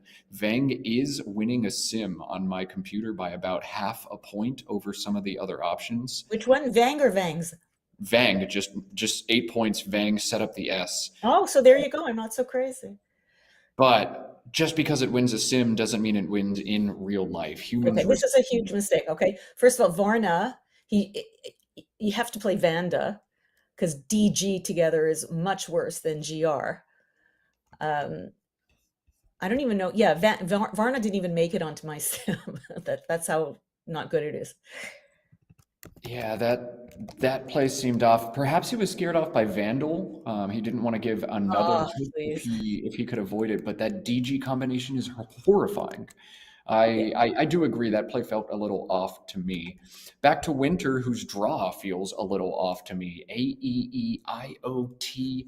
Yeah, He's got terrible. one play that scores more than 20 points if he can find it, but it is kind of a nutso one. It opens a lot of spots for his opponent. Oh my goodness. I don't know that word at all. Wow. But it saves a beautiful prefix. So that's a hint to everybody. It uses up AEEI and it scores a lot. So there's not a lot of places on this board to score a lot. So you have to look at the big tiles, but it sets up a massive hook. Okay. The famous Yui, if I'm pronouncing it correctly. One of the best words in all of Collins right here. Anytime you play NWL and you have this on your rack and you can't play it, it's a big sad. Yoi is a cry of Bacchic frenzy. It does not take an S, no interjections. We're going to park that right there and not expound on it anymore. But Yoi, the play from Winter, AENEI through the Acorn was the high scoring option for him, but that just gives up so many points to your opponent. I don't know that that's actually the right line of approach. And not surprisingly, he has another D, 2 Ds. You see, that wouldn't be there. There would be a gorgeous R to go with that. Oh yeah, that would feel a lot better right now. But the tile bag is punishing for the slight misplay. As Robin and I talked about yesterday, every percentage point matters all the time. And that D is going to yield some consequences here. DDGLSUV. Guild, I think, feels like the natural play, GUILD. If you're confident that WHEW takes the back S, and it is a verb in Collins, so it does, you want that spot to stay available. You want to open up some other stuff to make your opponent block, and then you just want to draw your S bingo whenever you can, as soon as possible. Yeah, I think Guild is looking quite good here. The problem with it is it blocks 2 lovely bingo lanes, but to be honest, you're going to have to block something at some point. There's nowhere else to play for points. So Guild gets rid of the U, it gets rid of one of the Ds. It doesn't save the lovely DVS, but it's a lot better than what he's already got. There's also a possibility of Govs off of, like take the S hook already off and play Govs, but you're saving DDL, but that scores the highest, 24 points. Yeah. I think you have to leave that S hook alone for right now. You have to hope that you're able to capitalize better on it. 24 points is the best you can do this turn. But if you've got that pivotal S, you want to make sure you hit that spot and you hit it hard. So I'd be looking to go elsewhere and not cash it yet. Excuse me. Especially with the word like Govs, which doesn't actually open this board up as much as you'd like. It's a tough turn, but I don't think you can burn the S here. Well, the only word, vlog is the only. Oh, what's he playing? Oh, he's setting up the S. Oh, okay. That's probably going to hurt him more than he knows, but. He's got those double Ds on his rack once again. These Ds are recursive. This error continuing to compound on him. He needs a good draw here. This one feels like it's starting to slip away. Let's see what he gets, because Winter's rack looks hard, and I don't want to think about it. I want to see a 2 vowels minimum. Oh dear. Okay. Whoa. Ooh, that's going to be awkward. What are those? All right. Well, the E's. So many E's went early on. That's the problem. Yes. Yeah, man. Neither player has a fun rack, but I have to look at somebody's turn. So I guess we'll look at Winter, who's on turn, AEEINTY. If I'm Winter here with the big lead I have, I want to knock out WHEWS if I can. I'd be looking for options that do that, and I would come up mostly empty in my search. Maybe some sort of play making TEL and AW or EW. Yeah, but you want to get rid of that Y because you do have such beautiful rack. Yeet, which I think is what he's putting down. There you go. It scores a lot. It doesn't block that S hook, but it does create a nice hook for him if he wants to put over EEL, since he doesn't have an S right now. Oh, man, yeah, now with two S's, I think Mike has to cash one in here. Udo's UDOS sets up the front L hook that Mike would hold back. So if he is able to finally draw a bingo, it will almost definitely go down next turn. That's what pops out to me early on this move. But Robin, yeah, with two S's in hand, you got to play one now, right? Oh, there's absolutely no question that you have to play one. I'm liking SUD underneath UOI, SUDD. Ooh, yeah. It saves a lovely. I mean, people don't like LO, but it's there's worst combinations in Scrabble. There's still another D unseen. Knowing his luck, he might pick up another one. It scores 21 points. It undoubles the Ds. It undoubles the S's. It gets rid of the U. I mean, this is my thinking. This is how I got to it. I want to get rid of an S. I want to get rid of a U, and I want to get rid of at least one D. So I came to SUD. And then I'm still keeping my govs open. I'm keeping my hues open. I'm keeping an S to hook on top of eel. Yeah. I like this more and more. The more you explain it, the more I'm like, yep. And right on cue, as you finished your explanation, Mike set it up on his rack. Robin, once again, doing what she does best, nailing this one. That's why they pay me the big bucks. Indeed. Nittler. Now, you are not entitled to any paycheck at all, Robin, until you give us the cat that was promised yesterday. But, we've got intervention for cats. I guess if there's Scrabble, we should probably talk about that first. But I do demand kitten at some point. It is a nap time, but what I've done to entice them is to close my door, because that drives them crazy. So we'll see if that works. Oh, they will be a clamoring very soon once they wake up from nap time. Stay tuned, y'all watching. If the Scrabble's not entertaining, the cats certainly I think will we're be. going to see interesting. Wow, what is he doing? What is his thinking on this? Because, and first of all, that's not a word. I have no idea what's going on right now. It's only Lytton in that rack. I don't know if he's mixing it up with something or is having a stroke, or I don't know what's going on. And also, why would you want to do that? Both blanks are gone. Yeah, he wants to end the game faster. What's going on? He wants to obstruct WHEWS. I think got it, but like with a phony? Like what? Like, is there a word even close? There's Ettin, ETTIN. But Mike Johnson is being super nice to him. Winter has drawn provisional tiles. These are not going on the rack, which means the play is still on hold. Okay. Look, at this point,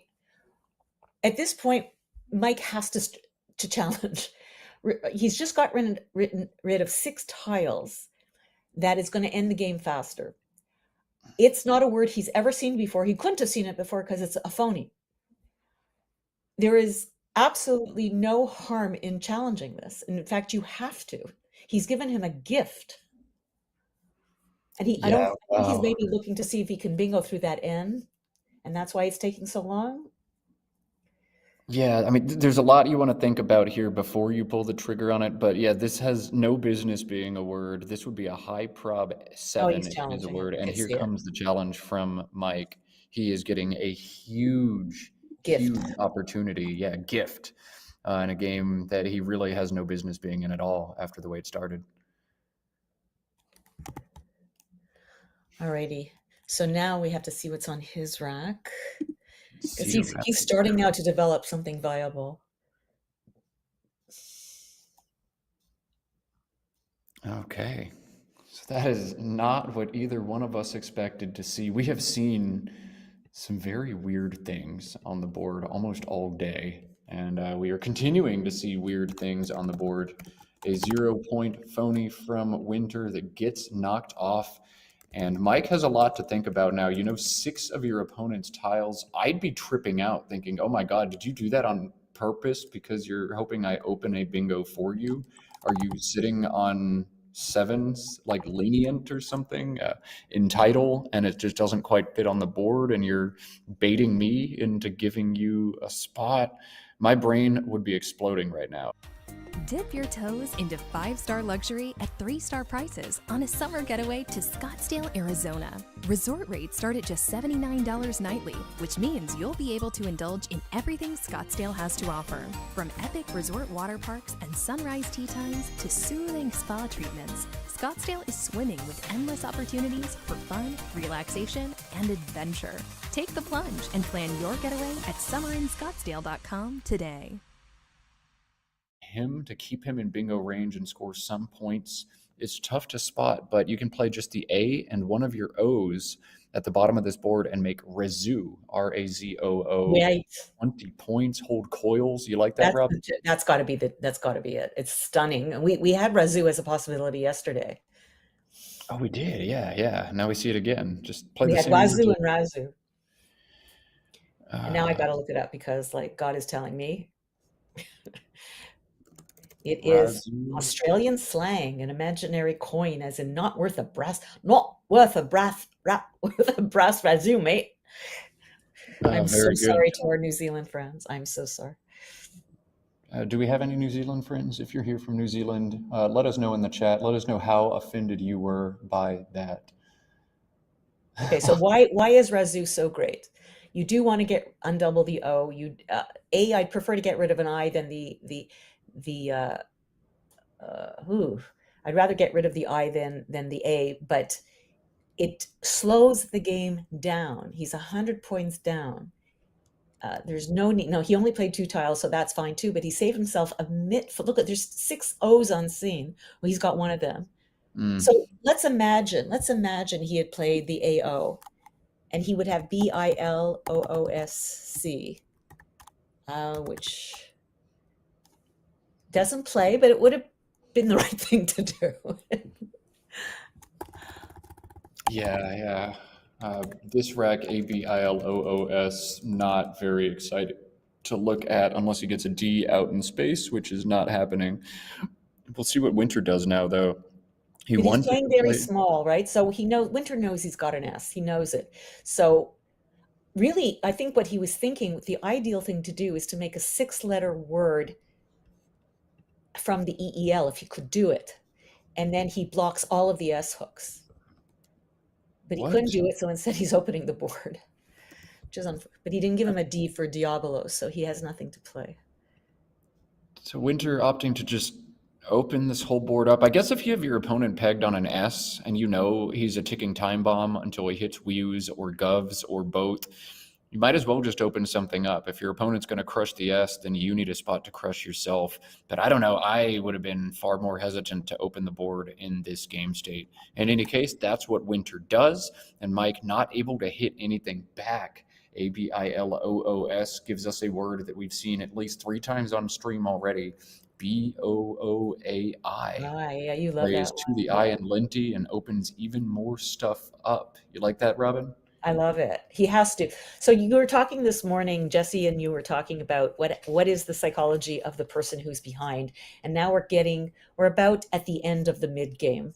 And I remember saying to my opponents when I'm ahead of them and they start opening the board like crazy, I said, even though I'm ahead of you, I would tell them after the game, I'm not doing it during, you are in the driver's seat because you have nothing to lose. It's time for you to, as Jesse said, get creative, get crazy, open the board and make the person who's ahead sweat. So that's exactly what Mike needs to do now. He's got to start opening triples and leaving those S hooks for himself. And that Bouye does that beautifully. Yeah, Baloo is a similar play. It opens up lines on the left and right side of the board, but that B on the left side is not very scary where it's placed now. Buai is just a much stronger play. Mike has actually picked it up good, but I think he's feeling a little bit of the time pressure. Robin, you're the psychology person. Do you see it on Mike's face? Totally. Well, I'm looking at the way he's sitting. The way he's putting his fists into his cheeks. It's actually quite relaxed. I'm not seeing him burrowing them into his cheeks, which would indicate some level of stress. Right now, he seems to be doing okay. he has. Do you know the reason for the headphones? Is he listening to music? Does he have tinnitus? Anything? Do you know? From what we heard our director told us they're just noise canceling headphones, so maybe it's a Okay. little bit noisy in the playing room. I don't know about a tinnitus or anything like that, but no music as far as I know, as illegal without a medical exemption, just noise canceling. He does find his better option, Buai better than Baloo, thumbs ups from both of us, keeping his chances alive. Yeah, I think that was the correct thing to do. Baloo did not open the left side of the board except forcing you to bingo through a B, which is like, that ain't happening that often. This is so much better. It makes Winter nervous. He's not going to care. He wants to just score at this point. But he's certainly setting up a huge bingo steal and, to the right of it. And he's keeping the triple open. And he is blocking the correct S hook, because if Mike has to hook next to Gov, he's going to open up all the right, the row O on the right, for Winter to have a comeback. But this is, this is a potential for a huge comeback score, even with 1 pointers from Mike by playing ticks. Yeah, Mike hasn't found the tiles he wants, either EEIILSS on his rack now. He would have loved to draw a bingo using the B or O in Buai. He hasn't found that. He would have loved to have pulled a 7 ending in an S for Govs. Hasn't found that, but he has a very creative option, and I think he's finding it right now. Ilexes through the X in ticks, making whews, sets up Silexes for the future, and he is going to play this. I don't know, people have to understand that double S's are as bad as double anything practically, right? Like, play them. Ilex is so gorgeous. The only trouble with it is it plays 2 E's, but it's so it's so superior. How does the sim go? My Quackle quit, so I'm dependent on you. And I didn't even run a sim on LEI because I thought there was almost no chance that got played, but that's what we've seen. And Winter starts to set down his valid bingo of Garotter, Garotter, and has now pulled back on it. Garotter would be all but game over. It does expose a triple, but with the G in a second spot, you're not that worried about it. I think he might be worried about the validity of this word. Oh, I think he's also wondering which O to play through. It's got to be the first one. It's got to be the first one. And it's more defensive. Triple. And it's also harder to triple off a G in the second position than in the third. Yeah, completely agree. And he's backed out of it. Trouble with garrot, have you had this? Garrot is like, it's one of these words that could be spelled a million ways, but it could also not be spelled a million ways.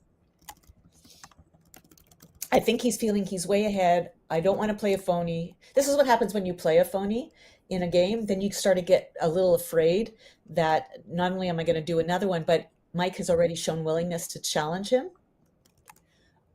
So I think he says, let me just score, my 24 points and let's not worry about it. I don't know if that was the best way to do it. No, that held GT. If you're going to keep anything on that rack, GT is about the worst you could do. Why not play just barge? Like, I don't know what that was about. Yeah, barge. I mean, it holds double T's, but the G is just so horrible that I'd rather get rid of the G than anyway. All right, don't play the bingo. Don't play the G. Play Barrett. I mean, it's fine. You can do basically anything you want when your lead is this big. And we'll it is see. just so easy to buy you a present, Matt. I just have to, I just have to find anything or make one up about something about G's. Hating the G's. I. What happened? Where did that I come did, from? and honestly, that one's going to stay between me and my therapist. He is we have some bad memories together. Some bad. I gotcha. I know how to traumatize you now. Oh man! All right, take the headset away from me before I go completely unhinged. He finally picked a blank, and did he block everything? Oh no, if it's going to fit beautifully, a slide and engines will fit beautifully. But I don't know if it's. I mean, if I'm winter, I'm just playing maybe 2 tiles on top of slid. I don't want to open up an S hook because clearly he has another S. Oh, he's got Flinty also. That's interesting. He does. He has Flinty and Glinty, so I And would be Glinty. looking to play Fog and Glinty here, eject the G from my rack. Setup Glinty. be looking to play Fog and Glinty here, eject the G from my rack. Set up a spot for some points. Mike's last 2 plays have been LEI and SLID. He probably doesn't have letters that score well. So he's looking more to bingo with 1-pointers. I love setting up the spot with Fog and Glinty. You hold step automatically next turn, and you might draw something even better than that, like Beep. Fog and Glinty seems awesome to me. And the reality is, now Mike has 2 places to bingo, right? He can play the G, he can play Jenny's engines off of Linty, and he can play off slid to govs. Honestly, I would play something that blocks that slid gov because that's going to score a lot more. Mind you, if he plays Glinty, he's going to open up a nice juicy triple row on top. So what is your sim telling you? Where should Winter play? I'm not even simming this one because this is a turn where I don't particularly believe the simulation. You can make so many inferences after Mike's last 2 plays of LEI and slid. You have to make some educated guesses about what to even put in the simulator. And at this point in the game, with a margin as big as it is, you're not just trying to ride equity and do what the sim says. You're trying to just not lose. Winter's going to play goose. Don't expose anything new, but don't knock out anything in particular either. And Mike is going to play this is just so satisfying. The way this slots in, hitting the first E and then that last S. That's beauty over a Scrabble board. Engines for 80 brings Mike within 29. A great post bingo draw, and we might have a game yet. For 70 years, every single day, Disneyland has honored veterans with an American tradition. It's the most beautiful country in the world. Disney is dedicated to the ideals and the dreams that have created America. This is where heroes work. This is where veterans are celebrated. Thank you, Walt. I'm delighted to be here for this happy occasion. This is Disney.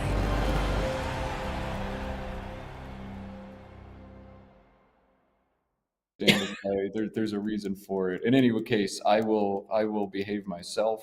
I wonder what this is about. This is the kind of thing we want to cut to Mike for. We'll let Josh make this call. Something happened, yeah. Alrighty. Oh, Josh is standing overhead. You can see his hand on the back of Winter's chair. So Josh unable to turn on the mic because he is directing his tournament right now instead. Alrighty. You want to do fake conversation, what they're saying? I try to do the lip reading thing. We see Mad Palazzo also walking up to the board when a director call requires 2 directors. Overdraw. Oh, late game overdraw. Uh-oh. But what is there? What is there to discuss? Oh, there's less than 7. And Winter is on turn. I think this might be the death penalty because Mike already made his play. If Winter's the player who overdrew and Winter is on turn, I think this is a death penalty in Scrabble. This is like one of the wildest rules. And what does that mean for people who don't know what you're talking about? I can't remember precisely what it means, but I think Mike gets to like look at all of the tiles basically, and then just put whatever he wants on Winter's rack and whatever else back in the tile bag. Right. Yeah, I think so too. I mean, if there's 4, for example, well, I don't know. Does he get to see 3 of the 4? How many are left? There's 4 tiles left. Is that it? No, I don't have everything. Oh no, this is afterwards. Okay, very good. Okay. Ooh. There's no bingos in Mike's rack. Wait, why is it Mike's turn? Why is Mike's clock running? Didn't Mike just bingo with engines? Yeah, he just hit it. Yeah.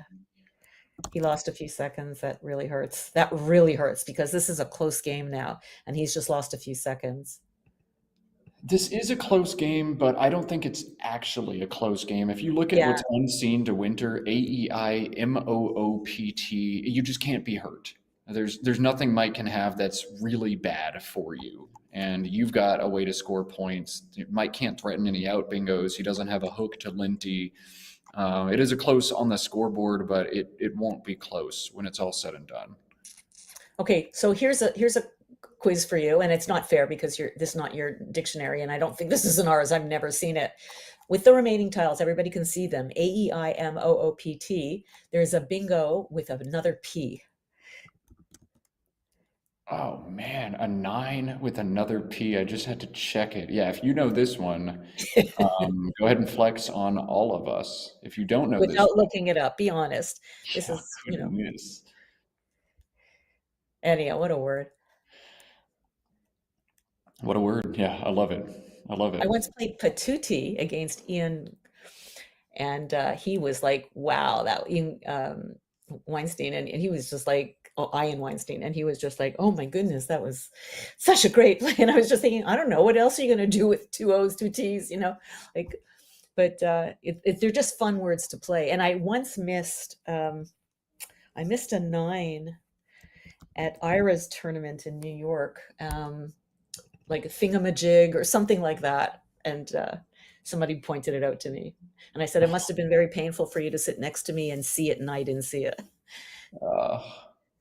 I always feel like my rating when I'm sitting next to a game is 2100. Like I see all the stuff that they miss, and then in my own game, I'm missing all of the things, and the people sitting next to me are watching me miss it. I think everybody just thinks everybody else is a moron in Scrabble all the time.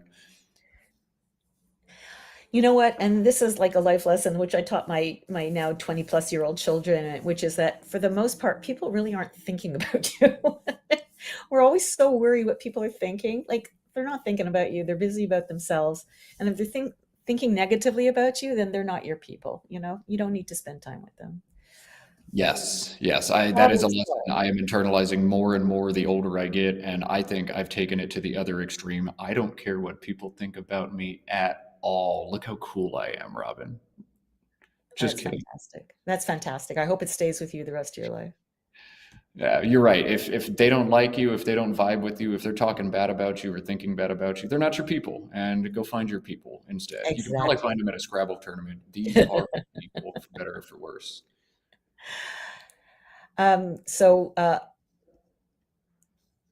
Winter has a Yiddish pronunciation of bitmaps. Bitmaps. Very good. Blinty is not good.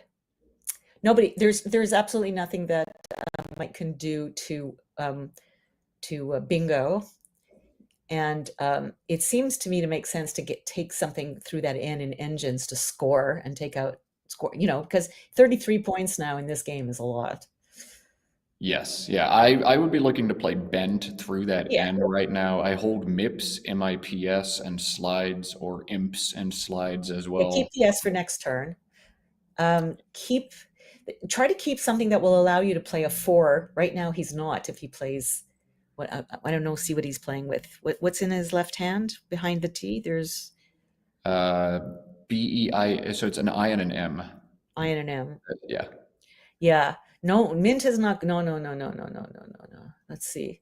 You don't want to keep MIPS. Keep something that you can play pent and keep mibs. Yeah. You have to keep a 4-letter word to the D to slide. You have to. It's what's done. Yeah. No, I agree. I mean, he's going to end up drawing an A and having BAPS, but it'll work out for him. But it's not proper thinking. Yeah, you have to. Anyway, we don't know what he's thinking. It looks like he's thinking of playing item, ITEM, stacking alongside engines. That's going to work out beautifully for him because there's a lot of balls to come. Or he's going to do this. Okay. Oh.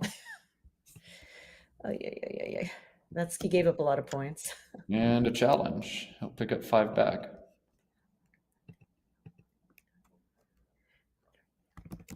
$33 points he could have gotten for item, just putting it to the right.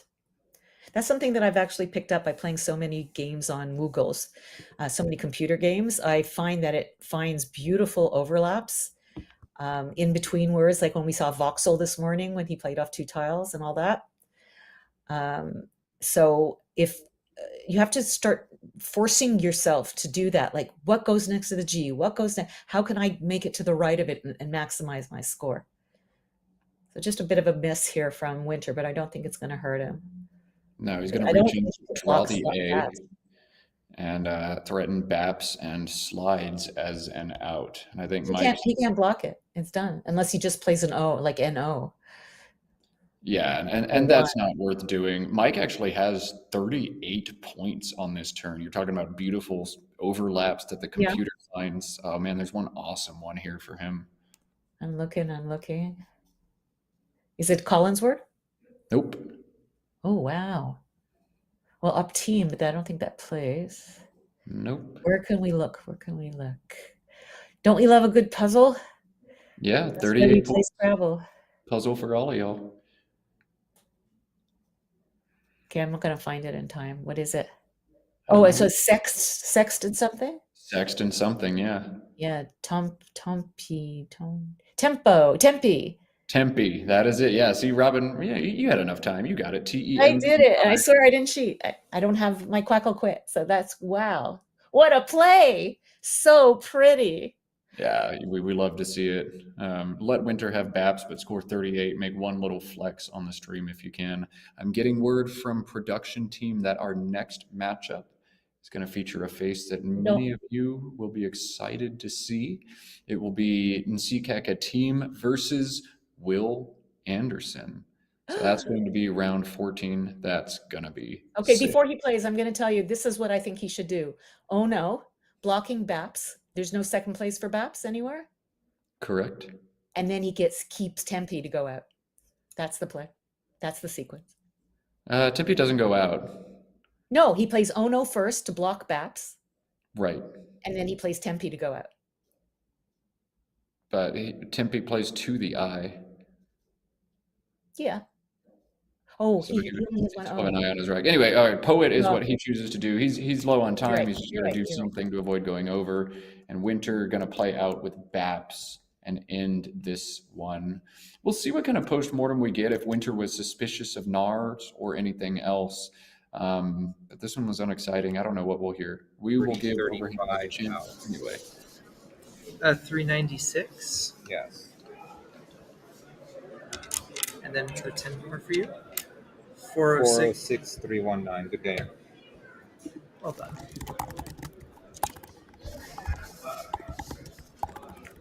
I don't even like this was like the only bingo that I think I even was close to. But what was your other letter when you played Etling? When I played Etling? Oh, an R. Oh. And I couldn't see a play. Like I mean, I'm trying to. I mean, I can make it really hard for you with Tinter or Tiddler. Yeah. But then that sets up Steel. So I want the R here because it only takes the C. Doesn't it take an S? I don't. Maybe it does. I mean, so that was like Flinty. I didn't see that. Like maybe it is. I just missed it. But yeah, I'm obviously trying to make this as hard for you as possible and turn over as many tiles as I can. Do we still need to? Do I need to grab my phone? Yes. Okay. And eventually square tiles. Yeah, let me grab my phone.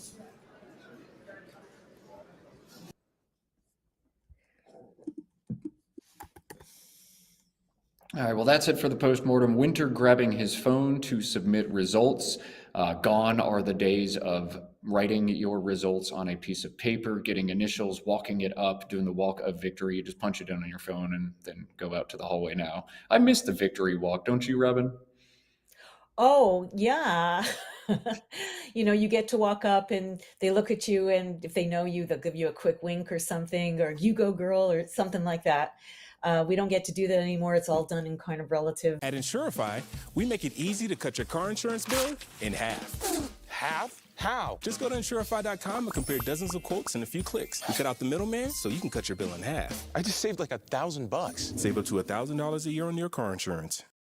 Unless you're completely immune to worrying about what people think about you, You worry that every play you make is being parsed in a negative way. So, yeah, I miss those days, but it's also good. It also, don't you? I think it's also a good advancement. It makes the tournament run faster. Makes the tournament runs faster, saves some trees, you know, which is good in the end of things. But I really do like the strut. You know, strut your stuff, carry that slip up to the director, spike it down in the thing, and then anyway. All right, I'll stop yelling at clouds. We're going to cut to a little break. Next game in CCAC at Team Will Anderson. Before we go, I see 239 of us watching the stream. I don't see that many likes. Yesterday, we got to 205 likes. I think, given the U.S. holiday, we can beat it, but not without your help. If you haven't yet, please click that thumbs up button, and I'll ask again when we come back from this break. Matt and Robin signing off for about 2 minutes. More Scrabble coming soon.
breaking news to those of you at home.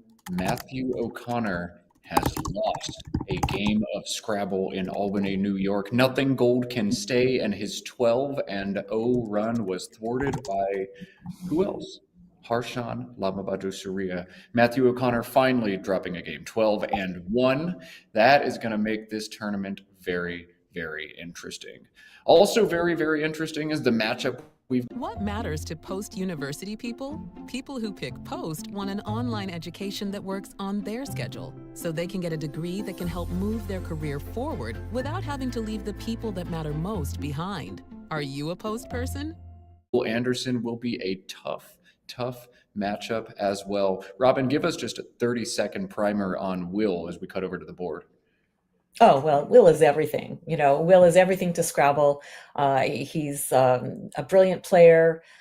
He's really changed a lot in terms of he's made the decision that it's not always about the bingo. Now it's about grooming the board, doing the right thing.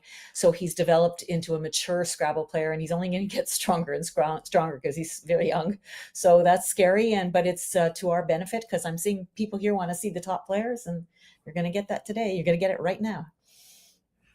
Gonna get it right now, indeed. We will let the gents get underway. Let's Play Scrabble here on the Let's Play Scrabble.com YouTube channel. A team has dropped 4 of his last 5, but hey, that's got to happen to somebody in a field with this many strong players. He's played an average opponent rating of about 2050 in that 5-game span. And hey, if you don't draw the stuff against good players, you're not really going to have a chance. Here's the stuff coming out early. ENST.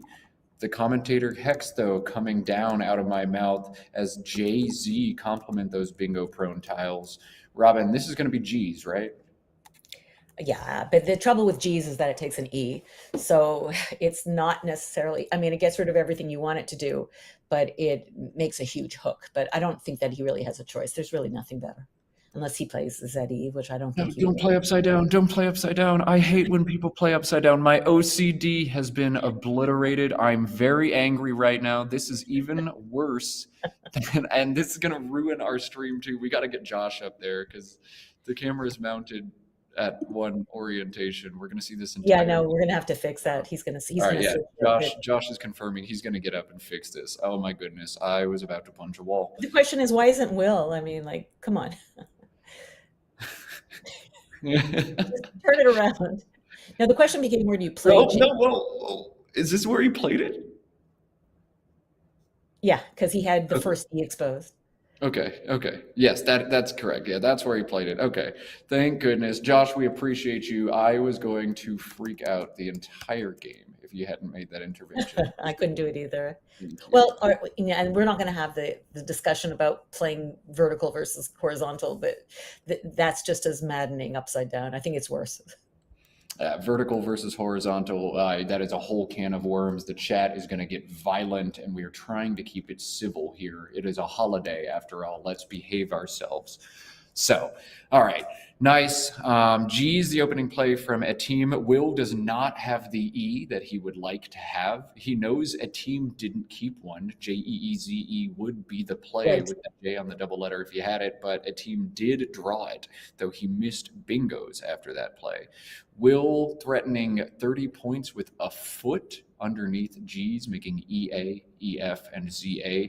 That keeps double I's, Robin. Are you doing it anyway, or are you going to try to undouble these I's? Well, here's the thing. Yeah, OOF scores the most, right? You get 28 points. A foot scores a bit more, but at least with OOF, you're saving an A and a T with the 2 I's. So that makes it a bit more palatable.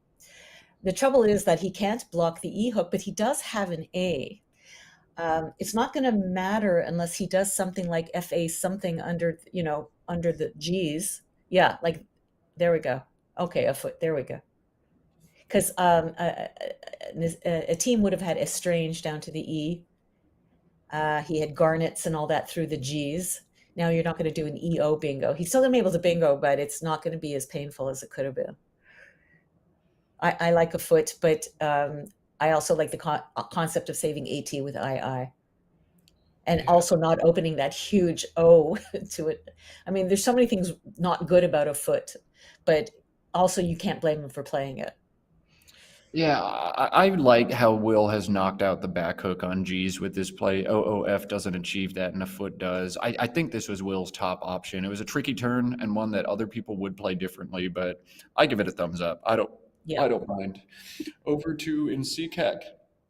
Well, very easy bingo to play for a lot of RST. points. EG Look at the and jewel. R- Think of jewels. Oh man, think of silver Think of silver.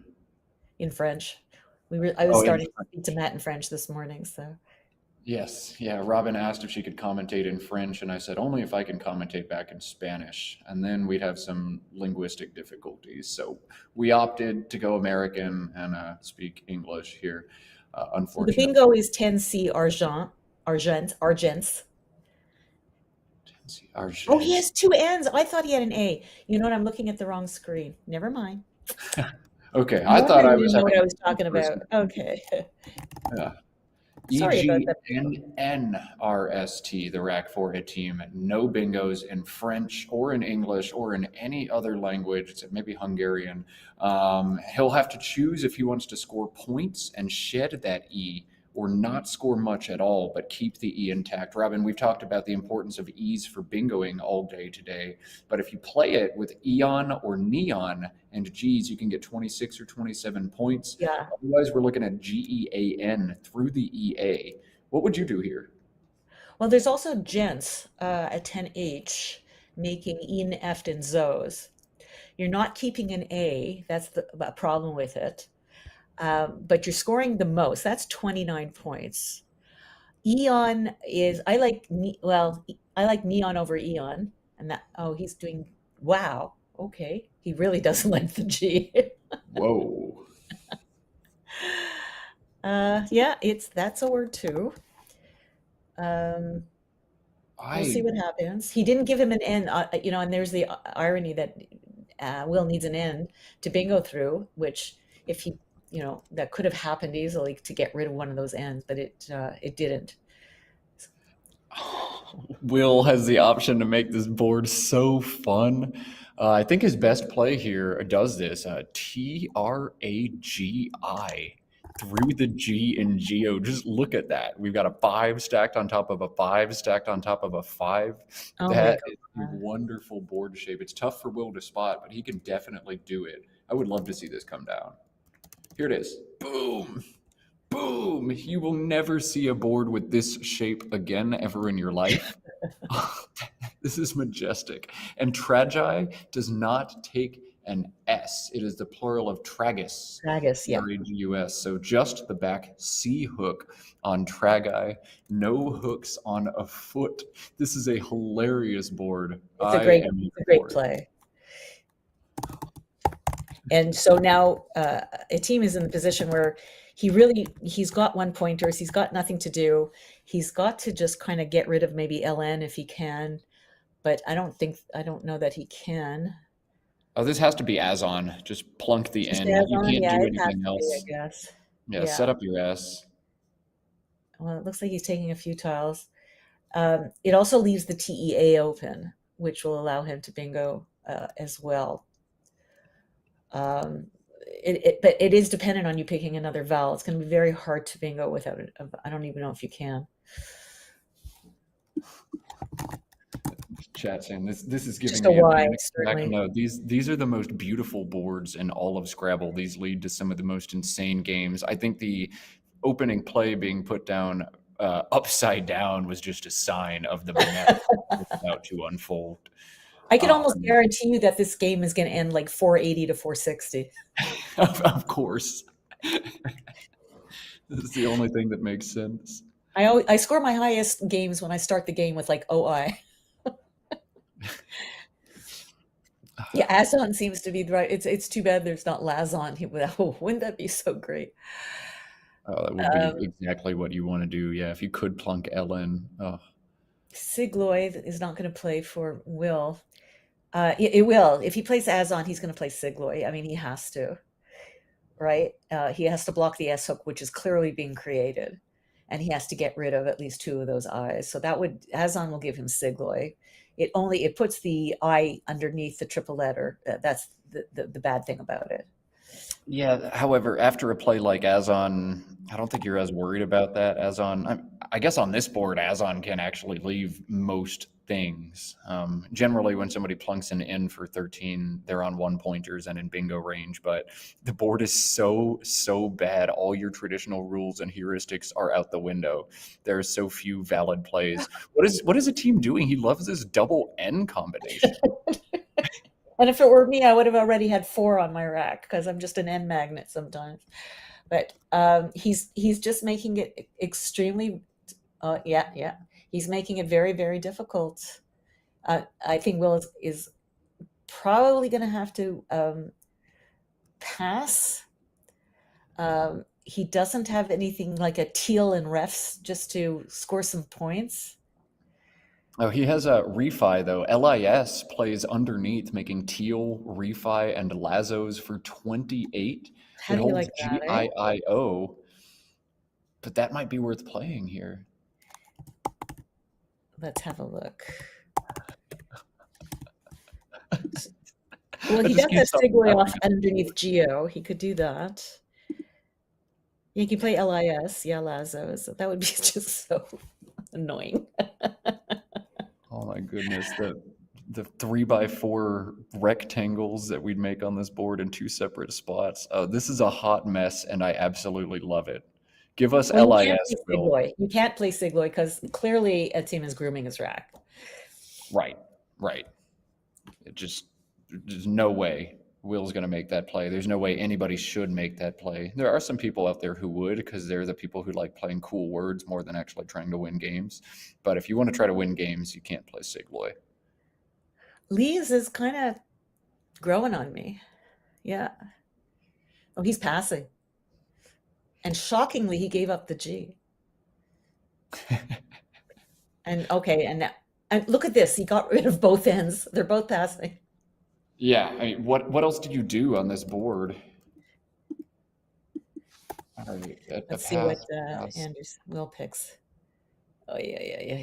Oh my goodness. AAIILSW on Will's rack now. He can make the same LIS play beneath that we talked about last turn. In fact, he held those 3 tiles, maybe with that in mind. Yeah, he can go a little longer, wheelies or wallies, W-A-L. Yeah, I think we're going to see Wallies. I always think of the cartoon, Wally.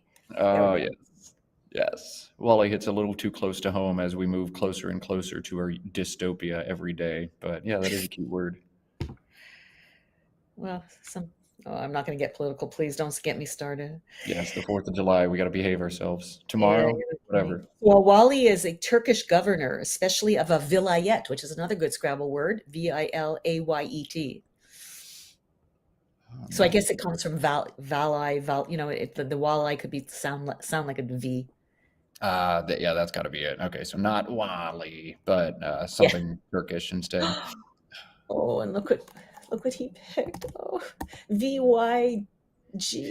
VYG into ERST. ERST is the strongest 4-letter combination that does not include a blank you can have in Scrabble, but you're not supposed to have VYG into it.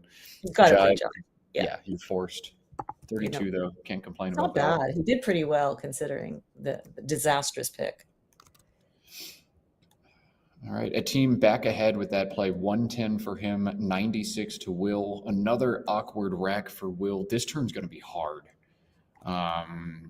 This turn's going to be very hard for Will. I think it's going to end up being Nab atop Jive. That's just so underwhelming, but Will's draw is bad. The board is bad. There's really not much else to be done here. All I can think of is Anna Baina, which is such a great Scrabble word.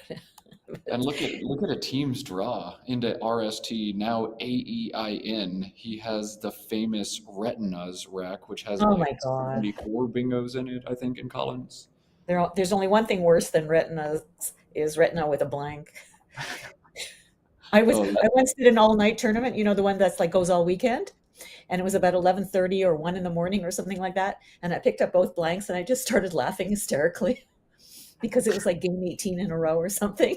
And I said, you got to be kidding me that I have to find a bingo with 2 blanks, like the best bingo. So Retinas, yeah. At least he doesn't have any flexibility. He's got to play with the tiles. He's got, obviously, the G. It's going to be very easy, and because the V is where it is, it forks the board for him. So he can either play through the G or he can play off the WE. So he's going to bingo no matter what. Yep. He's got it lined up, locked and loaded. And man, Will's got just a hard turn. There is a 6-letter word, Banyan, Banyan, 24 points, but 2 vowels is the leave, just EI. I don't know, Robin, would you play a little bit longer with something like Banyan, or would you be looking to do some defense here?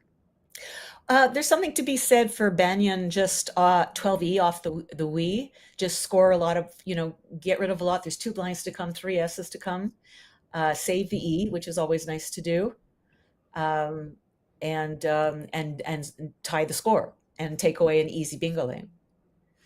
I like that. Yeah, turn over some tiles, BANIAN and web, just 17. But yeah, go digging into this bag. All the good stuff is still in there, basically. So that makes some sense. BANIAN. I think BANYAN makes some sense here, or just the play he's got lined up of either ban or nab on top of jive makes some sense. But Will looks to be leaning towards Banyan here. Yeah, here it comes. This is fine. I think it's lovely. It's going to give a team more points than he would have gotten, but that's fine. Yeah, sometimes your opponent has retinas. Yeah, you can't play that way. Now the question is, does this dictionary have more retina's words? Yeah, than we do. So he has Rescient, I'm not going to pronounce it correctly, off of Banyan to score the most, and not as dangerous. Because you're sticking NT over the triple, and it's a little harder to play off of it. It's not like you're doing a nice vowel consonant mixture. I believe that might, and he's got nastier, which I think is worse, although it requires to have an E to go underneath it. He's questioning Banyan. It isn't, I assume it's an alternate spell, like a banyan tree. Let me check. Banyan. Indian fig tree. It's also spelled just with the I. Yes. So he's going to play nastier. I think there's something to be said to take a few seconds and to play Rescient. Although if it takes an S, that's a reason not to do it. And it does. Resident is a resident, so it does take a back S. So he's avoiding the hook here. So I mean, he didn't have a choice. He had to stick the S. He had to make open up 2 triple lanes, but there's something to be said for it, because the thinking is, okay, you take one, I'll take the other one. Precisely. And what has Will drawn? Some good stuff. Oh wow, 5 consonants into EIDD, EIPRT is the pull from Will. He was close to bingos, but no cigar. Oh, so close. Well, but he can score. He can use this. He can play pend. You don't want to use the E. You'd rather use the I up. But it will undouble the D. It'll maximize the P, and it will save a pretty nice rack. Trid is pretty nice. That's one thing. That's without thinking. I got to think about it now. PEND through the N and nastier, a nice play. Trepid, as Will's set up here, 33 points, blows up the rack, but it scores so good. One other fun option for Will is just fishing a D. Jived and AD is 16 compared to 33 here. But I would be taking. Yeah, no. It's the Bob, the late great Bob Felt, and I think he might have been mentioned the other day. I heard somebody mentioning a lamented lost player. Bob Felt taught me years and years ago that the DT combination is deadly, is terrible, and so he would have had to keep DT, which could get nasty pretty quick. So.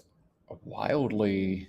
The D fish is winning a sim. Now, real humans block the board more often and don't open up after a 1-tile fish. So it probably doesn't win in real life, but is interesting to see. He's not just playing CH here, surely. Surely there's something more to this. Don't call me Shirley. Yeah, it's going to be botch. He's going to play BOTCH. No, he's going to pick it up. You can play Cobb, through the B, saving a very nice WET. That actually goes very nicely together, and putting the C out for a potential bingo with the H. A little, I'm pushing it, but.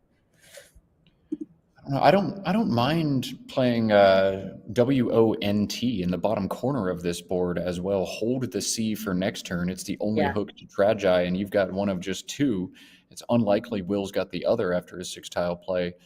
But now that you've telegraphed that you have CH, you've already shown it to Will, you're going to lose your surprise factors. Yeah. Now that you've shown him those tiles, botch has to be the move. Well, there's also something to be said for won't, WNT, in nastier saving the CH combination. Yep. And holding on to that C hook for Tragi. Yeah. I think if you hadn't already flashed the C, you do that. But because the Well, C, so what? So was he going to block it for 10 points? you just I might. don't know.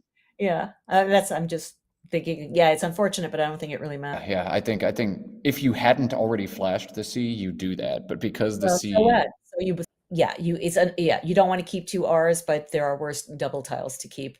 Unfortunately, if you pick up the third one, then you're really in trouble. But that's why the word mirror exists.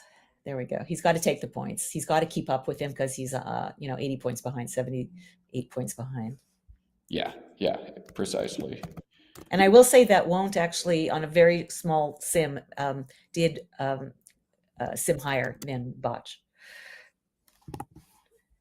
Yeah, I had it about 2 points up as well. I Yeah. think we're about to get an Uwu sighting. The new 3 in CSW, UWU, plays for 12. You're But so man, lucky. every single time I combination in NWL, I'm like, dang it, legalize Uwu, please.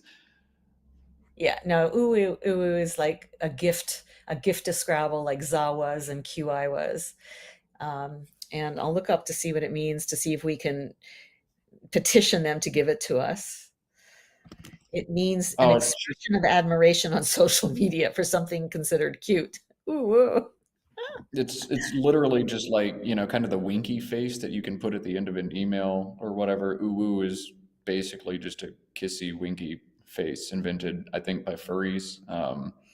But now it's a word. So, and it's It a also handy loves one. that bingo lane. But as we say, I mean, I know it's killing Will not to bingo. I know he loves to get his word knowledge out there and to score the points. Who doesn't? So he's going to be bingoing the next turn no matter what a team does. Uwu will save the absolutely stunning Like. I mean, who doesn't study the like words, regularly? And he should know most of them. And if he gets lucky, he'll pick 3 tiles that go with it. And if he might be able to play it over nastier or to the right of Banyan. Uwu, what's this? Is that another super chat? All right, we appreciate you, Scott. We appreciate your Uwu, your contributions. Maybe NWL will legalize Uwu. Maybe a team will legalize Uwu. It is just 12 points, but it's an awesome play. Yeah, that Like combination, very strong. But he's opting to score. This scores. Oh very my well. goodness. Oh my goodness. Oh my goodness. Well, he's taking away the very easy bingo lane. It's got to be his thinking. To save UU is bad enough, but with now it's not so bad ooh anymore, right? It's not your mother's ooh. Yeah, Uwu, you can just play it if you have to eject it. But that K doesn't seem like a very dangerous tile. Gives Will 2 bingos down to it with the letters he has. Oh my goodness. And yeah, he set it up Or now. rank, yeah. Rank and over rank. And a team finds a third U. Wow, this is an immediate exchange rack, except for Uwu. What a game-changing word. I think we'll agree that over rank is better than 4 rank, but he's going to do 4. I think over rank is better, but it doesn't slot the O next to a vowel. It's harder to bingo off the O than the F, I think. I don't know, maybe not. But certainly the V blocks everything. So it's I'm wondering if that's a miss, or I'd love to hear his thinking on that. Yeah, that one's interesting. I think most people would have played over rank there, but Will is only up by 9 after this bingo, so maybe he actually wants the extra volatility on the board. Well, but you're giving an easy X spot. Like, why? Late in the game, it's more likely to be on a team's rack. I don't know. After Kaib, I don't think Kaib holds an X very often at all. I think if he had an X, KEX was an option next to botch. So you've got 7 chances to go in and draw it if you're Will. He's got 3 chances to go in and draw it. I actually kind of like this from Will. All righty. Not surprisingly, is high up there, but Muil, M-U-I-L, through the I in Kaib is also scoring very well. Oh, they're checking okay. You know, that's something I'll share that with you because I played in a bunch of worlds and I've commented a bunch of worlds, and I've noticed that there's far more challenges on words that for anyone not playing Collins would for sure they would know it. For sure, 4 rank would be one of those. That's what. And I think, my interpretation is just that there's so many more words that mastery is a lot harder over everything. Do you have any thoughts on that? Why I think I find there are more challenges in Collins tournaments on words that to me are words that should be known at this level. Should be known is such a dicey proposition, though. I mean, know. if I'm in a position where like I must be 100% sure that a word is good, like I'll lose the game if I lose a turn. All of a sudden, my word knowledge gets a little bit shaky. I think part of the reason 4 rank stands out is because it is a hook. 4 ran takes the back K. But I don't know. I'm never going to fault somebody for throwing a nickel at a word in CSW, especially. No, absolutely not. But it's just, there's, when you're playing at a certain level, there are words that that the person knows. Like, I mean, sometimes they're quite surprising. Like even yet, I remember seeing yomp, like a 4-letter word being challenged. Like lots of 4-letter words are challenged as well. And I think it's just that there are so many more words that it's impossible to, it's much harder to master. That's all I'm saying. And he picks up that is a great point. Lexicon is much, much larger, and just to be absolutely certain on the 30% additional set of words. Yeah, I do see a lot of stuff challenged. We've even saw both Wellington and Harshan challenge each other's words in their matchup earlier. It's just, there's so many words to be sure of all of them. And will set up the X in multiple spots with 4 rank, and perhaps Galaxy braining this one. He's drawn it on his post bingo draw. EX is 52. YEX up top next to 4 rank is 47. This is a toughie. I don't know. I hate that Y synergizing with the C, or anti-synergizing with the C and the I. I'd like to play it, but 52 is 5 more than 47. Robin, you like X or you like Yex here? I like Yex. Get rid of the D. All right. When you hear it from Robin, she likes Yex, 47 points, ACIS. I don't hate it either. I got to give a team some points, though. 276 to 280 is the score right now.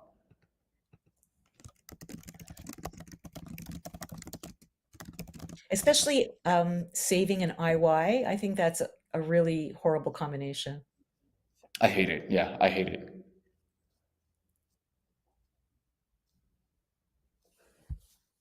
Okay.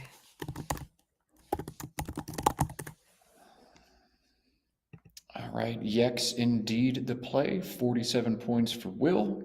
A team might be able to make some kind of inferences, though. Like X clearly played 2 spaces down for more points.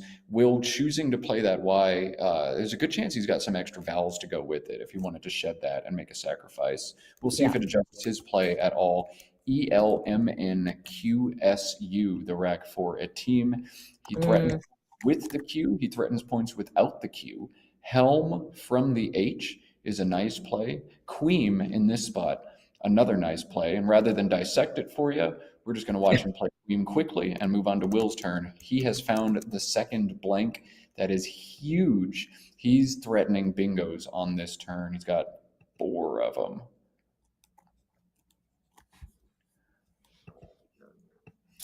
That was a very lovely play. Unfortunately, he kept LN, which is not the best together, but it's, if you can play the Q, do it.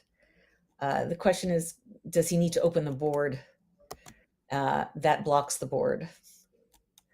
But the N will go on top of the uwu quite nicely. And then and now we see that without even thinking, I see asocial for Will. Playing off the H and botch. This is actually huge. Will has Asocial and HA, but it plays 2 spots further up, making TA, Tragics, and HO. That's so much better. Yeah. Scores 80. It's tough to spot, but Will can do it.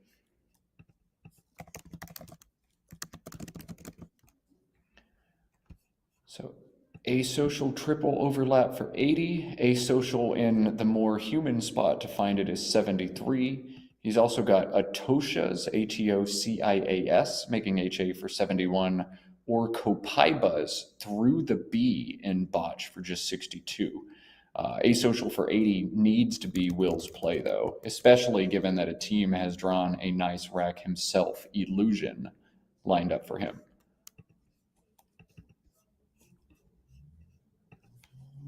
They're finally getting some nice racks, and it's towards the end of the game, but playing Asocial is also the right thing to do because it does not open up a juicy spot for a bingo to come down off the HA.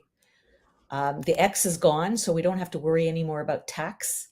The only big scoring tile there is the V, and that's not going anywhere fast because it would have to end in a V.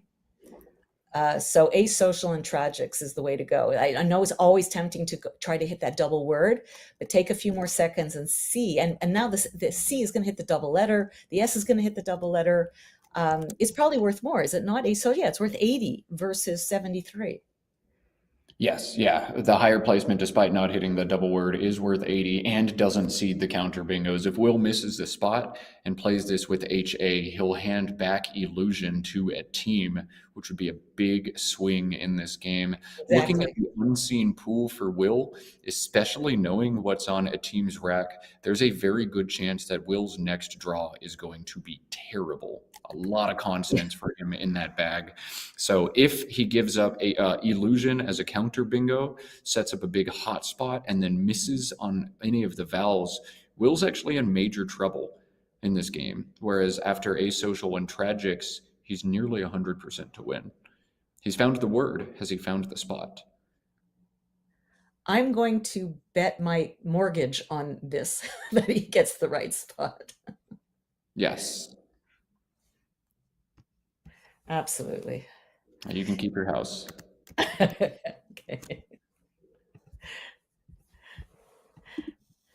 Luckily, I don't have a mortgage. All right, well, then you can't. All right. EILNOSU, and a team has to be slowly deflating here, getting double blanked by Will, getting his bingo blocked by Will's bingo.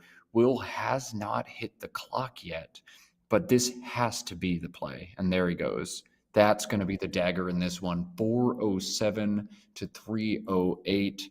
And a team seems to be sunk. Well, here's the thing. He's going to need to open up the board in a very dangerous way and in a way that he can guarantee he's the only one who could do it.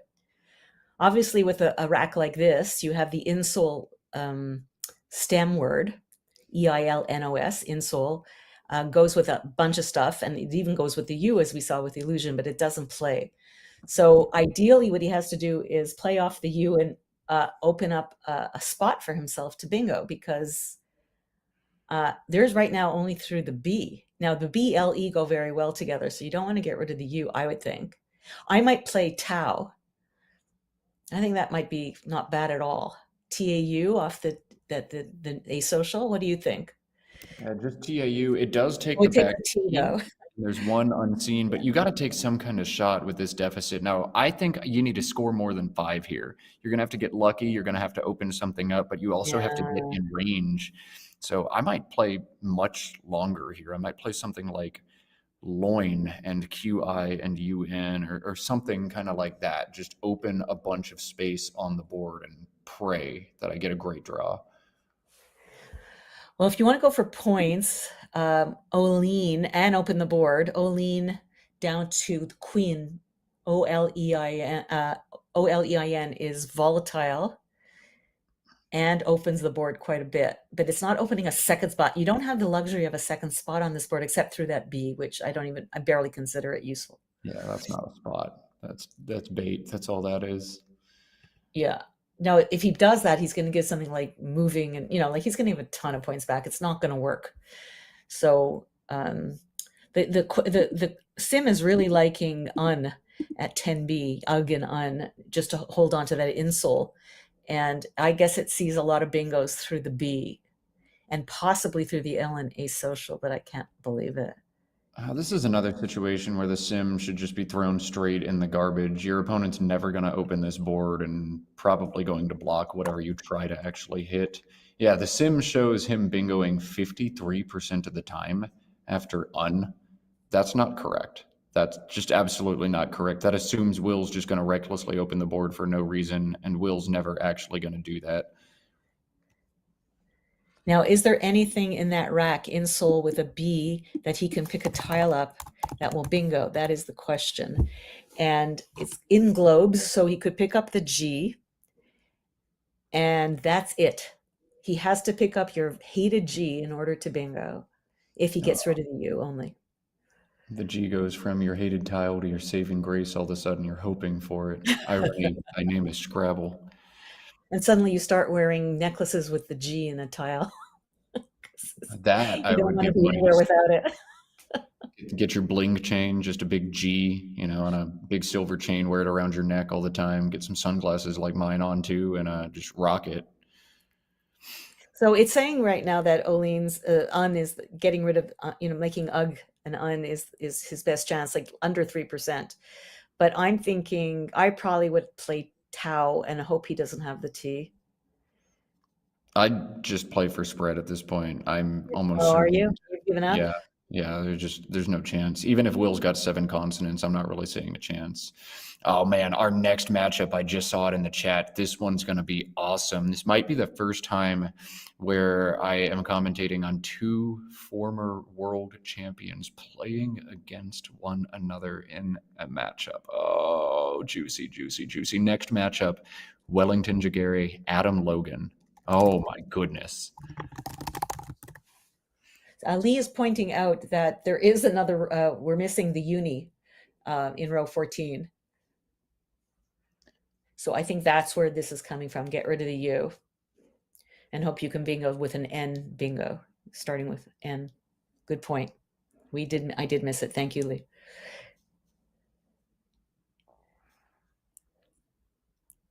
Yeah, so play TAU, and now you've got 2 places to bingo. And if you don't think the G. Yeah, draw the L, hitting the yellows, that kind of thing. Okay. Yeah, that kind of thing. Yeah. Not as many as I would like. HOI? There's not as many bingos as we would like with that. Yeah, I mean, you're grasping at straws here if you're a team. Chat's suggesting HOI, just plunking the I, and you figure your opponent's going to block as best they can by playing down to the TA. Oh, that's cool. That's nice. That's pretty good. The only reason I would do that is if I know that I can draw a bingo that starts with an S, because I'm unlikely to be able to play a bingo that ends with the S, and there's only one bingo starting with an S you could draw after HOI, and you would need an F. Both Fs have been played, so you're actually dead in the water after that. Cute thought doesn't work on this board. I don't mind this at all. Create a line on the top, score enough that a bingo will keep you roughly competitive, and hope that Will has absolute garbage.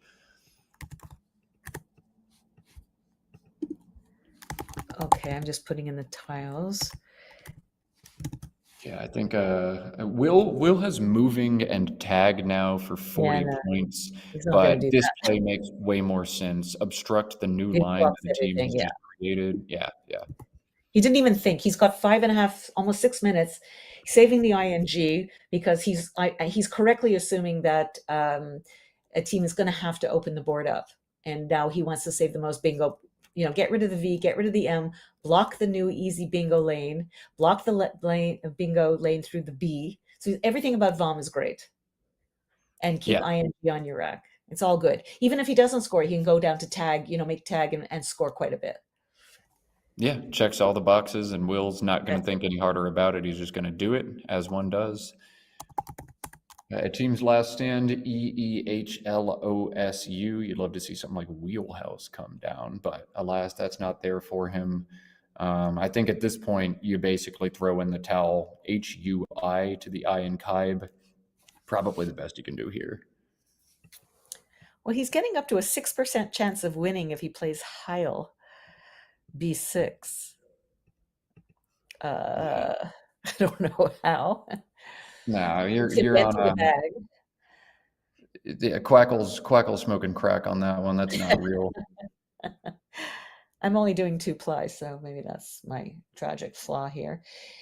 Yeah, the thing is, he's got too many vowels, and the T hasn't. If Will had played the T, he could have played Tau now with a lot of confidence, but he can't.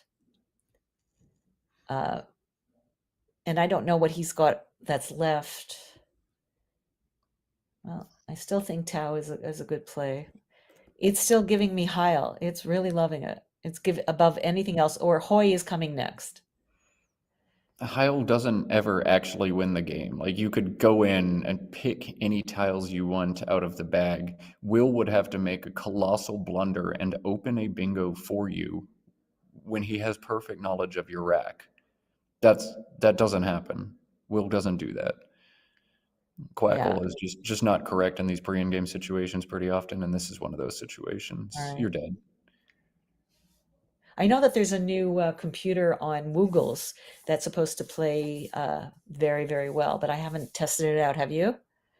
I have not, but from what I understand, Macondo, that engine has solved all 2 in the bag endgame situations to perfection, and even some 3 in the bag endgame situations. So perhaps Macondo could pound this through, figure out every single 3-letter combination, and power through how each of those end games would work out. Quackle has some flaws. It's an excellent engine, and you should be using it to improve your play. But you also need to take everything it says with a grain of salt, especially in these situations right here. What's interesting is that Hod. Oh, he doesn't have an E. I'm looking at. Yeah, it's pretty grim. It's pretty grim. I think right now, I agree with you about the end game with Quackle. It's such a fantastic thing, but perhaps it's not.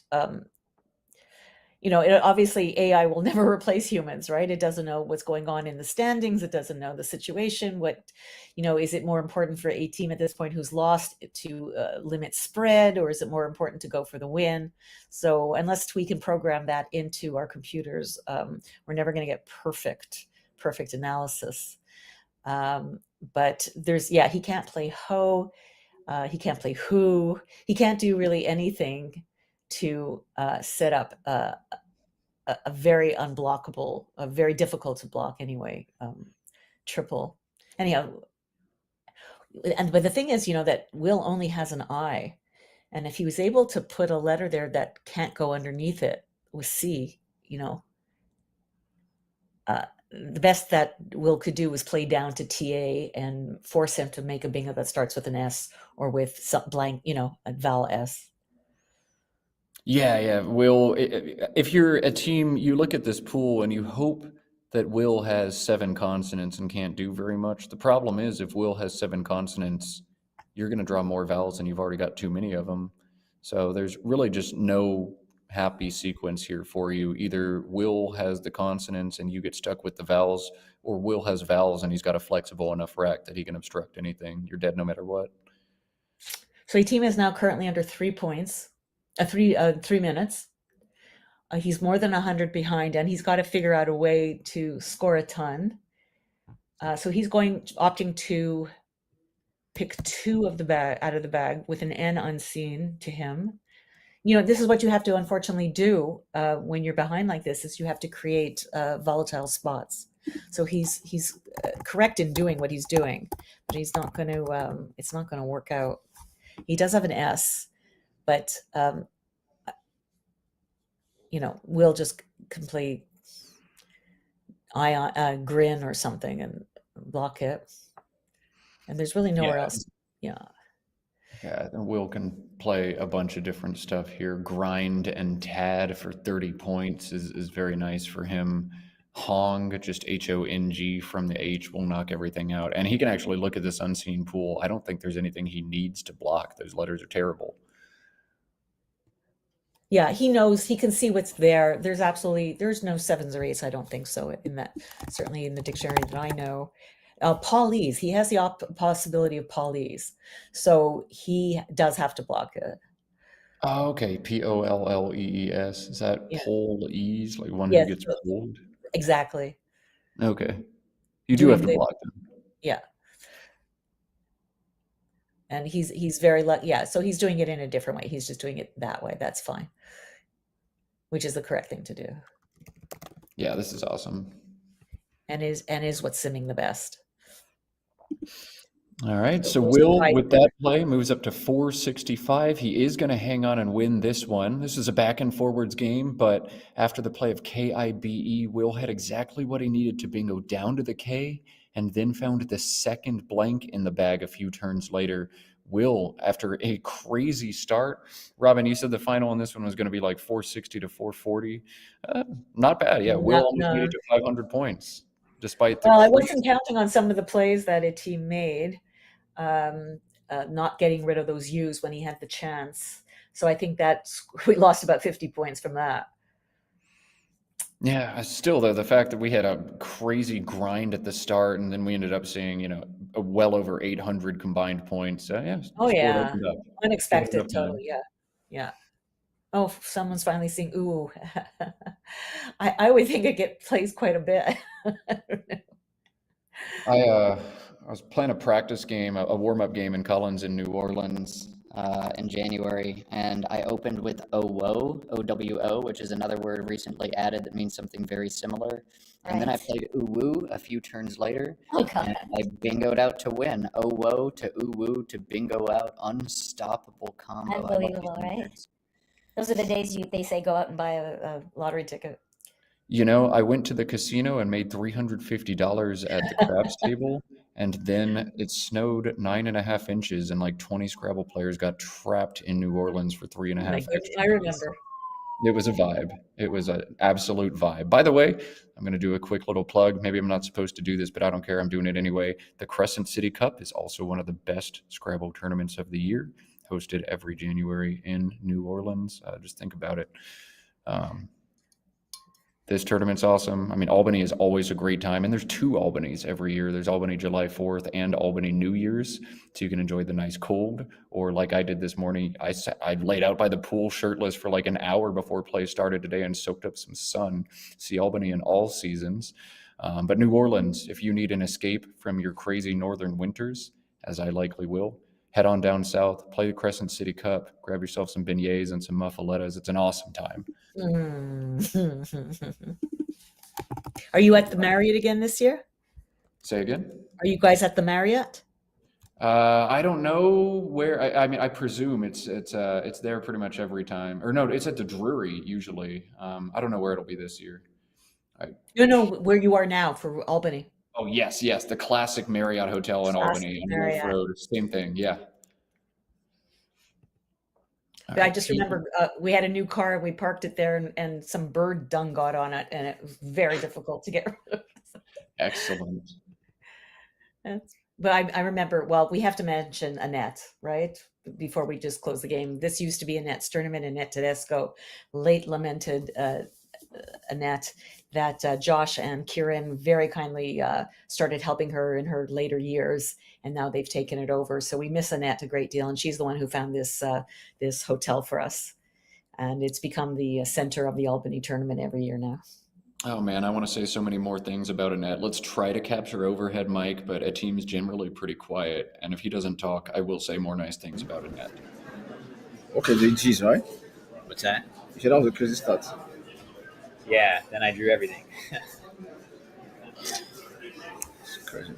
Yeah, that weird, these 3 words. I just wanted to make the board that way because Yeah, it's good. I've been having bad experience with you lately. So. Oh, I'm sorry. Yeah, it was very tight, but at some point it's gotta open up. Maybe I lost it here. Botch? That looks great. I was thinking of how B. Albi was going to manage the board better. Oh, how B into the. Oh, the B with. Oh, Kai was not there yet. No, Okay. no. When I played Boach, I had WE left. So Albi Yeah, okay. and CC, Albi was going to control the board better. And the sports. So we just here that's left. Bonch looks great. Yeah, but I mean, It it's a very scores a good lot score. more, 41. yeah. This is 30, I think about. Yeah, it's 9 got to be marks like per low person. 30s. Yeah, you get a lot more. And but- WE is decent. I mean, that was very, the K Yeah, and Social Tragics yeah. I just drew the blanks one after the other. after the X. Yeah, that's crazy. That whole sequence. 1, 2, 3. Yeah, I think I did pretty well. Yeah, I was very lucky. All right, I have a lot of words to look up. Okay, I'm glad I didn't play this. This is not a word. Which one is that? It's probably the J. I almost played BAYAN for some reason. I Oh, think I'm Bayan. confusing it with the J, right? Yeah, it's the J. BYAN. And Banya, this is the word in that.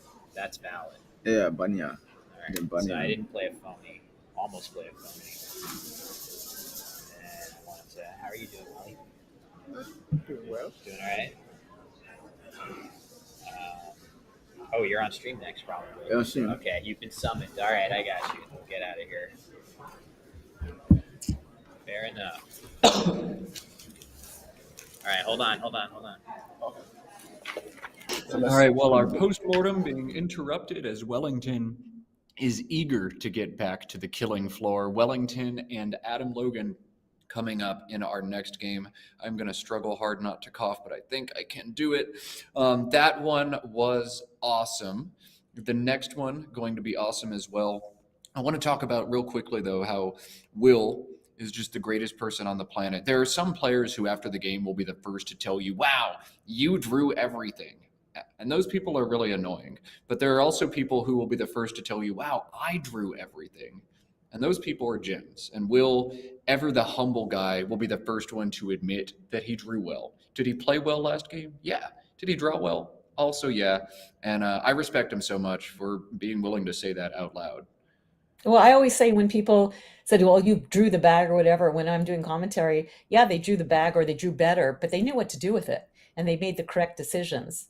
I still would like to ask about 4 rank over overrank because I need to learn. I want Will to teach me why he thinks that's better. So I will at some point ask him that question. But always a gentleman, always when he was early in his career and he was he was very bingo forward, and he won a game against me by making a whole bunch of pitsy little plays, and he just looked at me afterwards and basically he said, I shouldn't have won that game, but I just, because of how I played, I kept going for bingos, and I kept picking them, making like 5-point plays in between. And a gentleman back when he was starting, and a gentleman now years later where he's dominating.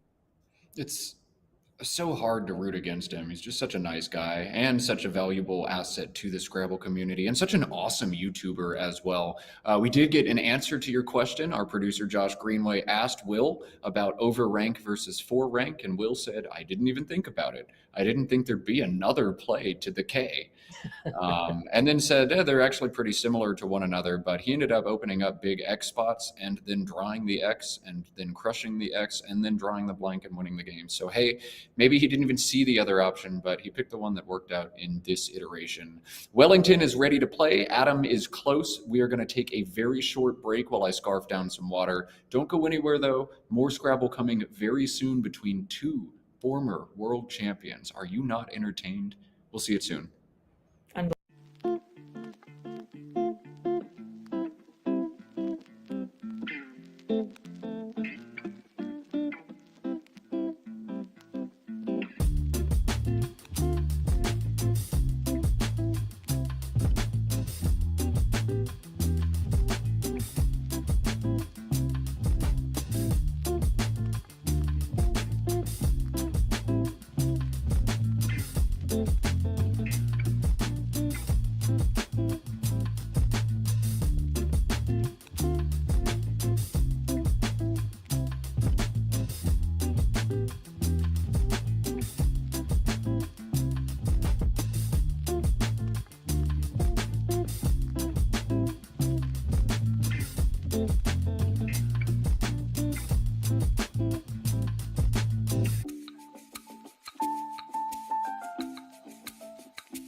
mas a gente está se deparando de uma estrutura enorme.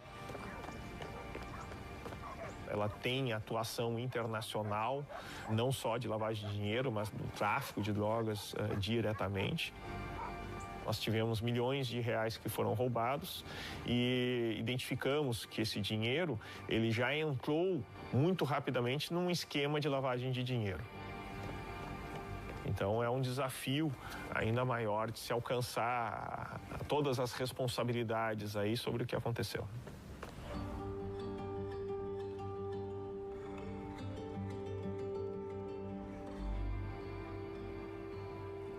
Mas a vontade de resolver continua.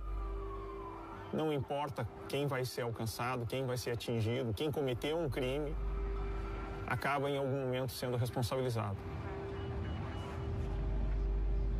Nós precisamos evoluir para combater a lavagem de dinheiro e ver quem ajuda, financia. If you are, well, throw them out of here. Is anybody unhappy?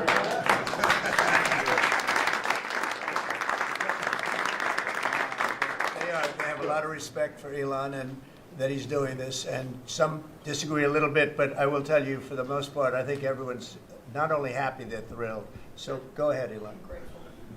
And President Trump has put together, I think, the best cabinet ever.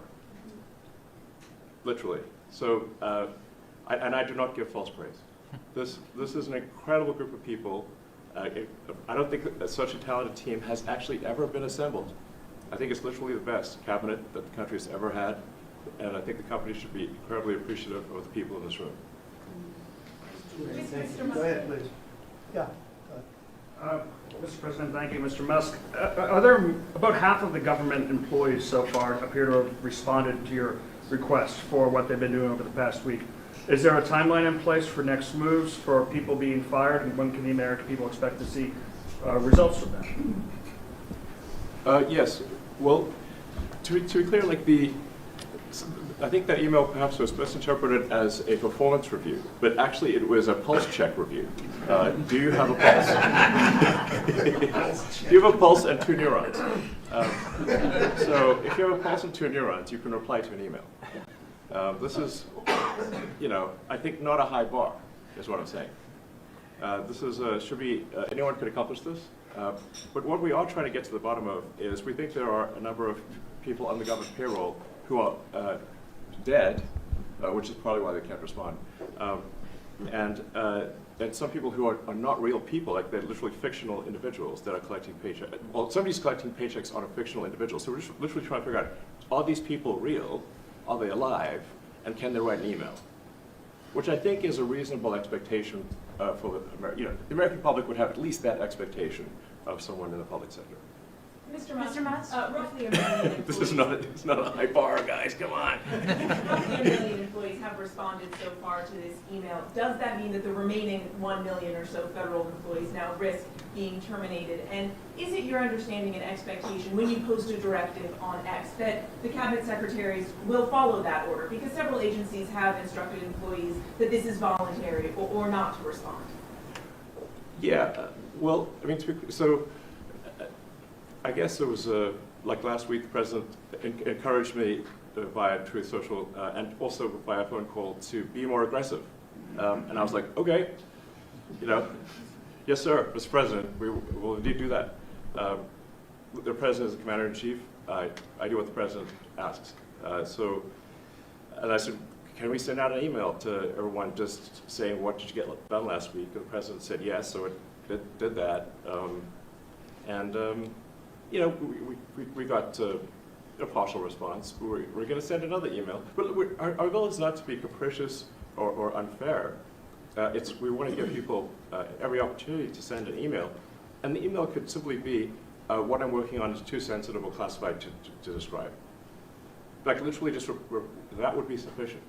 I think this is just common sense. And what is your target number for how many workers, employees you're looking to cut total? We wish to keep everyone who is doing a job that is essential and doing that job well. But if the job is not essential or they're not doing the job well, they obviously should not be on the public payroll. I'd like to add, wait a minute, wait. I'd like to add that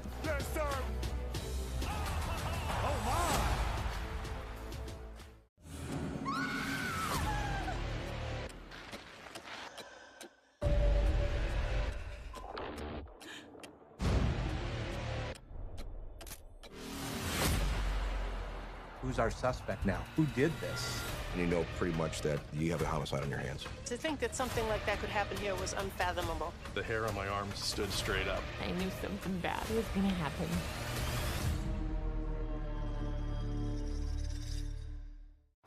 Let me introduce myself. I am Keegan. I am Jordan. And I'm ready to get loose. All right. I got my eye on you, Jake Paul. Now hook me up with a treat. I love it!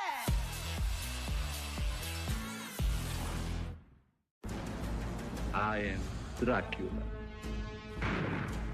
He came to me, and he made me.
Now that I use Monday Service, AI makes solving tickets my form of meditation.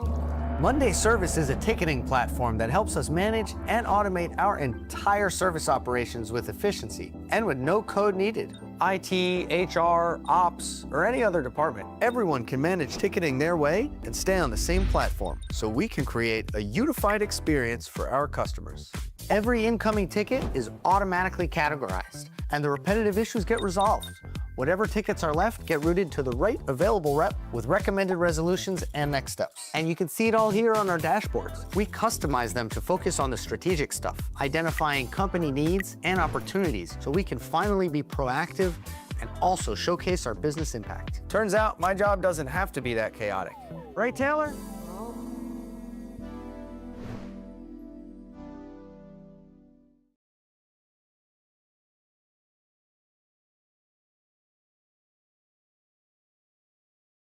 At Primrose Schools, your baby's understanding of empathy begins with cuddly friends. Their first lesson in science begins with a splash. Because we nurture their curiosity when everything is wondrous and filled with love. Primrose Schools, this is the beginning of something big.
step back. We got to fit numbers in.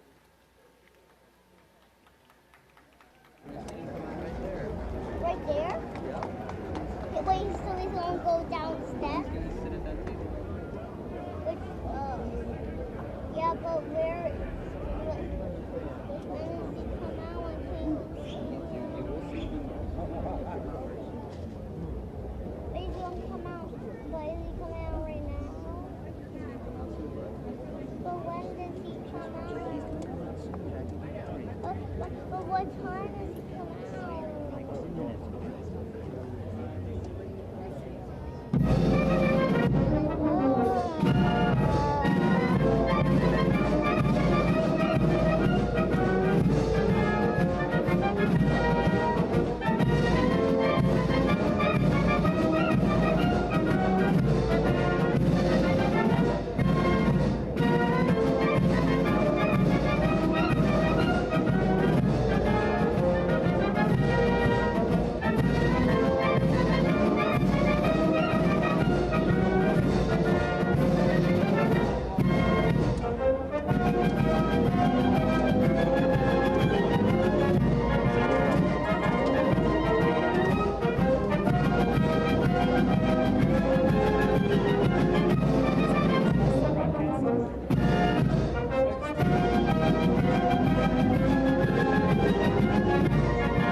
Yeah, you're short. You need to follow me. Yeah, you're short.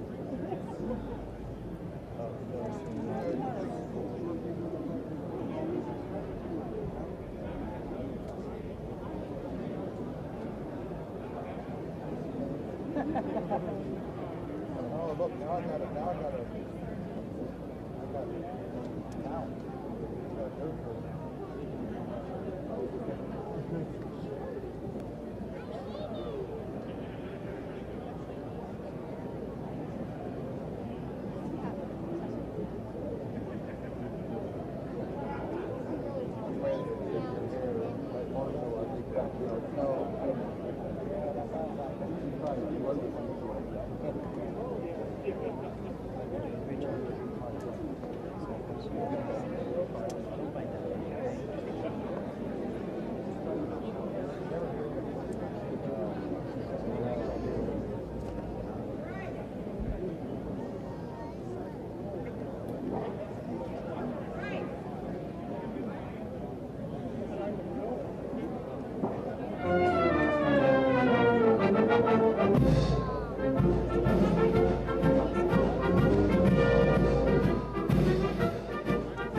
Ladies and gentlemen, the President of the United States and First Lady Melania Trump.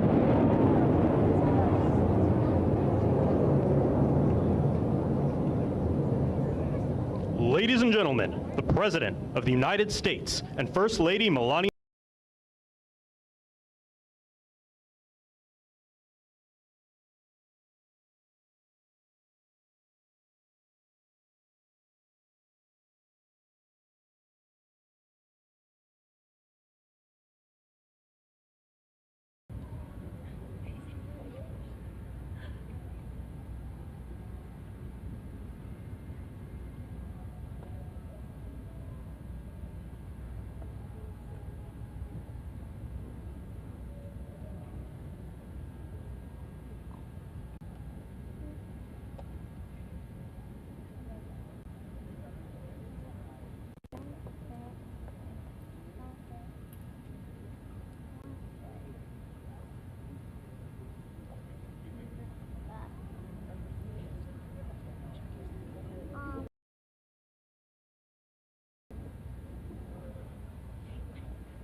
Ladies and gentlemen, Master Gunnery Sergeant Kevin Benier, accompanied by the President's own United States Marine Band, will now honor America with the singing of our national anthem, followed by a flyover consisting of a B-2 Spirit bomber from Whiteman Air Force Base, escorted by 2 F-35 fighters in honor of all our military personnel who participated in Operation Midnight Hammer and who are currently serving both home and abroad, protecting our nation's freedom.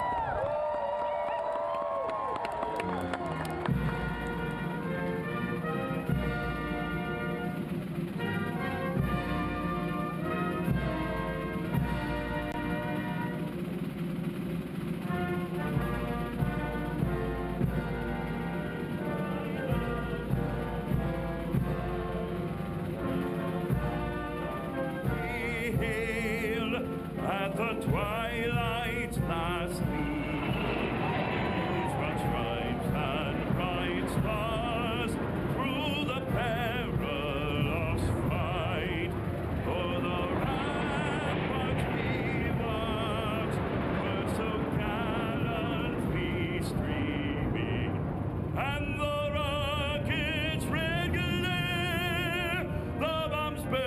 bursting in air gave proof through the night that our flag was still there.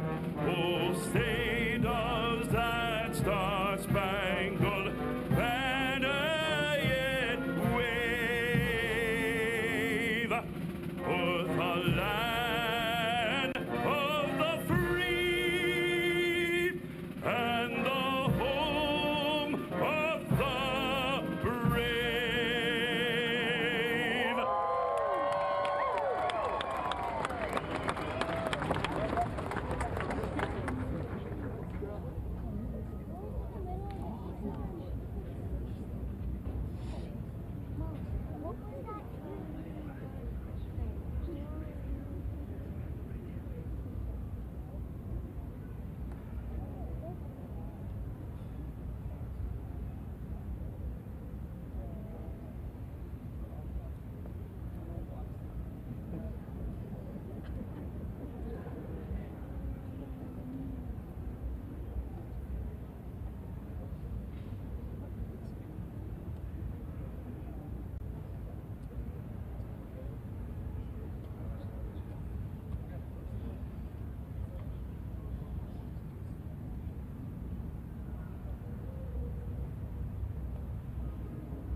Ladies and gentlemen, the President of the United States and First Lady Melania Trump.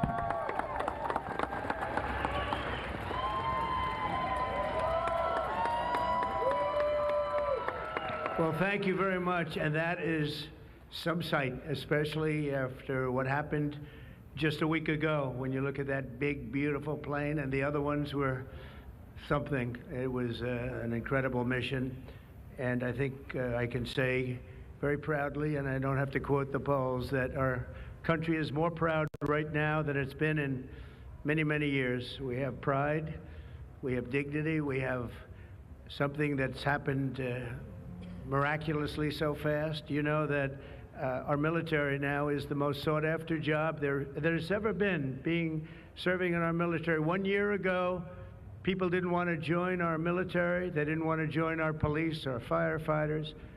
They didn't want to join anything having to do with our country. And now, as you probably know, the enlistment is at an all-time country. And now, as you probably know, the enlistment is at an all-time record. We're packed.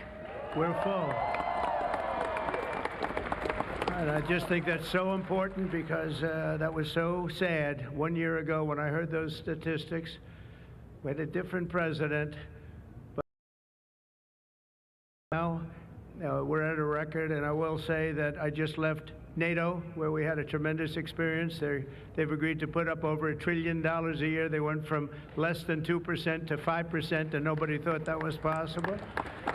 And they told me very strongly, the leaders of a big part of the world, very respected people all, they told me that, 1 year ago your country was dead, and now you have the hottest country anywhere in the world. So that's the way it is, and that's the way we like it.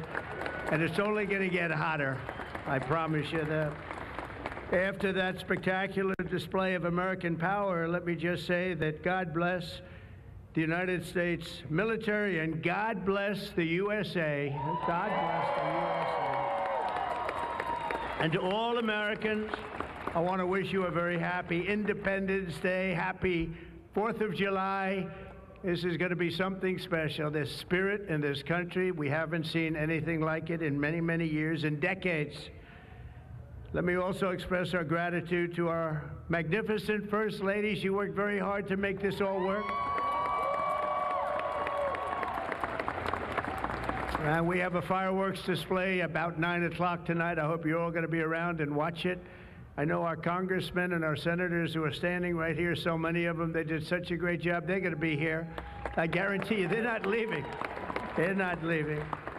Thanks as well to the National Park Service, the USO, and countless friends and distinguished guests. We have so many people in the audience that have so much to do with the success of our country. We've, I think, had probably the most successful almost 6 months as a president and the presidency. I think they're saying it was the best 6 months, and I know for a fact they're saying the last 2 weeks there has never been anything like it as far as winning, winning, winning. So as you know, 2 weeks ago, our incredible Air Force pilots conducted one of the most successful military strikes in all of history, Operation Midnight Hammer, and that's exactly what it was. It was a hammer. This evening, we're honored to be joined by 150 airmen and their families from Whiteman Air Force Base in Missouri. To be joined by 150 airmen and their families from Whiteman Air Force Base in Missouri, home of the B-2 bomber.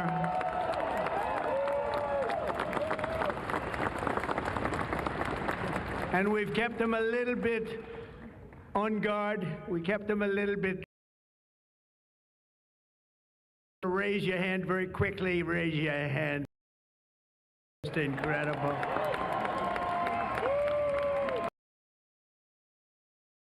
We don't have to do that. They're looking at babies. We don't have to be in disguise. We saw all those hands go up. Thank you very much. We owe you everything. Great job. Incredible. Just flawless. One of the most flawless military campaigns in the history of our country. If you remember years ago, they had helicopters hostages in Iran, and we had just the opposite. We didn't have any crashes. We didn't lose any planes. We didn't lose. So we're totally stealth. They flew right over the center of a very hostile country, and they never even saw it coming. And then they said, skedaddle. They dropped the bombs. They said, skedaddle. And that big sucker turned over like this on its side, and it got out of there. Well, I'll tell you what, how they do that, but they can do it. I asked our great General Kane, how do they do that? Do they really love doing that? Look at them, they're all laughing. Do they really like doing it, sir? They can't wait. Better you than me. That's all I can say. It was a flawless mission. Every single bomb hit, and it was total obliteration, total obliteration. Now, even the fake news is admitting that. They hated to admit it, but they had no choice. That was an incredible thing, and these heroic pilots showed our enemies what it means to fly, fight, and win. To every service member who supported that mission, and we have many of them here, we've made we've made you proud by supporting, but you've made us even prouder by having the courage to get in those gorgeous machines and fly through the roughest airspace anywhere in the world. And we salute fly through the roughest airspace anywhere in the world. And we salute you and we honor you. Thank you very much for being here. Thank you. And we're also honored and delighted to be joined by hundreds of service members and military families. Those families are the best we have, from all across the U.S. Armed Forces, Army, Navy, Air Force, Space Force. I love the Space Force. You know why? Because we're the ones that did it. It's turned out to be a very invaluable force, actually. The Coast Guard and the Marines are incredible people. On behalf of our entire nation, this 4th of July, we thank you for keeping America safe, strong, sovereign, and free. Thank you very much for being here. Great honor. And stick around for the fireworks. And our country's had so much to celebrate this Independence Day. As we enter our 249th year, America is winning, winning, winning like never before. We're not, I'll tell you, we're in a category now that's where we've wanted to be for a long time. We suffered with 4 horrible years of embarrassment, Afghanistan may be the most embarrassing moment in the history of our country. We're never going to let a thing like that happen again. Trillions of dollars are pouring into the United States for investment purposes. Almost $15 trillion. There's never been anything like it. There's never been anything even close. The stock market's at an all-time high. Jobs are at an all-time high. Everything's at an all-time high. And we're going to keep it that way. We have the greatest country in the world, and we're back. We're back like nobody thought possible in the world, and we're back. We're back like nobody thought possible this quickly. I thought it would take maybe a year, maybe 2 years, maybe even 3. And we did it in less than 6 months. We are back and strong. We've restored deterrence on the world stage. We're respected again. The world is respecting us again. When we did NATO, those leaders came up to me and they said, you know what, we're going to go to a new level of spending because you're requesting it, sir. They didn't talk to you last president like that, I can tell you. They didn't spend any money. They didn't spend anything. In a few moments, we're going to make official the greatest victory yet when I signed the one big, beautiful bill. And before I start, I want to tell you that I've never seen people so happy in our country because of that, because so many different groups of people are being taken care of, the military and civilians of all types, jobs of all types. We're adding things like the biggest tax cut in the history of our country, child tax credits. So many things are being added that we wouldn't even have time to discuss them. When we were doing it, John Thune and Mike Johnson right there, I see Mike, what a job they've done. What a job they've done. But you know, it was supposed to be in 3, 4, 5, 6, or 7 different bills. And I was on one of the fake news shows and I said, what a job they've done. What a job they've done. But you know, it was supposed to be in 3, 4, 5, 6, or 7 different bills. Fake news shows, and I said, let's do it in one. We want one big, beautiful newscaster. And I said, let's name the bill that, the one big, beautiful bill. And that's what we did. And what we've done is put everything into one bill. It's never happened before. It's the biggest bill of its type in history. We've never had anything like that before. Nothing like that they thought would be possible to get passed. And actually, I liked it because we had so much in there that no matter who you are, there was something in that bill that would make your congressman or your senator or your congresswoman, much more importantly, raise their hand and support, right, Lisa? So that was something, and it was really something special. So the American people gave us a historic mandate in November. We won everything. We won the swing states, all 7 swing states. We won every one. That rarely happens. We won the popular vote. We won the districts, 2,750 to 505. That's why when you look at a map, it's all red, a little blue on each end, but it's all red.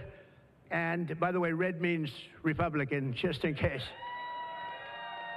But we made promises, and it's really promises made, promises kept, and we've kept them. This is a triumph of democracy on the birthday of democracy, and I have to say that the people are happy. They're happy.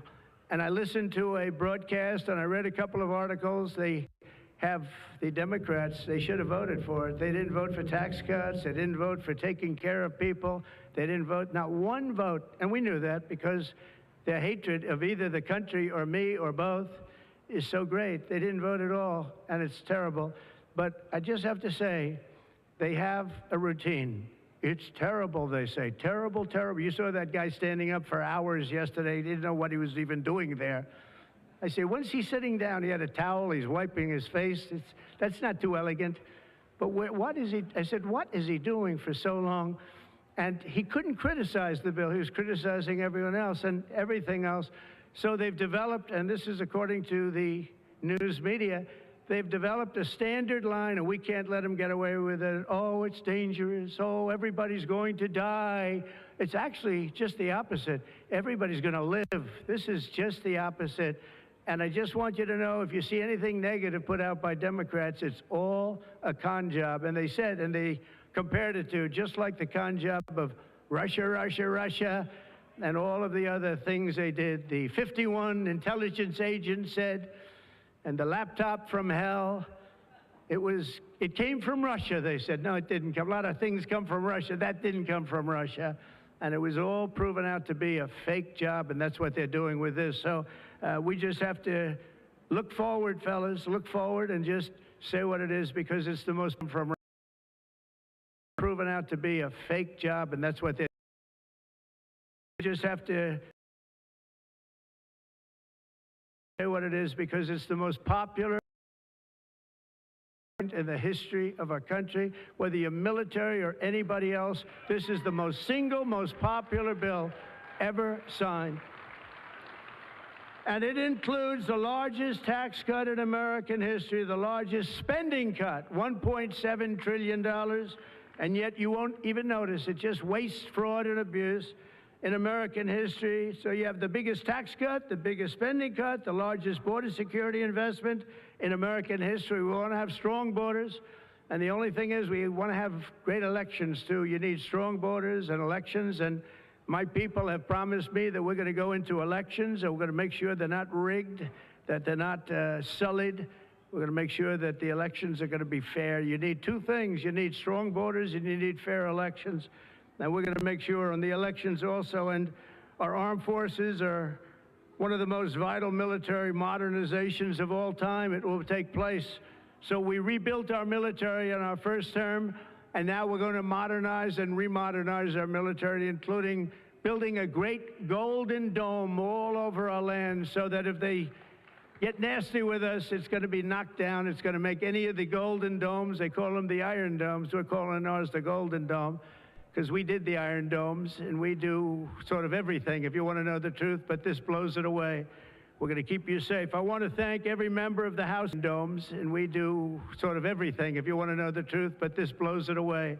We're going to keep you safe. I want to thank the Senate who worked to get this bill on my desk, and many of them are here, and I'm not going to mention all their names because we'll be standing here, but I have to mention a few, and especially I want to thank Vice President J.D. Vance, who's been fantastic. Secretary of State Marco Rubio, who's been incredible. We have somebody that it was a passion. I think he actually loved it. It wasn't easy, but he loved it. Speaker of the House, Mike Johnson, who's right here. Speaker, thank you very much. What a job, and he worked so closely with the Senate Majority Leader, John Thune, who's a fantastic guy. And those two are a team that is not going to be beat. When you look at them and you look at their counterparts on the other side, it's not even close. I want to thank both of you people for doing an incredible job. Thank you very much, John and Mike. House Majority Leader Steve Scalise, a brave man. Steve, you know, he suffered a tragedy a number of years ago. I was at his hospital bedside that night with Melania, with our First Lady, and he had no chance. The doctor said he has very little chance, and you look better today than you did then. You didn't look particularly good that night, I will say. But I learned one thing, his beautiful wife loved him. She was a disaster, right? I told him, I said, Steve, I can only tell you one thing. I was with your family and I was with your wife, and your wife was devastated. She loves you. I've seen a lot of wives that, you know, they don't seem to be so concerned in those situations. That's the kind of wife you don't want. But you have a great, beautiful wife who was really there, and you really have done a great job. I think you should consider that, although we don't want to lose him, do we? We don't want to, let's say we are. I think say we are. What a job you did. And Senate Majority Whip John Barrasso, who's incredible. Senate Finance Chairman Mike Crapo. Thank you, Mike. What a job. What a job. He knows that tax stuff. Him and Jason, they really know their stuff. Senate Budget Committee Chairman Lindsey Graham. What a good man he is. I see a poll. He's running, and I see a poll. He's 24 points up. That's not bad, Lindsey. That's not bad. 24 points up in the great state of South Carolina. House Ways and Means Chairman Jason Smith. What a job. Thank you, Jason. Thank you. These people are great. These are great patriots. I have to call them out. House Budget Committee Chairman Jody Arrington. Jody, thank you very much. Jody has been good right from the beginning, and so many others, and they're all here, and they fully understand. They'll never speak to me again, but that's okay. It is what it is, but I just want to thank everybody. A lot of senators here, a lot of congressmen and women here. Lisa, thank you very much, by the way. I have to thank you. Thank you very much. You've been fantastic. So this bill will fuel massive economic growth. Check that out. Tom Emmer, would you please check that out? But all the coal miners we love and the truck drivers, in this act, we have officially made the Trump tax cuts permanent. That's the largest tax cut in the history of our country, added to substantial other cuts, which is you're gonna see like a rocket ship. You know, we're setting all sorts of economic records right now, and that's before this kicks in. After this kicks in, our country is going to check that out. Tom Emmer, would you please check that out? Deduct for income tax purposes your payment of interest. You're allowed to deduct it. It's never happened before, so run out and buy a car. But I have to tell you, it's only good, Mike, if it's made in America. If it's made in another country, you don't get it. And to protect 2 million family farms and other small businesses, we're eliminating the estate tax or the death tax. So if you want to leave your farm or your small business, but farms are really, they have been devastated, to your children, if you love your children. By the way, if you don't love your children, don't even listen to what I'm saying. It doesn't matter. But if you love, would you live? Yes, I think you love your child. This one loves Barron. So I don't know if we're small. Hundreds of factories, including car plants and AI. It's coming into our country at levels that we've never seen. And to conclude, not only will we have the strongest economy on earth, we're also going to have the strong numbers, and we have an obligation to, and we're doing it. So as we approach the 250th anniversary of America's founding exactly 1 year from now, we are creating an economy that delivers wealth for the middle class, a border that is sovereign and secure, and a military. Enjoy the fireworks tonight. And First Lady, I want to thank you. You have been unbelievable. You think it's easy being First Lady? It's not. Thank you all very much. Happy 4th of July. God bless you all. Thank you very much, everybody.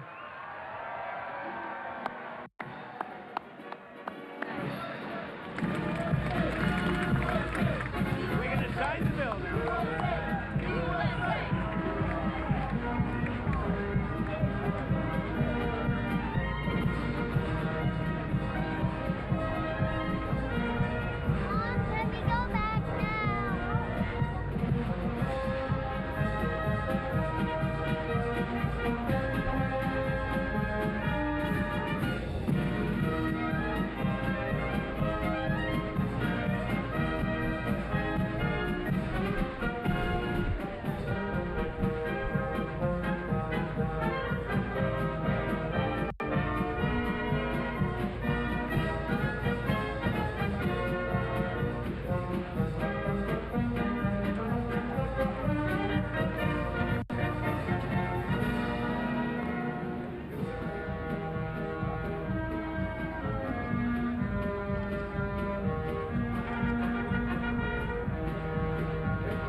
Mr.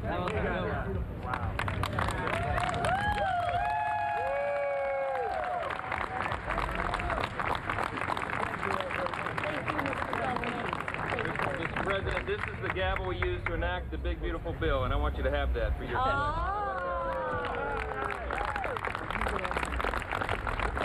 Are we ready? We're ready. Are we ready? Good.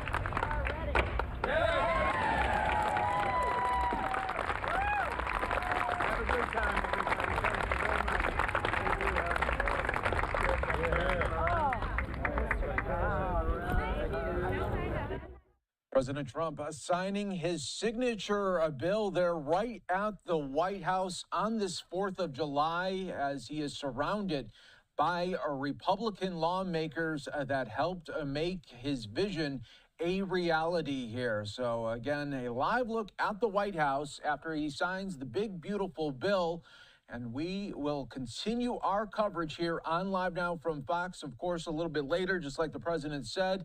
9 p.m. Eastern is when the D.C. fireworks will be going off near the White House. And President Trump will be there alongside the First Lady, and we'll see some of that. But it looks like he's still talking here, so let's listen. Great. Wonderful. It's going to get better from South Carolina. It's been amazing. Thank you very much, everybody. Have a good time. Happy 4th of July. Happy 4th.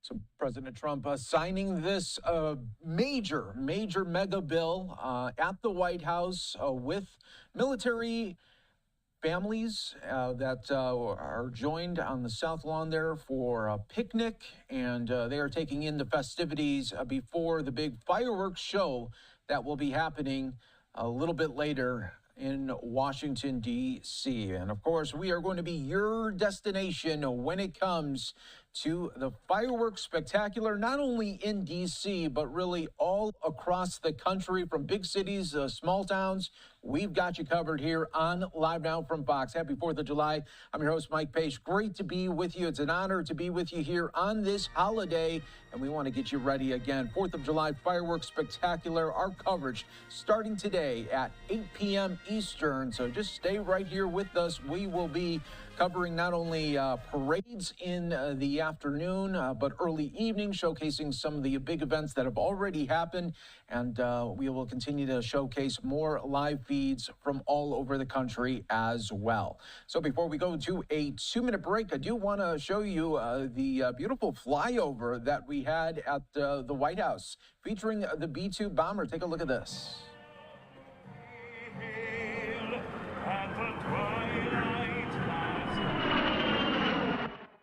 Very neat to see right there as the B-2 flying right over, flanked by some F-35s there. Great to see as always. All right, we are going to take a 2-minute break here on Live Now from Fox. Stay right here with us. Our 4th of July coverage continues.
And welcome back, everyone, to Live Now from Fox. Happy 4th of July to you. I'm your host, Mike Page, as we continue to showcase some great events all across the country.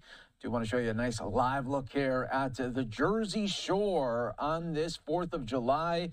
You see many people out and about before fireworks celebrations that will be happening in their neighborhoods, wanting to take in all of the sights and sounds that is so important here on our Independence Day. All right, let's go out to Houston a little bit earlier today, having a 4th of July parade. We want to showcase some of that to you here on Live Now from Fox.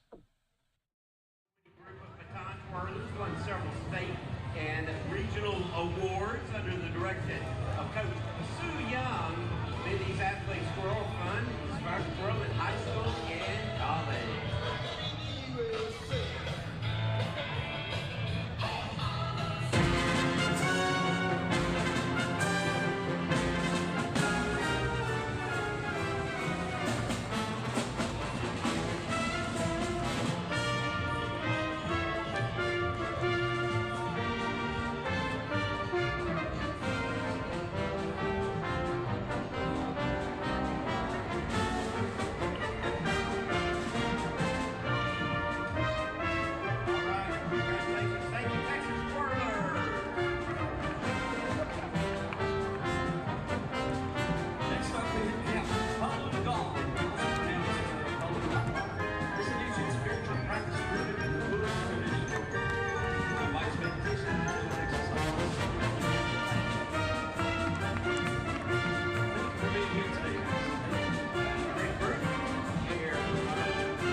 some of the sights and sounds out there in Houston on this 4th of July. We'll take you to other spots around the country when we come back here on this Independence Day. We'll be back in just 2 minutes.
And welcome back, everyone, to Live Now from Fox. Happy 4th of July to you. Next up, we want to take you out to Coney Island for the famous hot dog eating contest. It's really a staple here on this 4th of July holiday. Let's take a look.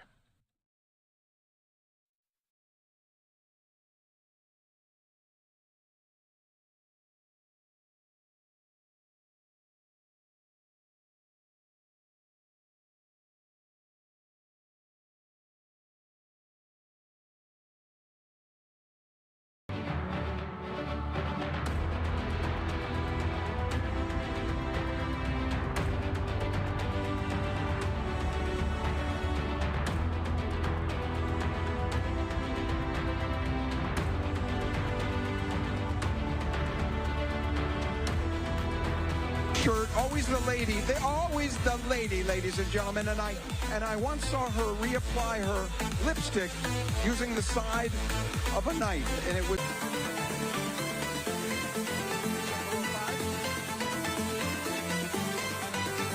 Domenica D quickly dunking the dogs, and while she's chewing, she's dunking. And while she's dunking, she's chewing. And that is how this works. Mickey Sudo now. Okay. 2. And I'm down here, ladies and gentlemen. Tondra Childress plowing through on her second plate. And this woman, Laurel Marie Mele, a veteran of the circuit, eating at contests for the past 18 years. She is a veteran. She is not nervous. She's done this before. Jocelyn Young doing very well. And we have the rest of the crew on the side pushing through these hot dogs, learning to dunk those buns to get them down quickly. The dry buns, almost impossible to swallow with any efficiency.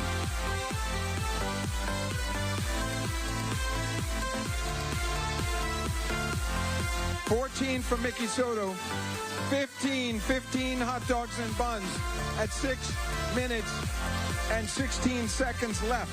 And now Michelle Lesko is eating furiously here. She's a few behind. She's 11, only one behind Miki Sudo. And I don't know what's happening with Miki Sudo. She is neck and neck with Michelle Lesko. Michelle, and she is a chicken wing eating champion, ladies and gentlemen, and she has very strong wrists, and she just rips the chicken apart, ladies and gentlemen. To her, humanity is in a battle with the chicken, and we are winning 57 billion to none. Michelle Lesko, a champion eater, chicken wings, hot dogs, hamburgers, pizza, hard-boiled eggs, and many, many other. And now Miki Sudo at 18 as we approach the halfway mark. We are at 5 minutes on my mark, 5 minutes left. 19 for Miki. And it seems to me the dogs are slow today. Domenica D from Westchester, New York, now in Seattle, Washington. Isabeau Prettyman right here eating next to her mother, Miki Sudo, now at 20 hot dogs and buns, approaching the 4-minute mark. Domenica D, 10 hot dogs and buns, pushing through. She's wearing gloves as if she were a nurse. It's a little disturbing. Pink gloves. They're very elegant.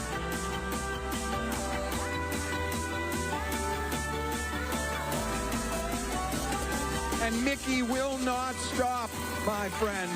She will not stop. 4 minutes now. 4 minutes in this contest. 15 for Michelle. 22 for Miki.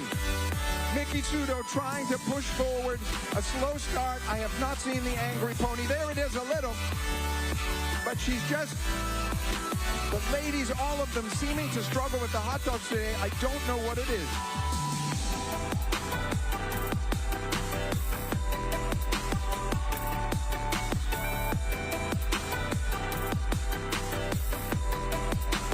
Katie Prettyman approaching 10 right now, finishing her 9th hot dog and bun right next to her daughter, who is one behind her mother. Domenica D at 15, Michelle at 16, Miki Sudo 23 hot dogs.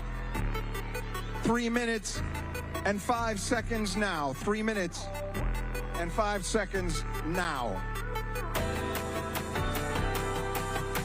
All right, Miki Sudo now picking it up. There was a pause there in the early going, but now she's getting back into rhythm, and the dogs are going down a little bit more quickly. Michelle Lesko absolutely in the zone here. 17 for her. 25 for Nikki, 15 for Domenica D. Domenica D dressed as a mermaid today in honor of the Mermaid Parade right here on Surf Avenue. 2 minutes and 30 seconds. 2 minutes and 30 seconds.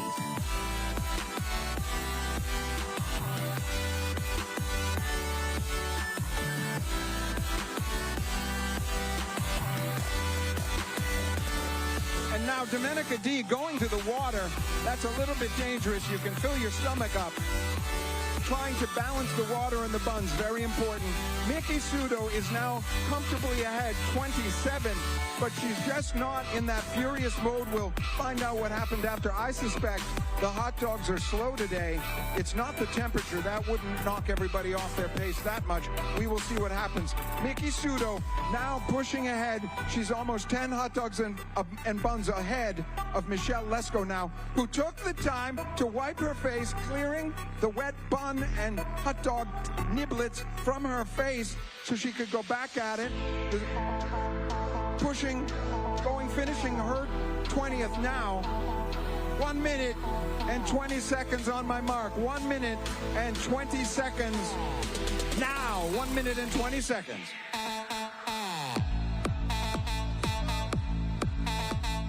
And now, can Miki break 30 with 1 minute and 11 seconds left? She has 29 right now.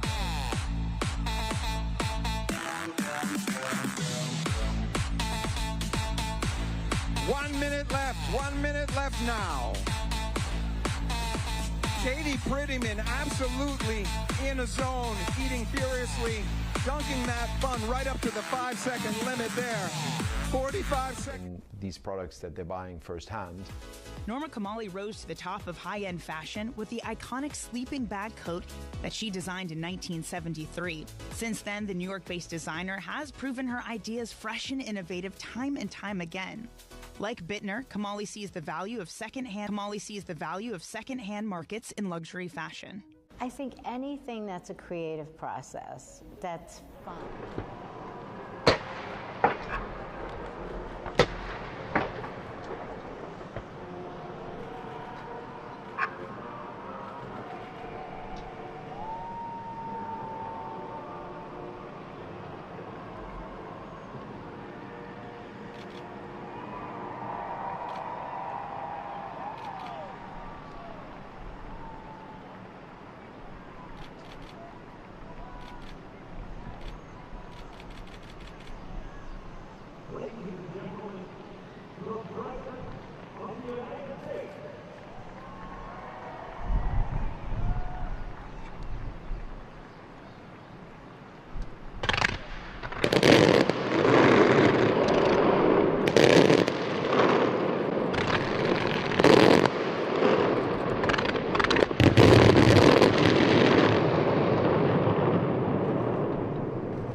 I thought I saw 3 earlier. Yeah, I saw 3 as well. Yeah. Or there's more back here. It was the B-17. One behind too. Yeah, there's like there's 2 formations.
Are they coming back around?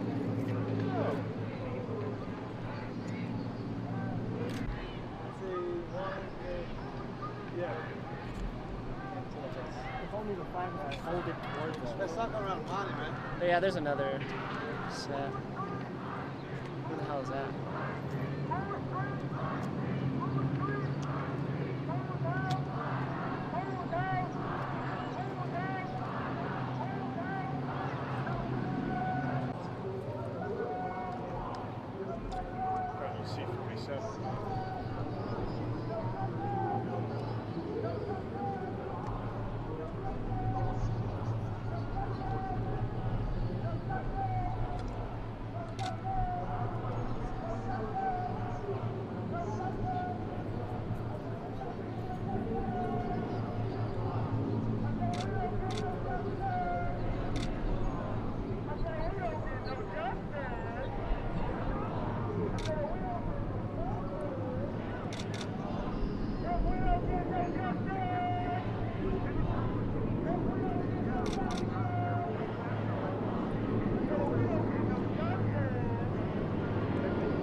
Chicken.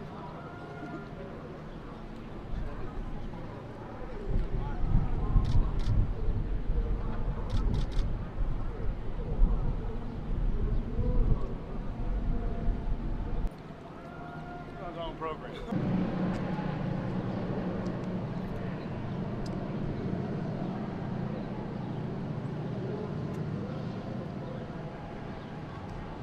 Read a book about a year ago called Freedom Storage.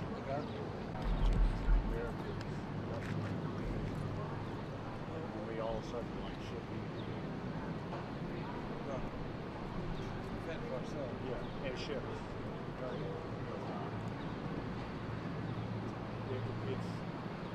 It's all about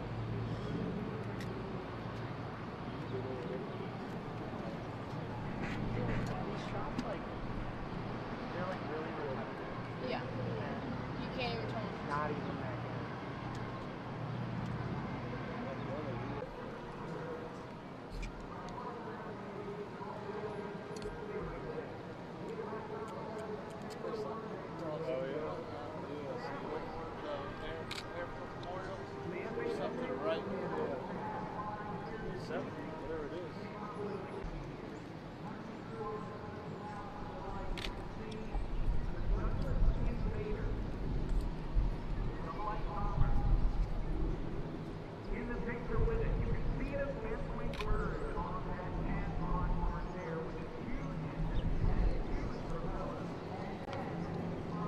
We understand how your child learns and build their social and academic skills to get them ready for kindergarten and beyond. Primrose Schools, this is the beginning of something big.